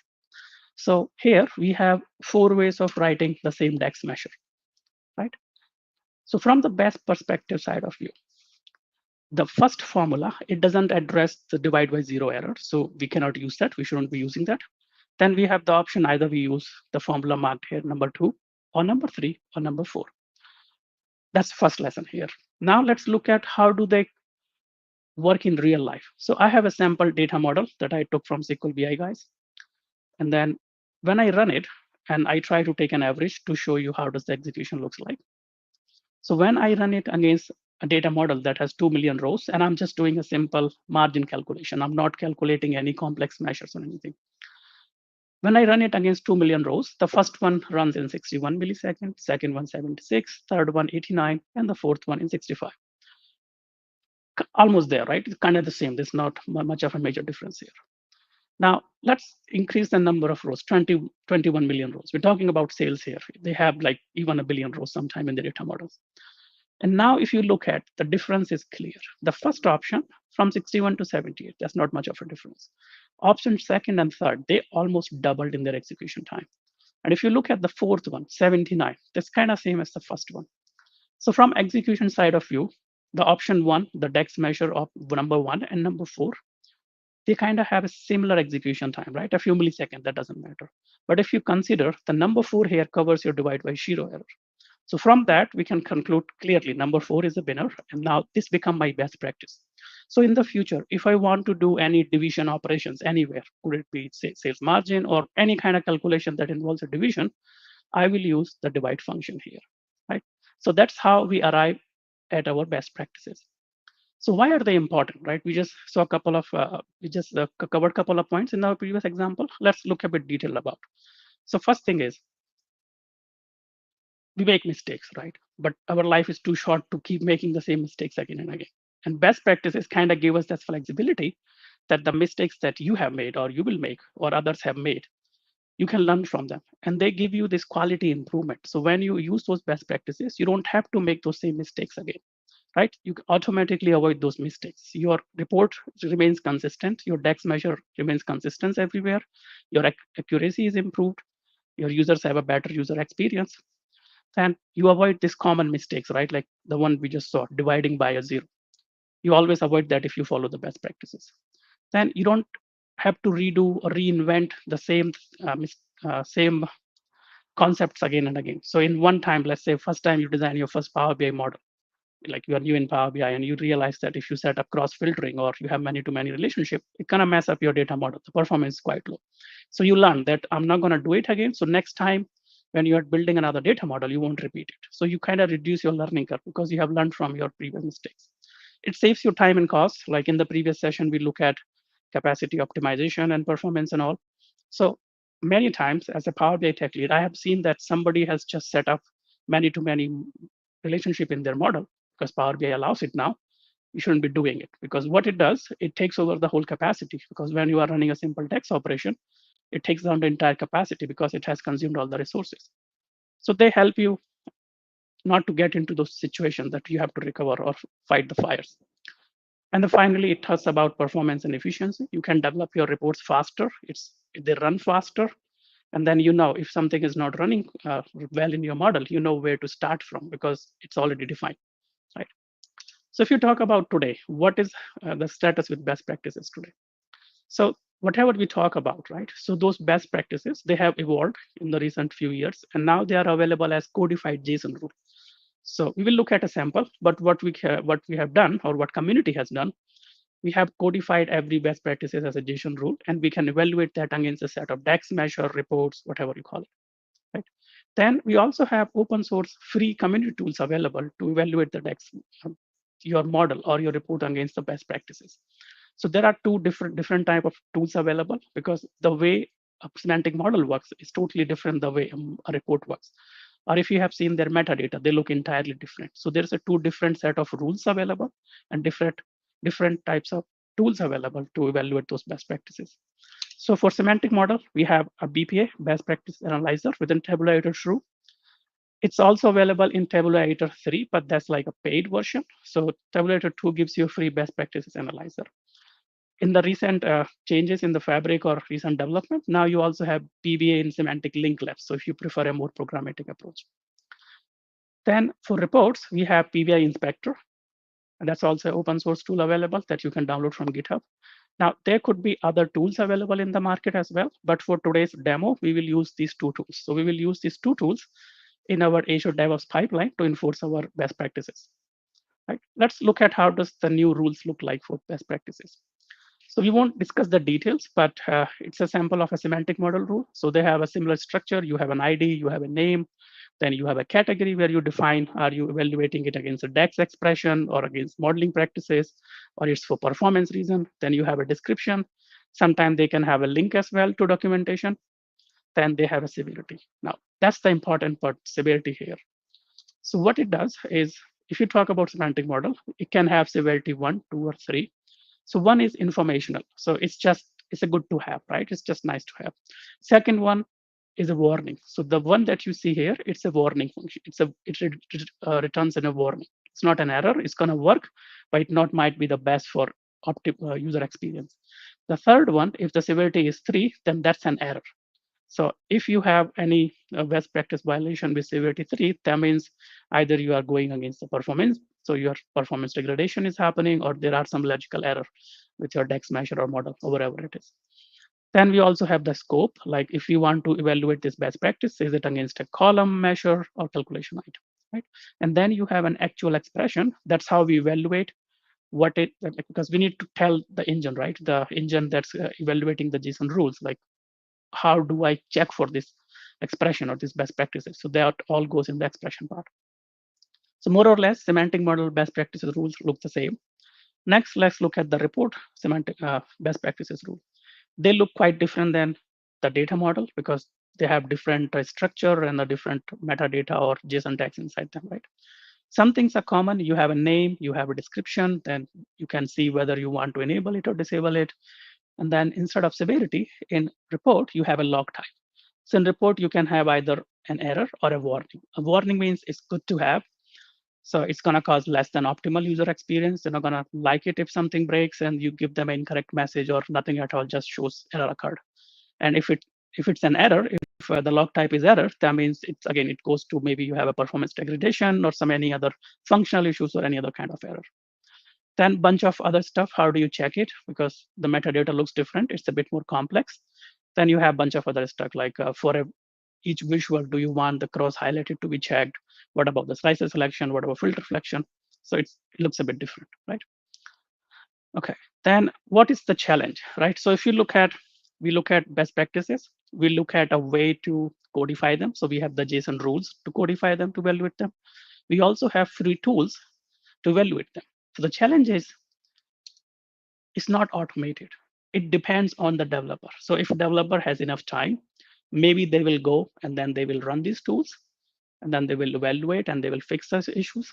If they don't have enough time, maybe they're working on a tight deadline, or maybe they just forgot to do it because it's a bit cumbersome, right? Every time you make small changes, you go and run the manually, the BPA or the report best practices, it becomes a bit cumbersome. So manual process doesn't work. And it depends on the developer discretion. Maybe they evaluate it, maybe they don't. We cannot enforce it. The question comes in today's session, how do we enforce best practices in our development lifecycle?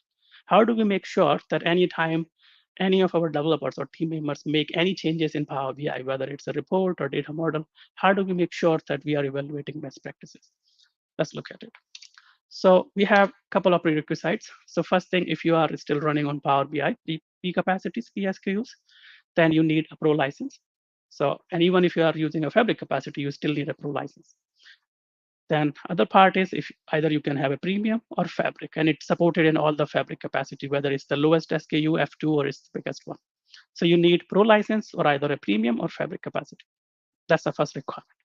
Second is from the DevOps side. So you need an active Azure DevOps account.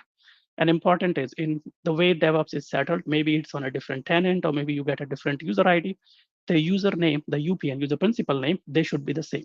So if you have one UPN in your Power BI tenant, the same UPN should be available in DevOps as well. If you have a different UPN, then this setup won't work. The DevOps won't link to your Fabric workspaces. Then you should have access to a repository. So either you should have access to a repository or you have the right to create a repository from the scratch. And the last one is there's a tenant setting in admin portal, in Fabric admin portal, and that is user can synchronize workspace item with Git repositories. So this allows users to create Git repositories and link them. This allows the users to link the Git repository with their Fabric workspace, whether it's Power BI content or anything, doesn't matter. And this is a setting that can be disabled by tenant admin for the entire tenant, or they can allow a certain set of users to be able to sync with the Git repositories. So make sure that you have access to that. If your admin has disabled it for entire tenant, you can request them and they can allow just you or your team to be able to sync with the Git repositories. So these are the 3 different requirements we have. Let's look at development workflows. How does it look like? So this one is a more generic version. And today's demo, we'll look at a different development workflows in a minute. So how does it work? So if you look at on the left-hand side, you have local machine. So a user comes to the Power BI and they use PBIP folder. Alternatively, they can just directly work with simple Power BI files without using PBIP. And then they save the file and then you use the VS Code to commit to the Git repo. Now the Git repo here can sync to the GitHub, our Git repo, right? So you can create a feature branch. So here I have a feature dataset change. So the way I'm looking at this is for developing dataset or making any changes in the dataset, user 1 is using Power BI Desktop, and then I commit it to my Git repo. So I create a new feature dataset change, just a name. You can follow any convention that you want. On the other hand side, I have another user that's making changes in the report. I mean, the user can also make changes in the data model, but in this particular flow, is making a change in the report. So he creates another branch called feature report change. Then both of them are available in the Git. Then we have a build pipeline. And in the build pipeline, the Azure DevOps build pipeline, we evaluate both the changes. So whatever is coming from the dataset branch or from the report branch, we evaluate the best practices rules. And then we have an optional team lead. You can also ignore this. You don't need a somebody to review it, a reviewer. But once the team lead has reviewed it, they can merge it to the main branch. So here, the main branch always contains your changes, both dataset and report, after they have been evaluated for best practices. And then finally, you can sync it to the actual team workspace. So your team workspace always contains Power BI content that has been evaluated for best practices. So it's a simple 4-step process, and we will look at the demo soon. So first is we will connect a workspace to Azure DevOps, right?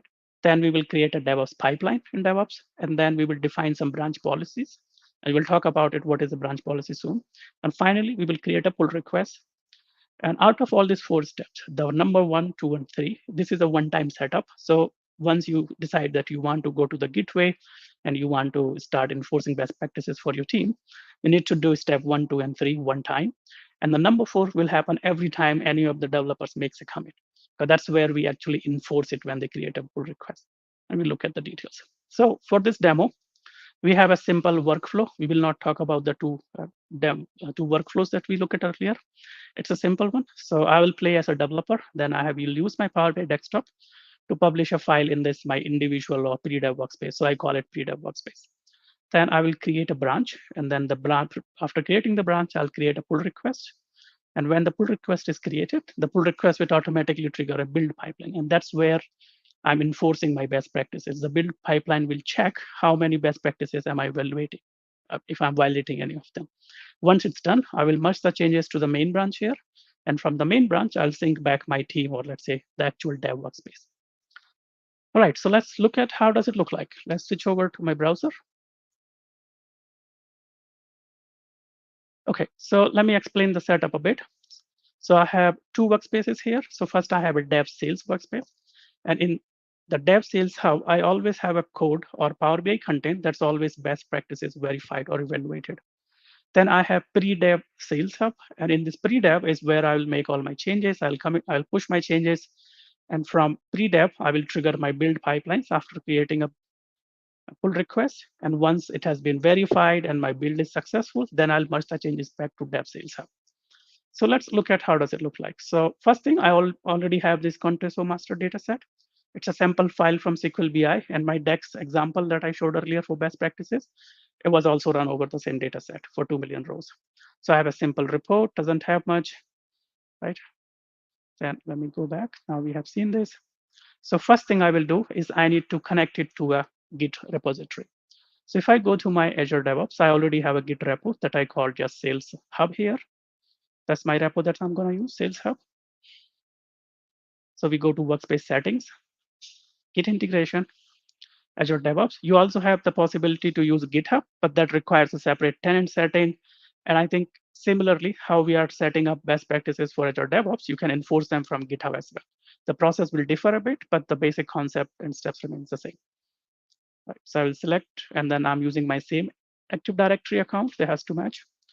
Select my organization, the project, then I'll select my correct repo, and I would like to sync it with the main branch and connect and sync. All right. So once it's done, you can check your status is synced. You can see the last time when it was synced. All your changes are synced with your GitHub repo. Now, if I go to here and just refresh it, I will see that now I have files available. It was empty earlier. So I have both my report semantic model. Now, in this demo, we will only use one semantic model and one report. But even if you have more, you have like a mix of semantic model and reports, you have 10 reports, you have 5 semantic model, any number, they all work the same way. We define the pipeline once, and then they are all enforced at the same time.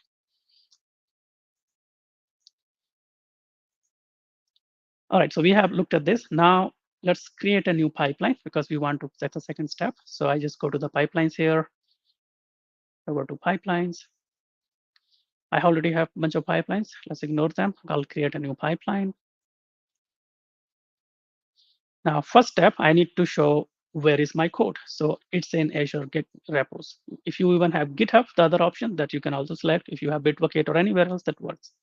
So my code is in Azure repos Git. I will select this one. Then I will select my repository, Sales Hub. And then I need to configure some code here. So I will start with a starter pipeline. And once I click on starter pipeline, I get this sample YAML code. It's just a basic dummy, just hello world, the standard of all programmers, right? So now here we need to replace it. So I will just select and delete it. And Microsoft has provided their demo starter pipeline. So if you go to their GitHub URL, Microsoft Analysis Services, you can find continuous integration rules. So I will just copy these rules here and bring them back. Let's look at these rules. What does these rules look, right? So we understand, if in case if you want to make any changes or change anything, then let's take a quick look at the rules. So first we have trigger, pool, not important. Then we have a build stage. And then in the build, we have two jobs. First is build dataset. And in the build dataset, I have two tasks. And I'm using PowerShell to execute those tasks. The first one is I'm downloading Tabular Editor. So we will use Tabulator 2 because that's the free community open source version. So first step is we are downloading it from this URL. If you would like to change another tool, like if you know another tool or if you prefer Tabulator 3 or whatever, you can just change the URL here, but make sure that tool is accessible and you can run it without any credential or licensing requirements. And in the same, with using the PowerShell, I'm also downloading the JSON rules. So the rules we saw earlier, they are hosted on a GitHub repository. So right now I have found at least two different that I use. So you have GitHub, you have the JSON rules on GitHub from Microsoft, best practices rule. You also have the same from the Tabulator team as well. So, and there's a difference in what they consider to be best practices. So it's up to your interpretation or your liking, which rules do you prefer over the other one. So I'm just downloading the same Microsoft ones here. Then then I will run these rules and this will give me some result. So we will see the result later, but I'm just executing these binaries.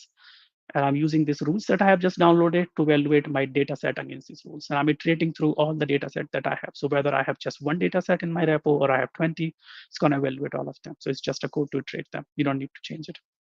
Then in the second step, we are building the reports. So in here, we will check reports for the best practices violation. Similar, it has two different tasks. In the first task, I'm downloading PBI Inspector. It's also an open source community tool available on GitHub. So in the first, I'm just downloading the binaries for PBI Inspector. In the second, I'm downloading the base rules from the same GitHub.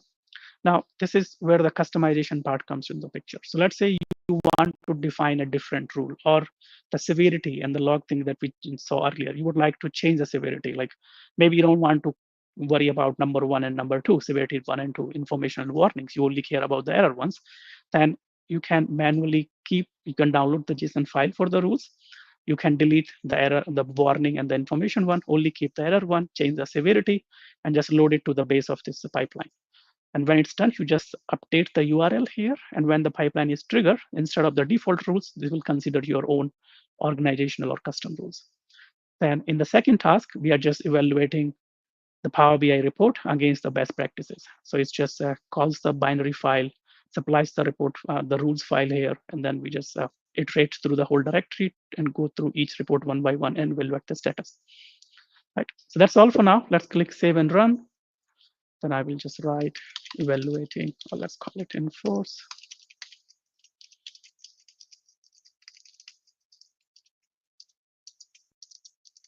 PBI best practices, commit directly, save and run. So just let it happen. It will take a few minutes, and then we have kept it simple. We only have one data set and one report. So we need to wait until the pipeline has finished running. Right. And then in the meantime, what I want to show you is how does, if you're not aware of how does current best practices evaluation looks like with those softwares, is I have this same report opened here, and then we will go to the Tabulator 2. It's the same file that we downloaded in our task 1. Then I go to Tools, Best Practices Analyzer. Then I go to Manage Rules, click Add. Then this time, again, same here. You can, if you have a local JSON file, you can use that one as well. but I'm just gonna take it from the GitHub. And then I have the GitHub URL on my notepad. We'll just take it, click OK, and then run OK. And then in here, it's quite fast. I will get which rules are being broken and what is the severity of it. So if you look at it, it's all number 2, maybe some number 1 here. There's no number 3 at all. So there's nothing that's resulting in error. It's just informational and warning. And then good thing that I like about it, in some of the cases, you also get a fix option. So if you click on it, you get this apply fix, and then the tabulator will make a best effort, or the way it's coded, to fix your best practice at the same time. So that's how you work with dataset. When it comes to report, it's a bit different. So I will just close it down. So I have also PBI inspector downloaded here. It's a simple one. I will browse my file here, and let's switch it to all the files. It's my master file, open. And you can also supply if you want to use the base rules, or if you have any custom rules that you would like to use, and click on run. And when it's ready, it will open you this nicely formatted HTML report. So these are the 4 visuals I have on my page. And this one is the one that's broken. It says reduce the number of objects, because I have a matrix that have so many rows in here. So from performance perspective, it's not a good user experience. So it just shows that something is not working out. Right, let's close this one. Let's go back to our pipeline. All right, so our pipeline has still, let's click refresh. Okay, the pipeline has finished, and we have a bunch of warnings here. If you have any errors, you will get another tab here with errors. And if you have informational, you get another one with information. But in this case, this is same as what we just saw in Tabulator in my local machine. So these are all the warnings that I have. You get a description, column violates rule. But at this moment, I'm not worried about warning. It's the error that I want to enforce. So you can click on any of this warning messages to see the details, and here you can get the details. You have the details, what is breaking. You can also see what has happened, all the steps that the pipeline has went through. So you have all the information available here. All right, so that's done with our setting up pipeline. Then the third one, we need to define branch policies. So what we have done so far, we have connected DevOps with our workspaces. We have built a pipeline that evaluates the best practices. Now we need to enforce it. And to enforce it, we will define branch policies first. So for that, we go to branches. So head over to repo, branches. And I would like to only set up in my main branch. So my main branch should always have the best practices that has been evaluated through my pipeline. Then I will click here on more options, and I get branch policies here. Right. Then you can also set if you would like to have any reviewer in here. So if in the earlier workflow that I showed, you can define a team lead or somebody who's responsible for manually merging everything after just keeping human in the loop. For this case, I will keep it off, and I will use the build validation here. So that's where I will define the my branch policy. So click on new build policy. Then I will just keep the name as, okay, select the pipeline. It's Sales Hub that I have. I don't need any path here. Trigger is automatic. Policy is required. So when you keep required, they need to create, anyone who's trying to merge the changes, they must create a pull request. And before the pull request can be completed, the build must succeed. And it's our build that's evaluating the best practices. So anytime somebody creates a pull request, it automatically triggers the pipeline, and the best practices are being evaluated. And if there's no error message, it would merge automatically, or you can optionally merge as well. You can also set a reviewer on a pull request to pull request basis.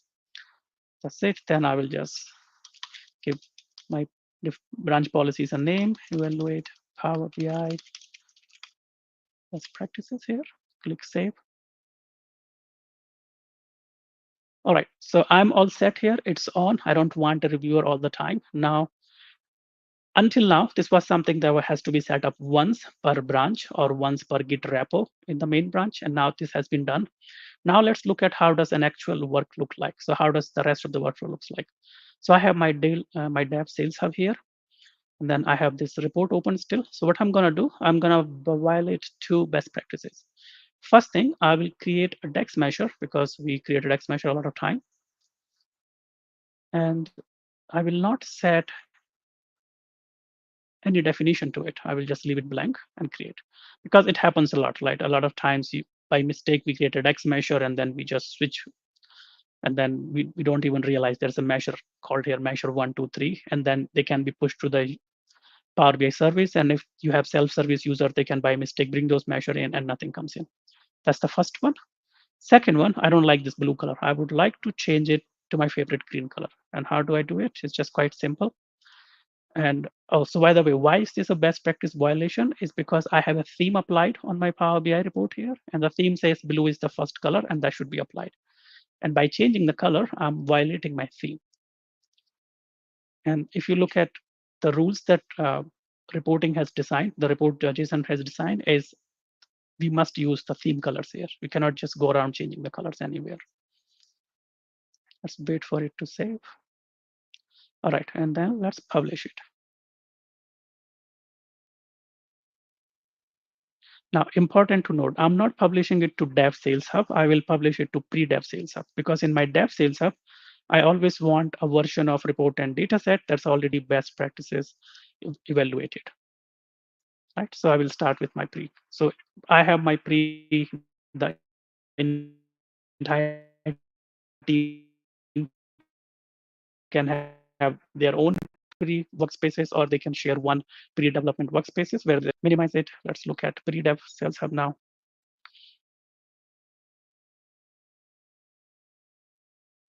All right, here is my changes. I don't have my Git committed, and then to push these changes to the mains, first I should connect my workspace to the Git repo that I created. Let's do the same, connect, organization, project, Git fabric. Now this is also a one-time job. You will do it at the beginning of project or when you decide, okay, now we want to switch to a Git method of working. All right, let's try to do this. Sync content from this workspace into Git. And this will fail because we have a branch policy enabled and we are trying to directly commit to the main branch. And this is not allowed. We can't directly commit to the main branch. And that's what we wanted to do. No changes should be able to go to the main branch until they have been best practices evaluated. All right, this didn't work. Now what we will do, we will switch the branch. We will create a feature branch as we discussed earlier. So I will just go to source control, to the branching tab here. And this time I will do checkout new branch and I will just call it feature. I'll call it changes. Because I have done both dataset and the report changes, I will not create dataset and report separately. All right, let's commit it and let's say changes in the line color.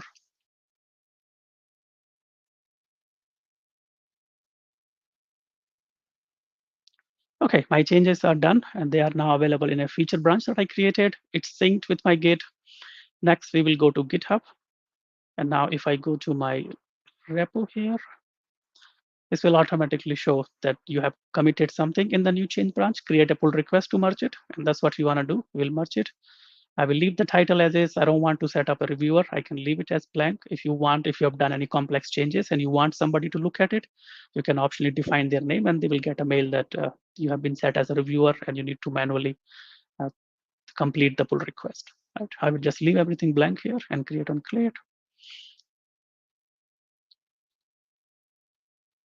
All right.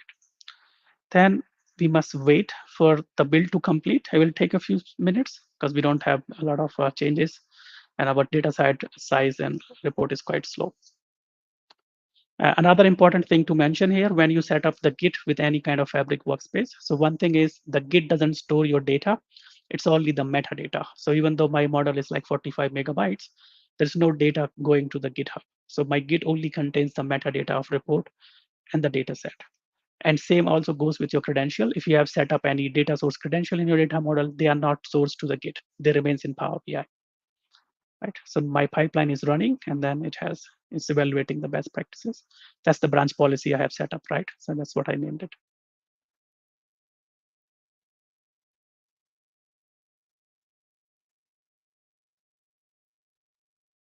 Okay, so we are just waiting for this build pipeline to finish so I can show you how does it look like. And we know we are breaking 2 best practices. Just let's look at it. How does the error look like and how is our pipeline enforcing those changes?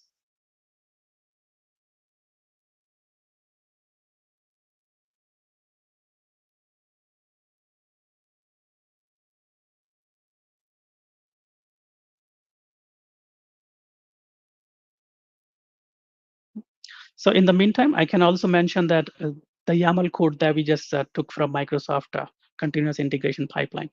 So that is a pre-built version provided by Microsoft and corrected, and it only covers the best practices. But if you like to say you want to force or enforce some custom best practices, for example, one thing I have noticed a lot of teams, even though they have a SQL server, instead of going to the SQL team and requesting a mart, they like to write this long queries, SQL queries in their Power Query editor, and that's something that we don't prefer at our organization, because you are redoing the work, and it's not the best practices that you put in the entire big SQL there. And that way we lose the visibility on what columns are you using or for what the tables are you using. And same, other people cannot reuse the same mart logic. So if you build it in a mart, it gives you a better user experience and reusability of your data marts. So right now, there's no best practice to evaluate that, but what you can do, you can write a custom Python file to go over through all the tables in your model, and then the Python code can check if any SQL query has been used in those Power Query queries, right? And then that you can add another task in there, and with the help of PowerShell, you can evaluate those Python script to make sure nobody is writing SQL queries in the Power Query. Okay, so our run has finished, and then we have some errors here. Let's look at what's going on. All right, so we still have those warnings, and we have these 3 errors, and that's where my pipeline has failed. And if my pipeline is failed, I cannot commit those changes to my main branch. Let's look at this. So if I go to the details, maybe that's not the better place. Let's look at this. First one, expression reliant object must have an expression. So my DEX measure was empty. There was no expression I wrote in there. It was just a blank because I created by mistake. So that's a problem. Second one, there's no format string set for that measure as well. So according to best practices, each DEX measure that you create, they should have a formatting applied to them. So each DEX measure should have a formatting. Then when we come to the reporting part here, page 1 rule, ensure chart color use theme colors failed with result this one. It's because I changed the color and that deviates from the theme color power. Here, according to the rules, the build pipeline evaluates that the best practice has been violated. We cannot change the color. So both of my build data and reports have failed, and I cannot commit those changes to main anyhow. Now, to fix this, I need to go back to my report and redo the 2 changes I have done. So let's do that. So I'll come back here. I have this measure. I can either delete it, or I will just change it to a row count.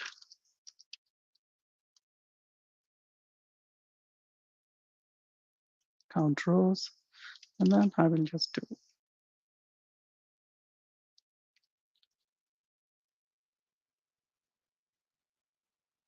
right, and I will just add a comma in here.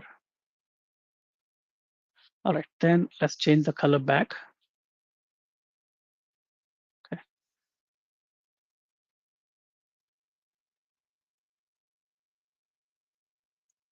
Save, and then I'll publish it back to my pre-dev workspace.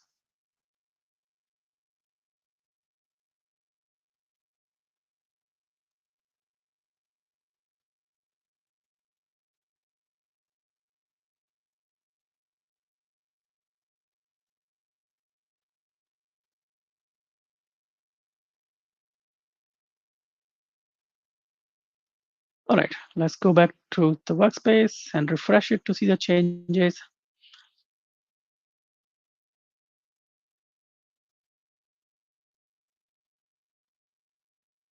Okay, and then it shows I have uncommitted changes here because I just pushed new changes from here. So I will go back again, and I'll make sure I'm in the same feature changes, the new branch I have created. And then I will just write fixed best practices and then commit it again. And now, because I am committing it to the same branch and I head over here, I don't need to create a new pull request because my earlier pull request is still open. And then because the build has failed, it cannot be completed. What DevOps will do, it will automatically start running the same build pipeline again. So if you look at it in the pipeline, it's in the running again. It just started automatically. So you don't have to create another pull request. So as long as the pull request is not completed, or you manually go and said, I don't want to complete it, you make a new commit, you don't have to create a new pull request. It will automatically retrigger the same pipeline again. So now again, we will just wait for this build pipeline to finish for 1 or 2 minutes. And when it's done, we will complete our pull request and the changes will be merged back. Right. So in the meantime that it's happening, another point I would like to highlight is, so earlier that we discussed that the GitHub doesn't store your data and credentials. So what happens anytime your changes are synced and you want to merge the changes back to another branch, and later we will do it in the main branch, you need to manually refresh your data set. Right? You can also build a task in your build pipeline as well by using REST APIs. Then when the changes have been synced, you can trigger a REST API initiated refresh. But we are not doing it in this demo. So you can't access the report and data set because your data set will be just the metadata without any data in it. So when your pull request has finished and you have synced it to the main branch, make sure you refresh it manually or by a REST API call so your report works as usual. All right, so those errors have disappeared and we are back to those warnings that we had. And as we mentioned, we're not concerned about warnings here. And if you just don't want to see it at all, you can customize your best practices rule to make sure you don't see them. Either you disable them or you just turn them to information. Or alternative, if you want to make sure one of these is always enforced, you can change the severity to error. All right, so our data set has finished. We have some 70 warnings, 71, same as last time. The build report is still running. Let's give it a few minutes. Okay, so my build report is done. Let's go back to the pipeline. Okay, my pipeline is completed. Now what I can do, let's go back to my pull request and see what's happening here. All right, changes in line color. Okay, so the check has succeeded and the check is the build pipeline where we check if my best practices are being followed and evaluated. There's no much complex, my changes are done. I can complete it now. I will just click and complete. Now here, I would just like to do a merge, no fast forward. And then I have alternate options here. Like maybe I don't want to keep the featured branch anymore, the one that I created. In that case, I can also set it to delete. One important point to note, if you want to delete it and you check it like, okay, after the merge is complete, I want to delete the branch. So your pre-dev workspace is right now connected to that branch. So if you delete it, you will be politely asked to reconnect your workspace to the Git. Let's check it out. And then I will just do complete merge.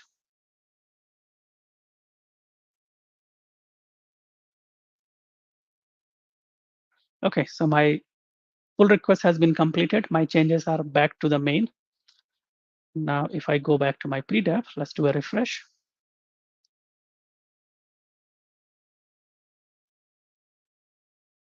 Yep. And if you go to source control, you get this message, this Git branch was deleted because that's what I did in the merge request. I specified, and after the merge is complete, I don't want to keep the feature branch. I would like it to be deleted. That has happened. Now let's head to the dev sales hub and see what's going on in here. And now if you look at it, it knows that you need to update your things. It's not up to date. And I will just change this. By the way, if you look at it, only the data set shows a change, not the report, because in the report side, I change the color to green and then I change it back to the blue. So from metadata perspective, nothing was changed in the report. It's only the model, my semantic model where a new DEX measure was added. So I can just do update all and my workspace will get the changes from the GitHub.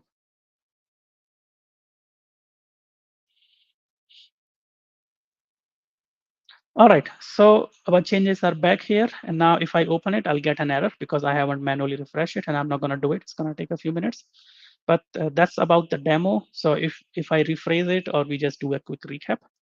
So we made the changes from Power BI Desktop. We push it to our pre-dev workspaces and then we create a pull request.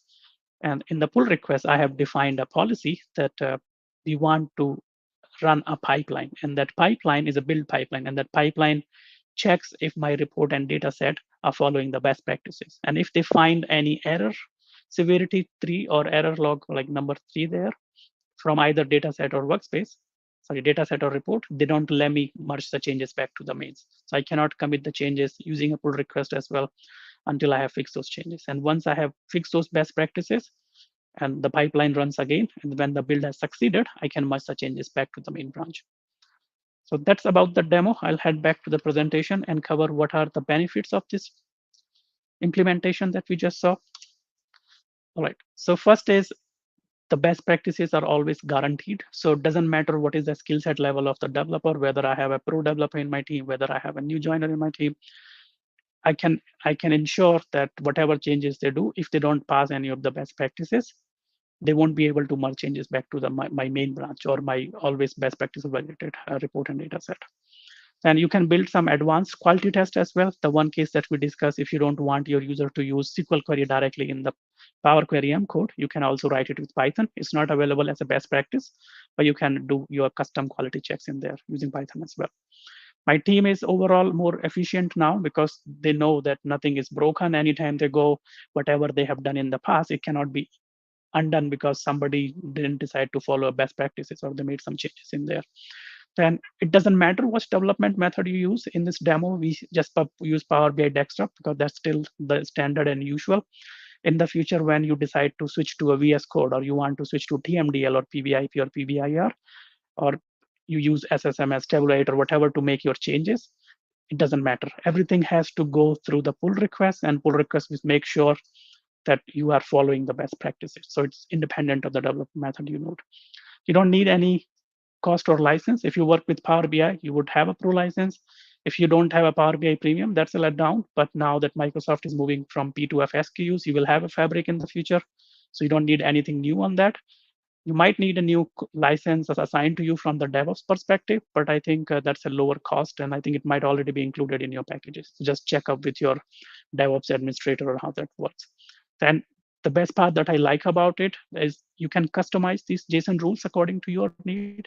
If you think there are some warning type of JSON rule that you would like to enforce all the time, you can change it to error.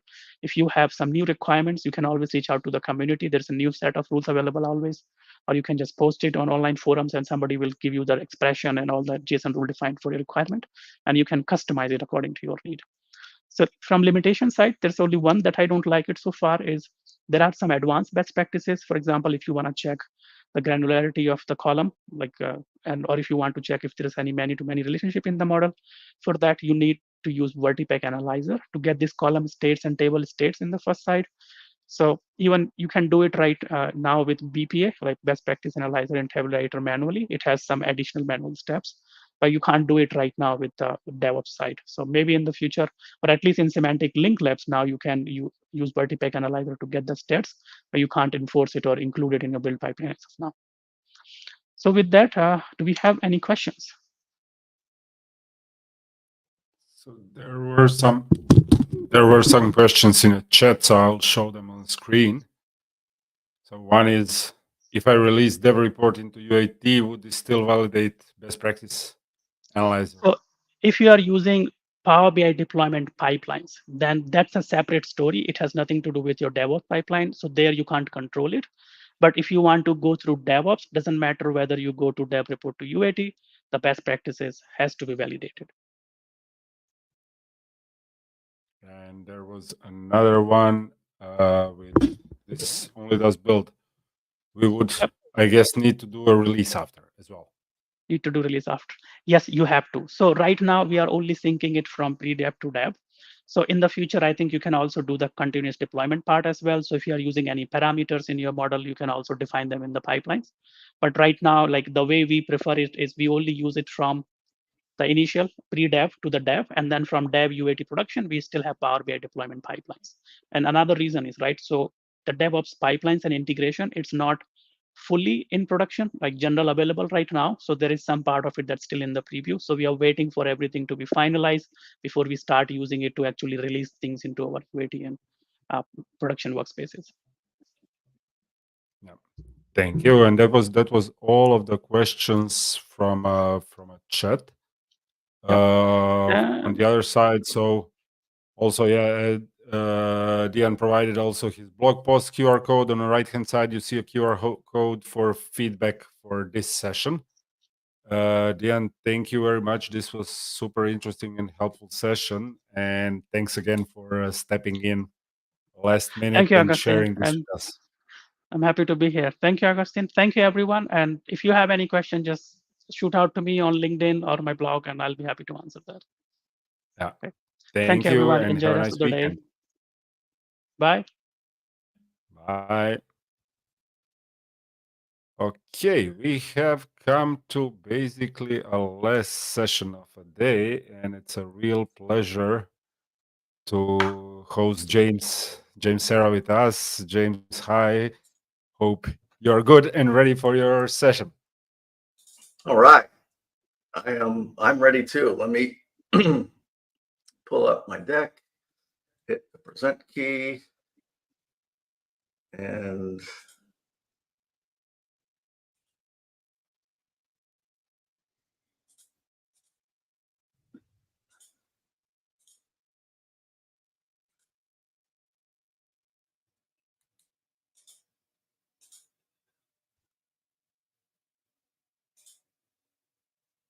all right, there we go.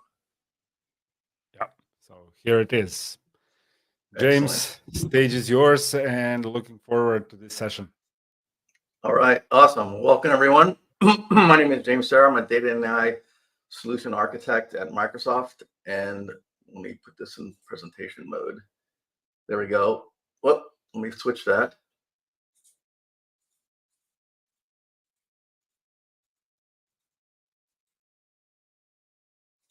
That doesn't want to work.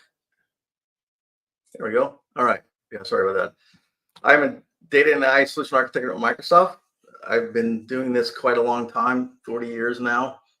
And this deck came about because I saw a lot of confusion with customers over the years on various data architectures. What do you mean by a modern data warehouse and a data fabric and a data lakehouse, newer ones, and the data mesh? And then I found when explaining those concepts or those architectures, a lot of people didn't understand the concepts. So then the deck grew to talk about what a data lake and a data warehouse is. And then I decided to write a book about this. And so I always offer this to anybody I present to, because this deck is expanded out greatly in the book. And if you want a free copy of it, just send me an email on the bottom left, and I'll send you a PDF version. You're happy to buy the book. I get very little money from it. It's pretty sad, but this is sort of my life's work has been put in this book, and the deck is based on what is in the chapters in the book in there. And so what we're going to talk about today is, let me hide that, is we're going to talk quickly about relational data warehouse and data lake. I always like to level set what those exactly are, and then we get into architectures, the four of them that are listed here. And I always got to point out that these are my opinions and not Microsoft in there. Microsoft really doesn't have official opinions on architectures and concepts in there. So it's up to the individuals within Microsoft to talk about it. But we may have different opinions in there. Most of it's the same, but what I say doesn't mean this is officially Microsoft's version of that. So I just want to keep that in mind. And for some of you out there, you're trying to understand all this architect stuff, and you may wind up passed out drunk in a Denny's parking lot. We're going to try to prevent that from happening by trying to make this very high level and easy to understand a lot of the concepts in the architecture. So starting off with the relational data warehouse. And by the way, put your comments in and I'll stop along the way and see if there's any questions I can answer on that. So just drop them in the chat. So the relational data warehouse on here, you also think about why do you need a copy of the data, the source data on that. So what you have when you get a relational data warehouse is you have a lot of source systems. You could have dozens, if not hundreds, and you're going to use ETL to land them in a data warehouse. So it's a copy of the data. And then you're going to do reporting, visualization on top of that. So a data warehouse is not an online transactional processing. That is what your data source is. And the data warehouse with the copy of the data gives you a lot of benefits to it. But the bottom line is you're trying to make better business decisions by gathering all this data together to make and getting greater insights into your company on that. But regardless of what architecture you're going to use, you're going to copy the data. It's just how many copies are you going to have? And that's a lot of confusion because some people think something like the data mesh, you don't need to copy the data, which is not true at all.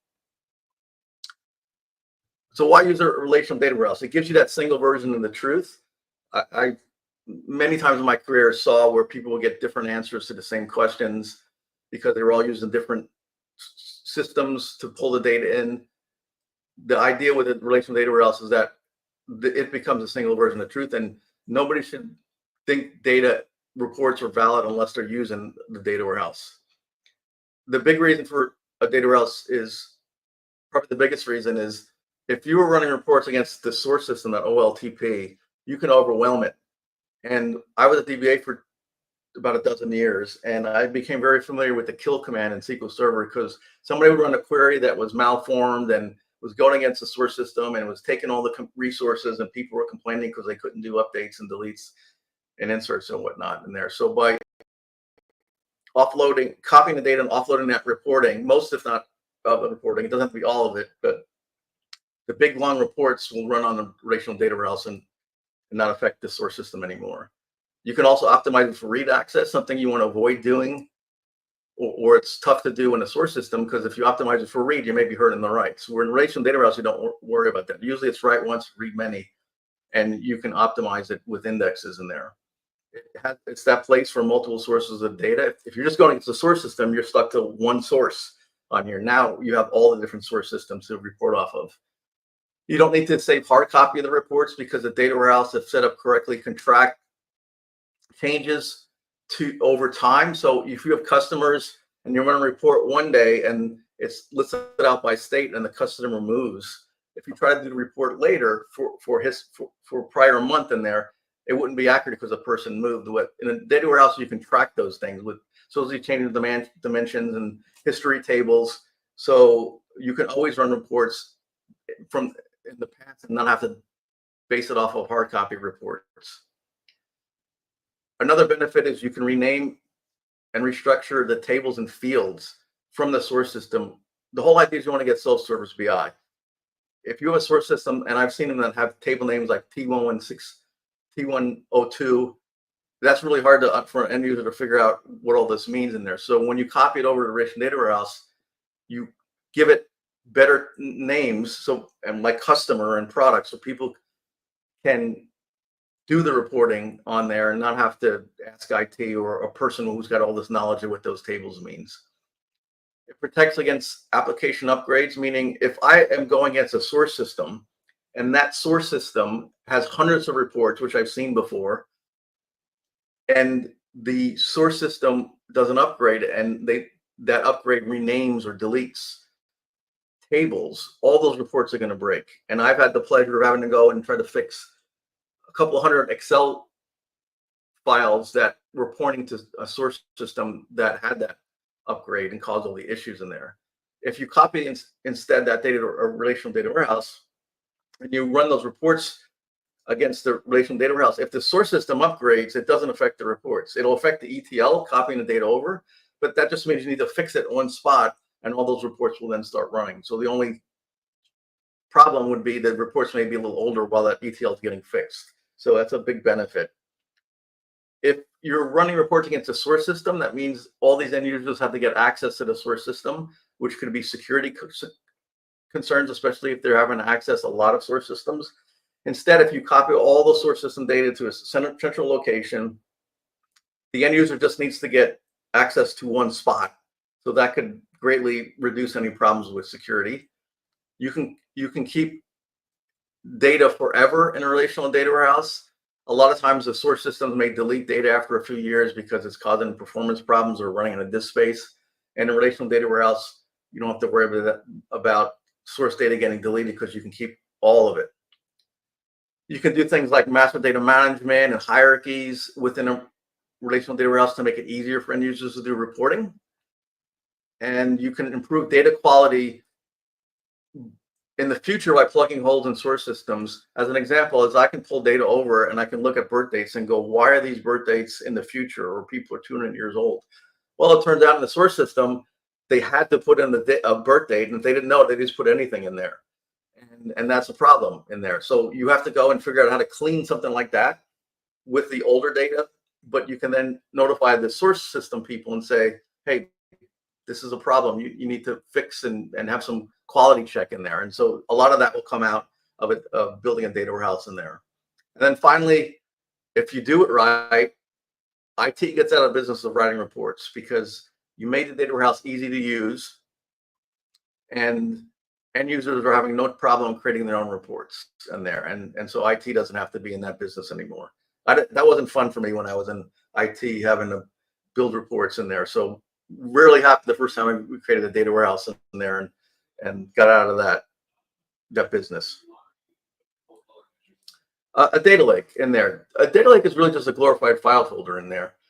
It gives you the ability to land any data, no matter what the size and speed of the type in there, as it is. It could be a JSON file, CSV file. It could be coming from social media, IoT on there. It's just like your file folder on your laptop. And there's benefits and trade-offs of that I'll talk about in there. But that's all a data lake is, and it's just storage. Where a relational data warehouse has storage and compute with it, a data lake is just storage. And so the reasons for using a data lake in here become it's schema on read, meaning I don't have to do anything up front to land data in there. So I can land it in there very quickly, as opposed to a relational data warehouse where schema on write, meaning I have to go in there and create a database and a table and a schema and field and write the ETL. So that's time consuming. With a data lake, it's just a copy paste in there. So I can get data in a lot faster. And that means for power users who can use data that's sitting in a data lake, which with the newer tools like Fabric, everybody can use it. But in the past, it was a little more challenging in there. So just those power users or data scientists can go and start using that data right away. You don't have to wait till all this work is done on there. And it also allowed for you to check if data is valuable before you even go to the effort of moving it to a relational data warehouse on that. So you can avoid that, creating all this work, copying the data in there, and then the end user going, well, actually that data that I had you copy in there is in the relational data warehouse is not helpful. And you're like, well, we should have told me this beforehand. Well, now with a data lake, you can, especially with the tools now, you can quickly and easily investigate and see if the data is valuable before you go to all that work. The biggest reason for a data lake was if I have just a relational data warehouse and I'm going to load it with data, and usually you have a maintenance window and you kick people off, and every night you copy data into staging tables in a relational data warehouse, and then you clean that data, which is very compute intensive, and then you put it into production tables, and then you hope everything works and you let people back on. Well, that's a problem in a number of ways, especially if you want to have a 24/7 relational data warehouse in there. And you can't do that. It's really difficult to do that cleaning and let people on at the same time. So a data lake can think of it as taking those staging tables in a relational data warehouse, putting it in those in the data lake. The data is copied from the source system into the data lake. It's then transferred or transformed and cleaned and lands back in the data lake. And so all that work is done outside of the relational data warehouse, allowing 24/7 access. Now, you may have a 5-minute window or so where you copy that data in after it's been cleaned, but it's a very small window compared to the traditional way of doing it in there. So all that work is done inside of the transformations inside of the data lake, which also gives you the benefit of having to use multiple compute options. Meaning a relational data warehouse has one relational engine, one way of using compute. A data lake, since it's just storage, any compute tool that recognizes the data lake, which is everything now, can be used to transform the data. So I can do a huge cluster of, say, Databricks or a very small compute, and depending on if maybe I can help me save money, or if I want to spend more money, I can have a huge cluster. So you have all these options, which give you all this flexibility to improve your solution. Because a data lake is very cheap, and traditionally much cheaper than a relational data warehouse storage in there, you could put any data in there, even if you're not sure if it's needed. So I can collect IoT data and say, well, I don't know if this is useful. Well, let me throw it in the data lake and check it out later. Something you would never do with a relational data warehouse in there. So that's a benefit of the data lake. And then finally, you can keep all history of data. So I never have to delete anything. And this is more flexible than a relational data warehouse usually, because with RDW, generally there's some limit to the amount of data that it can hold. With a data lake in the cloud, it's unlimited. You can put many petabytes of data in there. So that's the other benefit. All right, cool. So that's a little level set of a data warehouse and a data lake. Now we'll jump into the architectures. And I'm not seeing any comments yet. So definitely put them in there if you have them. With the first one is the modern data warehouse in there. And this is what it looks at a high level. And you generally have these 5 stages. Architects may call them something different, but you ingest, store, transform, model, and visualize the data. In the MDW, you have a modern data warehouse. You have both a data lake and a relational data warehouse. This has been around since data lakes, 15 years ago. And I'll explain later how we got here. But the idea is you do the storing of the data and transforming it in the data lake, like I mentioned. Maybe you have a data scientist using machine learning on it at that point. And then the data is copied to relational data warehouse and modeled in there. So this may be third normal form or star schema. And the idea is you're making it easier for end users to report off the data. So you're going through the process of adding more complexity and more copies of the data, but in the end, you make it real easy to do self-service BI. And so there's always a trade-off as we'll go through of how many times we got to copy the data on here. But in the end, you're making IT's life easier by not getting out of the reporting business. So if you have both the data lake and relational data warehouse, what are the functions of both of those? And listed here is at a high level is, think of the data lake would be your staging and prep area, and your relational data warehouse would be your serving, security, and compliance layer. And again, this is changing, but traditionally it split out your functionality like this, and the data lake becomes that refinement claimant area. You could use it for other things like storing backups of the relational data warehouse because it's so cheap to store data in there. You could also use it. Think of it as using, if you don't know the questions in there, you want to put data in there and want to experiment and query the data and see if it's useful before moving on to relational data warehouse, where generally you know the questions, meaning I know the dashboard and report I'm going to create, and I'm going to do all this work and put it into a relational data warehouse in there, which also is used for serving and security. And the reason for that is the relational data warehouse has a lot more security options available on it than a data lake, things like row-level security on there. And so, and also end users are just used to relational data warehouse in there. So you're trying not to have a lot of change if you move into this type of architecture in there. People hate change. So if they can use the relational data warehouse just like they've been using before, even though you incorporate a data lake, you're going to minimize the conflicts you're going to have. And then other things come out, like relational data warehouse is generally better when it comes to high level concurrency. A lot of users, a data lake can be overwhelmed with that. And relational data warehouse been around for a lot longer. It can handle thousands of users per second, or if not more on that. So this is at a very high level how you would split out the functionality of both of these. If you jump deeper into an architecture, this is what it would look like. You have your data lake, which has, you may have heard the medallion architecture, bronze, silver, gold. I like to use raw, clean, and presentation. Same idea though. The data gets transformed in there and moves along and gets cleaned and joined and aggregated and all these things to put at the presentation layer, which will be used by some of the power users, but most of the end users will use the relational data warehouse where you get another copy, where again you can put third normal form or star schema. And the think about too is if I'm gonna I'll ingest here, because usually I don't talk about products here, but if I'm thinking of a product that would fit this model, this would be your Azure Synapse Analytics. You'd have your relational data warehouse would be your dedicated pool on there. And then you have a data lake, which would be Data Lake Store Gen 2 in there. And that's been traditionally the way that product is operated in there. Now, we'll get to Data Lakehouse, and that's where the Microsoft Fabric is on here. But before we get there, there's one more slide or architecture before Data Lakehouse, and that's the Data Fabric. And this is my definition. This is the one that may have differences of opinions on here, which is fine, but at least we have a starting point to have a discussion. And I look at the Data Fabric as an evolution of the modern data warehouse in there. It's just giving it more features, things like better security, a metadata catalog using something like Azure Purview. This is, you'd have master data management, maybe using virtualization.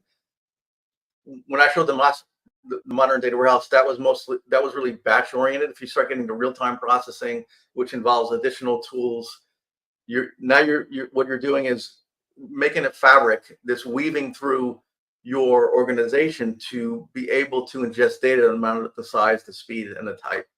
The idea being, let's build something that can ingest anything we have now and anything in the near future, so we're not having to go and rebuild things. And if we take extra work up front and build out a data fabric, we can accomplish that. And I'll see some people will not use the MDW term anymore. They'll just call everything a data fabric, which is fine on there. But the bottom line is just pulling in data, but you're still jumping into the architecture using both a data lake and a relational data warehouse. You just have more functionality on top of that. And that's shown here in purple. Diving a little bit more into what that would look like is listed here. And you can see it's very similar to the modern data warehouse, except we have more functionality on here. Like in step 1, we're also doing real-time ingestion in here. And we have metadata catalog in the bottom right here. That could be something like Purview on there. We could set up API calls.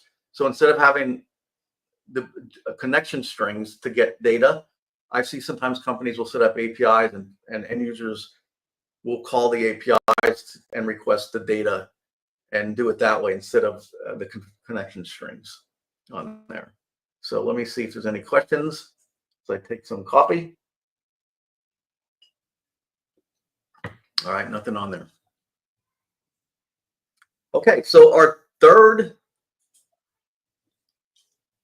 architecture is data lakehouse in there, and a couple of minutes of history, because it kind of level sets and makes you understand why we've got to the data lakehouse and the changes in technology. Some of you may remember back in the late 80s when I started in the mid 80s, and we had data warehouses back then for big data. Big data back then was a few gigabytes, but you may remember if companies like Teradata and later Netezza, they were all encompassing solutions, meaning you had the relational engine, the relational storage, you had the reporting, the ETL. It was all built in one product on there, and it did a great job. And still some of them around today. We're pulling all the data into its enterprise data warehouse. Sometimes you would create data marts from that, which are individual subjects on there. Some of you may remember the Kimball versus Inman arguments that we had. But this was all on-prem, of course. And this worked very well because we didn't have a lot of data that we think of today. But then this thing called internet came around, and it sparked a lot of new data in there. Even real-time data started getting popular in the late 2000s. And a data lake came about because it was the storage that was able to handle all this data, because you couldn't go to relational data warehouse and land a bunch of IoT data or social media data. It just couldn't handle that. So a data lake came around, and you remember Apache Spark, and we had a number of products out there that were Hadoop. And it's amazing how Hadoop's pretty much gone away now. But back then it was very popular to the point where people thought, well, I don't even need relational data warehouses anymore. I'll have the data lake do everything. I'll have this Apache Spark do everything. Well, that failed miserably because the technology was too complicated for most people. You couldn't go and say, hey, everything's in Apache. Go build an Apache Spark notebook against data sitting in these folders to create your reports. And I've seen customers try that and fail miserably. And so they backed off on using the data lake for everything. Instead, they said, well, the data lake's still valuable. We're going to use it, but we're only going to use it for what I talked about before, like transformations. We're going to combine it with the relational data warehouse, hence the modern data warehouse and later data fabric on that. Well, around 2020, Databricks came out with the term data lakehouse. It's a combination of data lake and modern data warehouse. And they said, you can do everything in the data lake. You don't need a relational data warehouse anymore. And you go, wait a minute, James, you just said that didn't work. What's changed? Well, what's changed was Delta Lake. So this is technology that works on top of your data lake to give it relational data warehouse-like features. The idea being these features, things like SQL command support, would allow a data lake to be functional enough to not need the relational data warehouse, because you're essentially doing everything. You're adding features within the data lake to give it use cases where it can get away with not having to use a relational data warehouse. And when this Delta Lake first came out, I was like, this is interesting. And I initially saw a few use cases where it did work. And now over time, almost every situation I see, you don't need a relational data warehouse anymore because of the improvements in Delta Lake and another technology in there.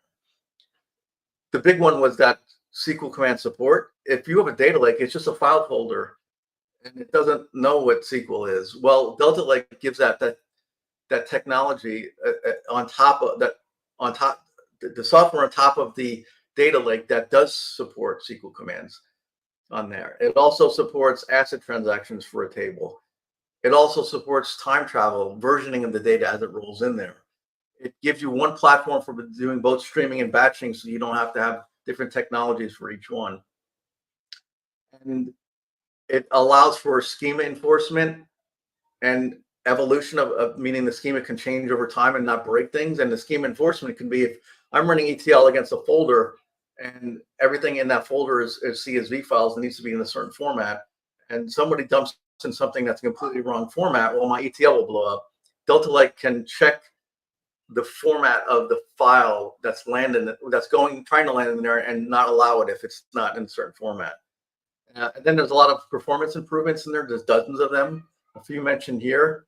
That was a big problem with the data lake, is it was too slow to query and report off of that. Delta Lake has pretty much minimized that problem. And then finally, there's a small files problem, if you're aware of that Delta Lake solves.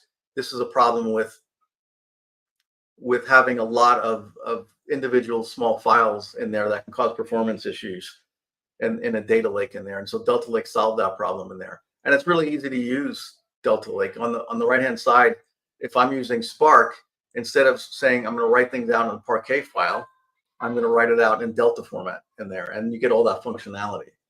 And the way that looks at a high level here is, this is just like the data fabric, except I removed that relational data warehouse. You no longer have two copies of the data on there. You still want to model the data because you want to give the appearance to the end users that it is a relational data warehouse, meaning I'm going to show them third normal form or star schema. The bottom line, if you don't want to say, well, there's a bunch of files and folders to pull your data from, you want to give a model that behind the scenes is pointing to those files and folders, but they don't need to know about that. And that's what the modeling still comes into play. So the data lakehouse will solve these 6 problems. We'll solve the 6 problems of a data fabric or modern data warehouse is having the data lake and warehouse consistent, because you have 2 copies of the data. That could be a problem, especially if ETL breaks. You could have people asking questions of the same questions, but going against a lakehouse or a warehouse, or data lake or a warehouse, and get different answers because one hasn't been updated yet.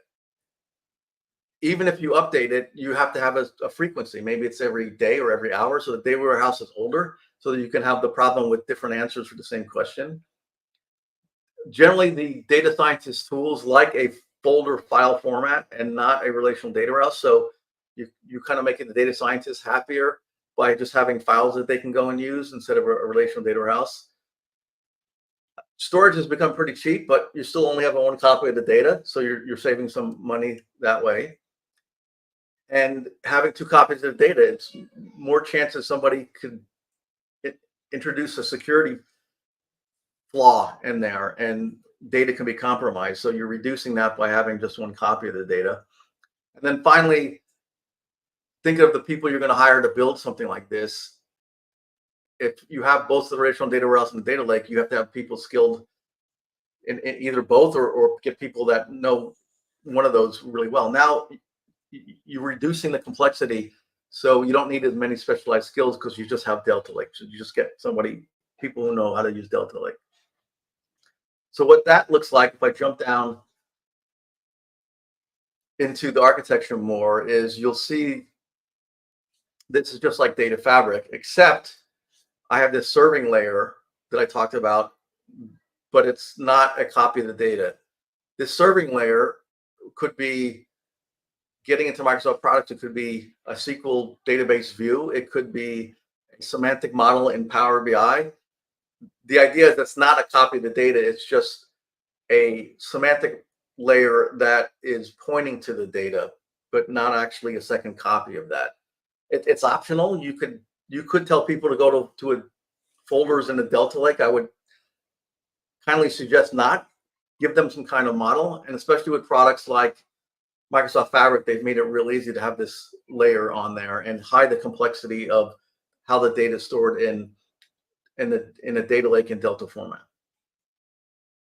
So this opens up a can of worms because everything's got trade-offs, and this is what I talk a lot about in my book. Is too often people would tout this architecture and say it's great, and not tell you, and here's all the benefits, but not tell you what the trade-offs are. But I'm going to tell you what some of the trade-offs are by not having a relational data warehouse.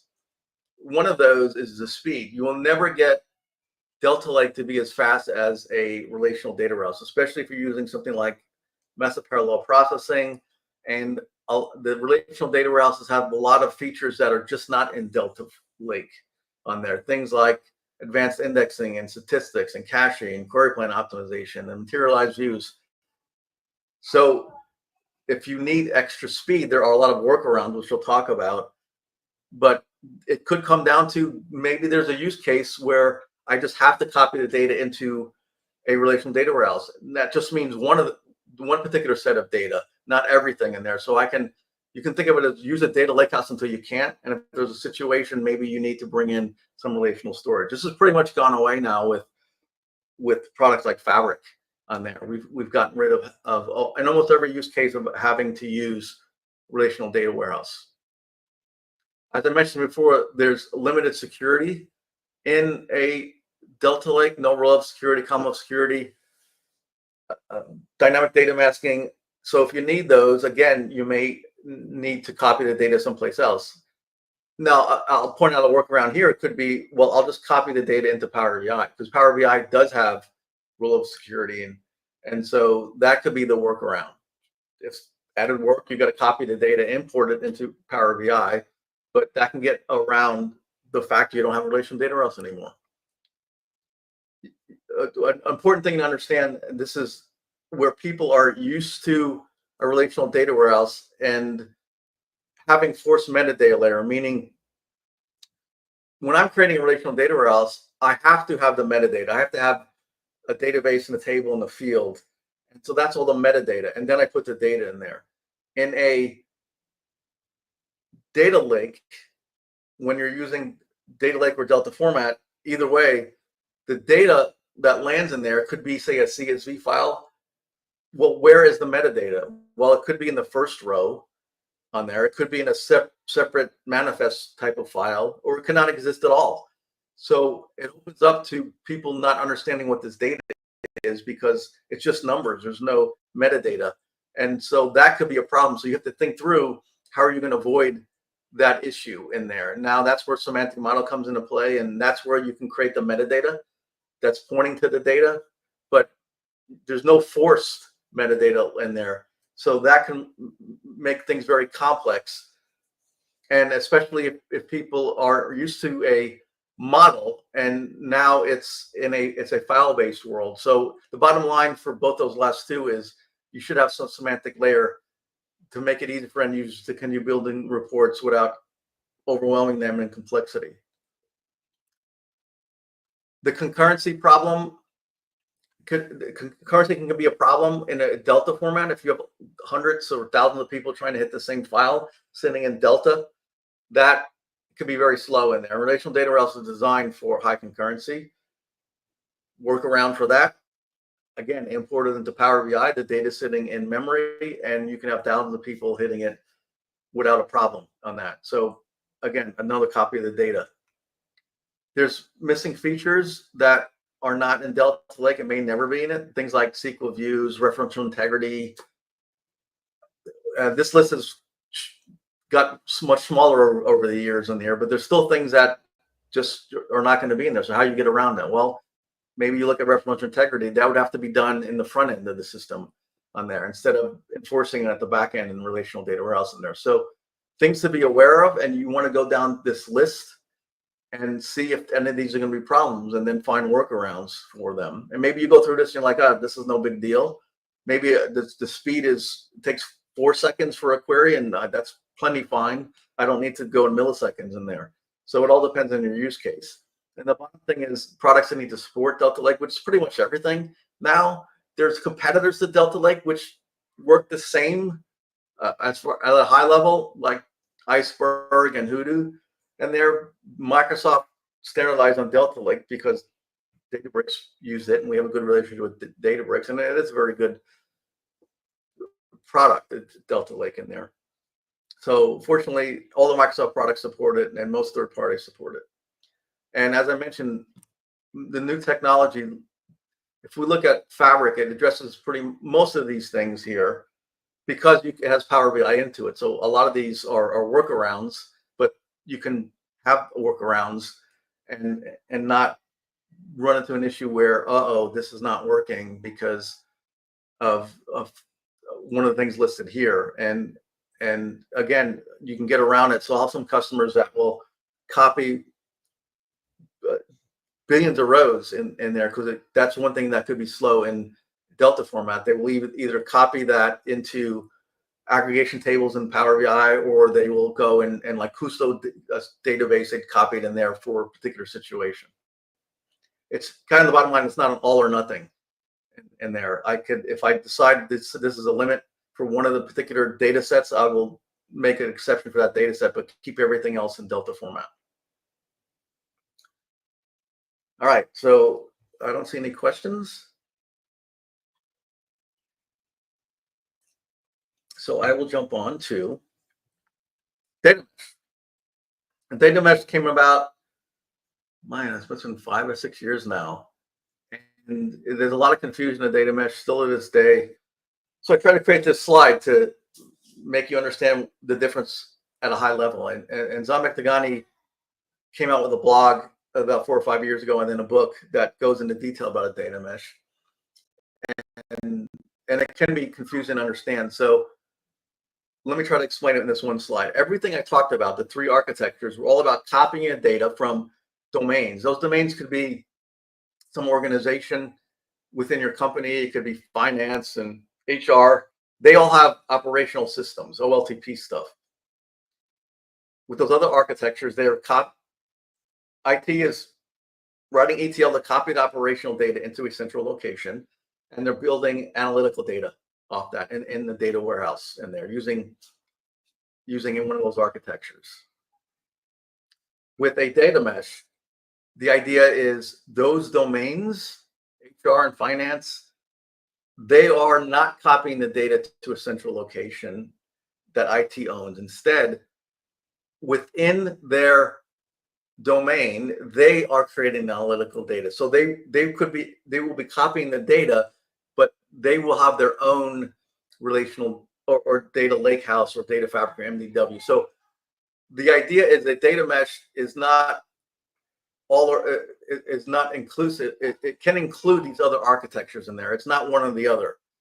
Where if the other 3, they're one or the other in here. Data mesh can incorporate those. So domain A in this example could build out the analytical data in a data lakehouse, and domain B could use a data fabric, and domain C could use a modern data warehouse in there. So you're pushing the responsibility to each of the domains to take their operational data and build a warehouse from it using one of those architectures, but they need to make it easily accessible for anybody outside of their domain. Hence those dotted lines on here. So it's decentralized, at least for all the data, and everything, all the work is being done by each of the individual domains in there. And that's it. Now, I'll go into the principles of that, but at a very high level, think of it this way. And also understand that data mesh is a concept. It's not a technology. If you read her book, she doesn't talk anything about technology in there. And and that's left to the individual companies to decide how they're going to build it with the technology on there. There's no standardization of what technology you use on that. The biggest challenge with data mesh is that it's huge organizational and cultural shift. And that's where a lot of companies don't use it because of that. It requires a lot of reorganization within your company.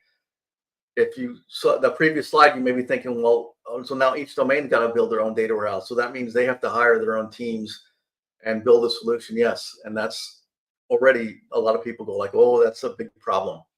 And what's happened with a data mesh is it's just got highly publicized, and people thought it was going to solve all your problems. But I have to say, it's not a magic wand that you can find on eBay. There's a lot of work in building a data mesh, more work than any of the other architectures, and it's hard work. And very few companies have been successful in building out data meshes.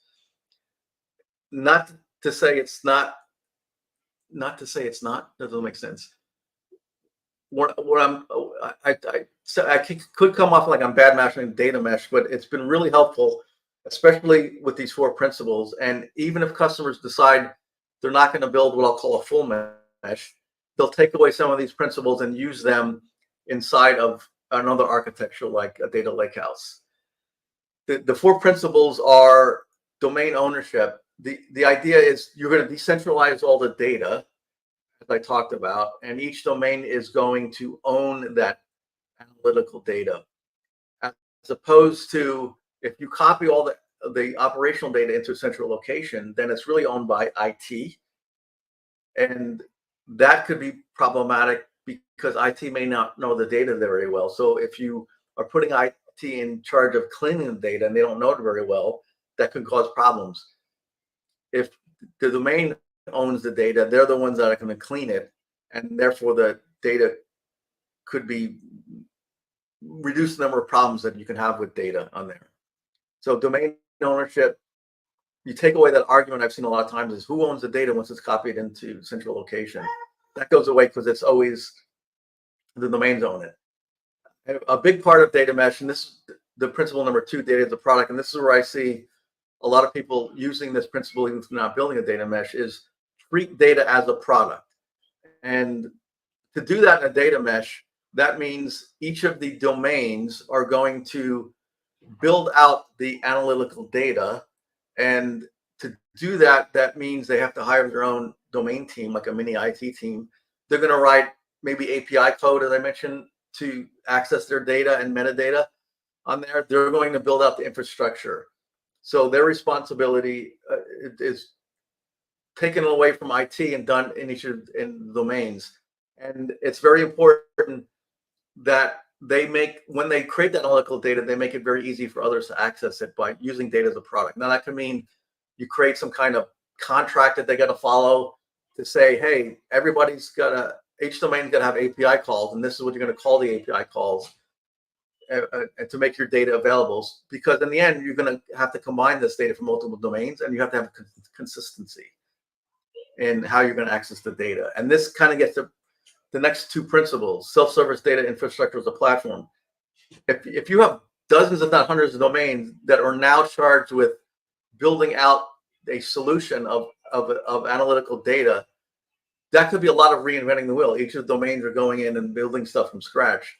Instead, you have a group of people that create infrastructure as a platform. Maybe it's a bunch of scripts that ideally you just run the script and it says, what is your domain name? And it goes and it creates the storage and the compute and the ETL and the security.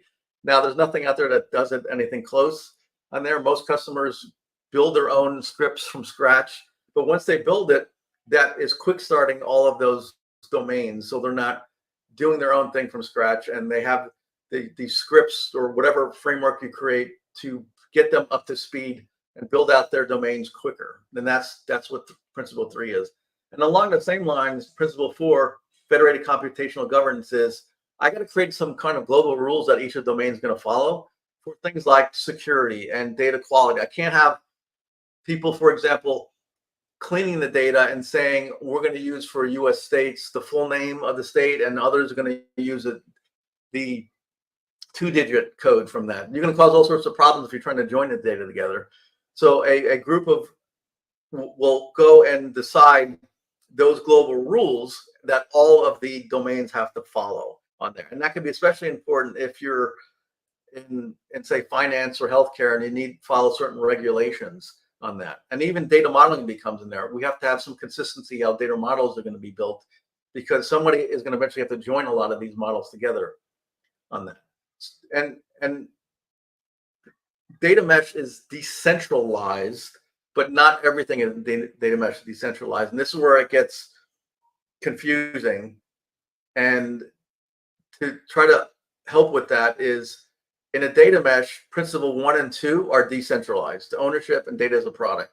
But 3 and 4 are a centralized group that's going to create those scripts, a centralized group that's going to create the global rules that everybody's going to follow. Now, they could be made of individuals from each of the domains, but it's a central group. So part of the data mesh is still centralized. So the use cases for data mesh, it tries to solve these 4 problems that with a centralized data lakehouse.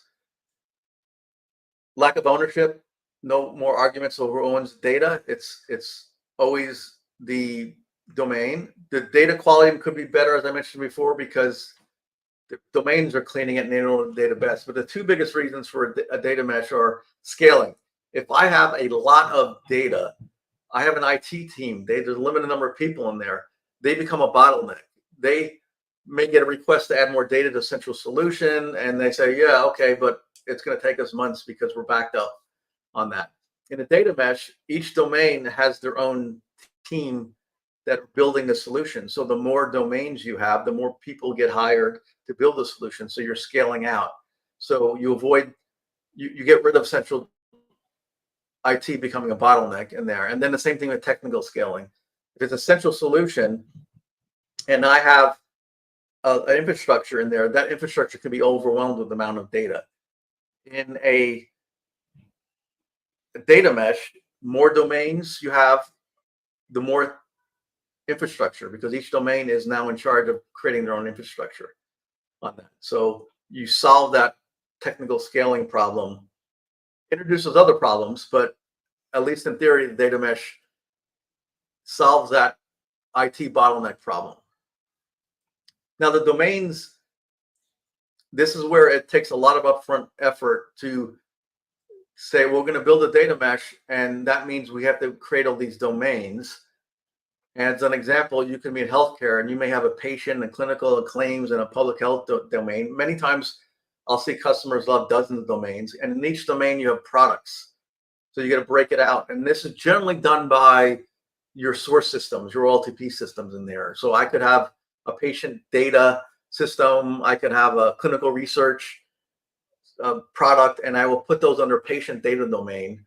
And so this is called domain-driven design, which can take months to lay this all out. And then it's not just on paper, but now you have to move people around who could have been separated out, and now they have to be within the same domain. This is where I mentioned a data mesh is a lot of change, and that's where it's very challenging for customers. And you also have different types of topologies on here.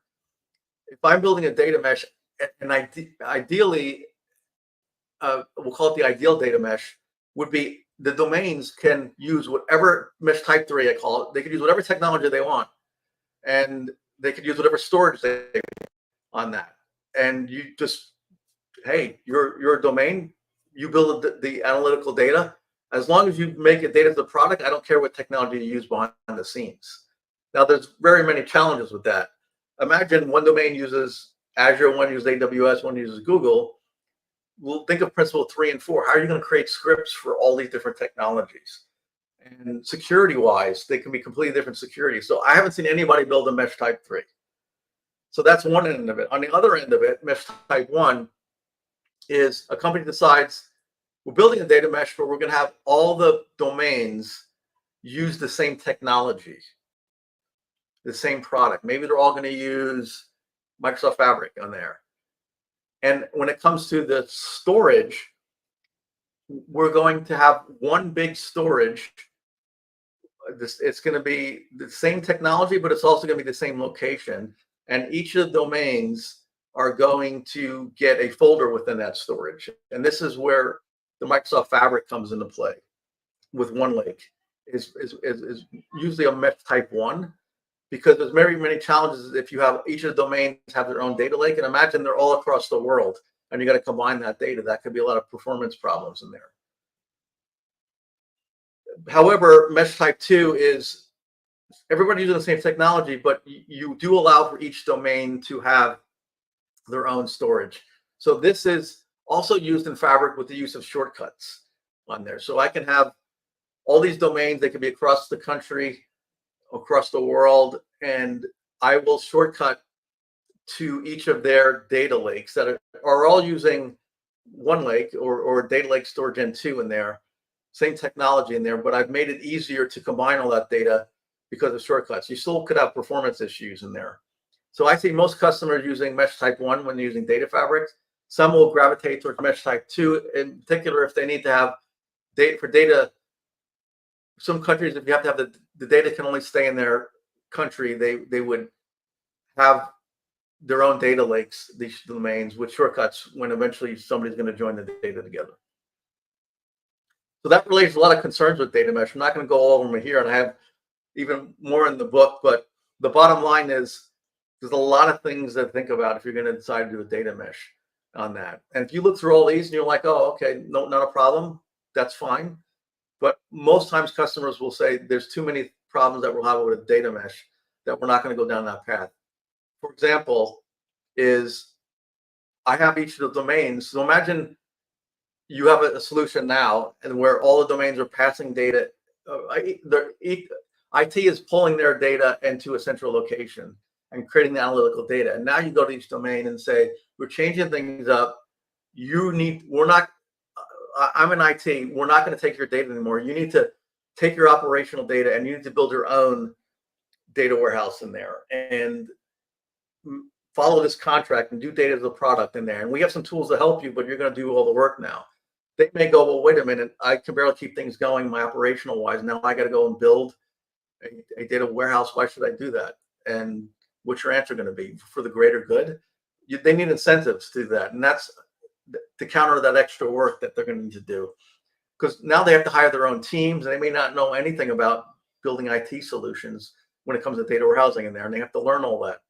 And that could be problematic in there. So that's a big issue in there. It's also domains don't want to wait for a data mesh, meaning it could take years to build a data mesh. They may want IT to build additional reports. Now all that's put on hold while you're going to do a data mesh in there. So there's just a lot of problems or concerns with a data mesh that you have to think through before you decide to go that route. Even Zamek herself, in her book, she says you should score as a company medium to high on all these categories, which I would say off the bat, 99% of companies are not going to score medium or high on this. They're not going to be early adopters or tech at core or already have a domain-oriented organization on that. And so that's where I do see people data mesh. Generally, there's exceptions. We have those 4 principles.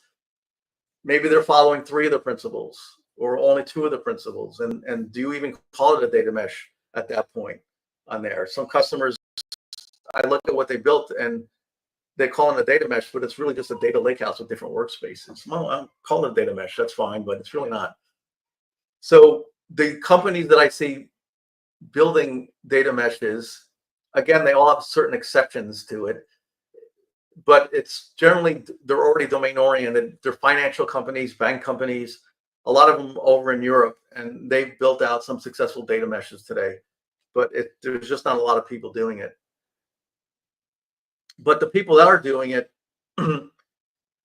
this is the kind of way I look at the way it's being built in or should be built is, first off, you have to keep what you have running. So you can't just flip a switch and everybody in the data mesh.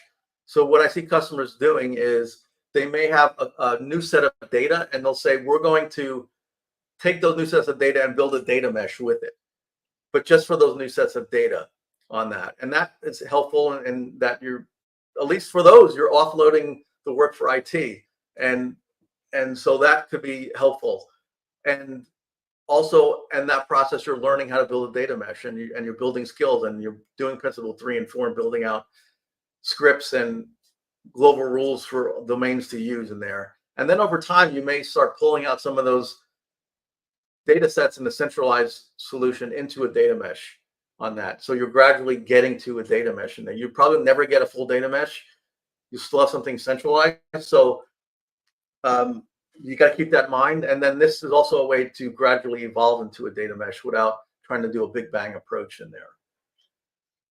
But the bottom line is, read about a data mesh, and then you may you find it helpful in finding better ways to build out a data lakehouse or data fabric if you go down that route instead.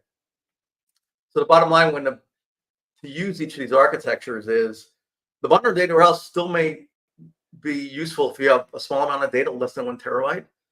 You can even get away with not even using a data lake with that small of data. I do have companies that come and they have a few gigabytes, and I go, well, the data lake may be just overkill. Just copy the data into a SQL database, and that could be a relational data warehouse. I always say, though, keep in mind before you go and build it, it's the amount of data you have today. What about in a year or two?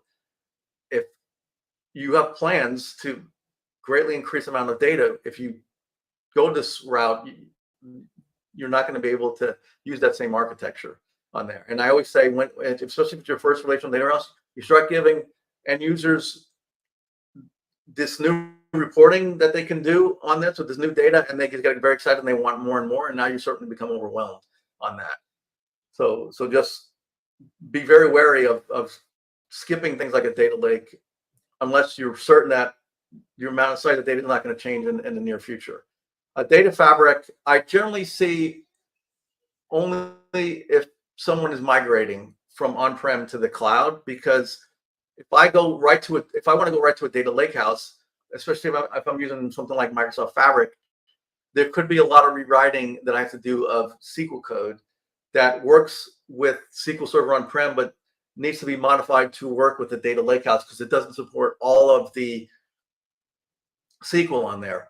And some customers have hundreds, if not thousands, of stored procedures, and they don't want to, at least in the short term, rewrite all that stuff. So a data fabric using a relational data warehouse may be easier for them because there's less rewriting that has to be done if using like a dedicated pool in Synapse compared to using a data lakehouse within Fabric.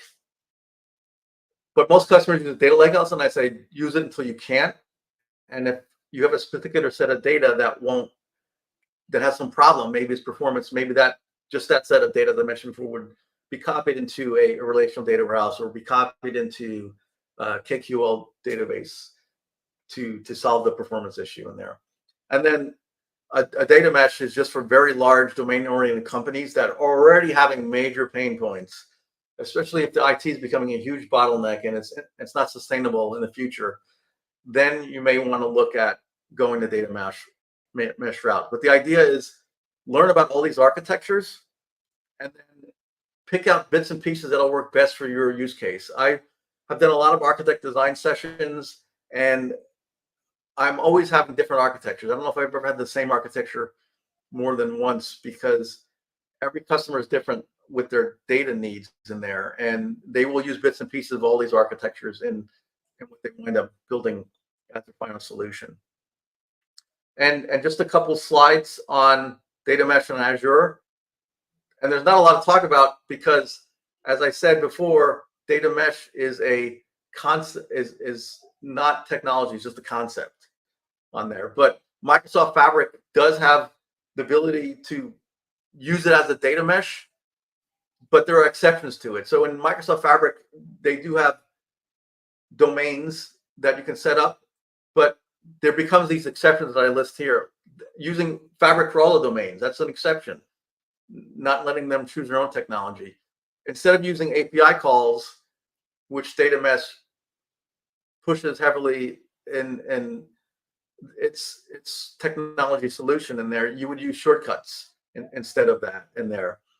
The problem is data mesh principles are not enforced. You can have a domain in Fabric, and it contains workspaces, but those workspaces could contain data from all over the place, not just one domain. So it's really incumbent upon people building a data mesh and using Fabric to make sure that people are following certain rules, because Fabric won't follow those rules for you, won't enforce those rules for you.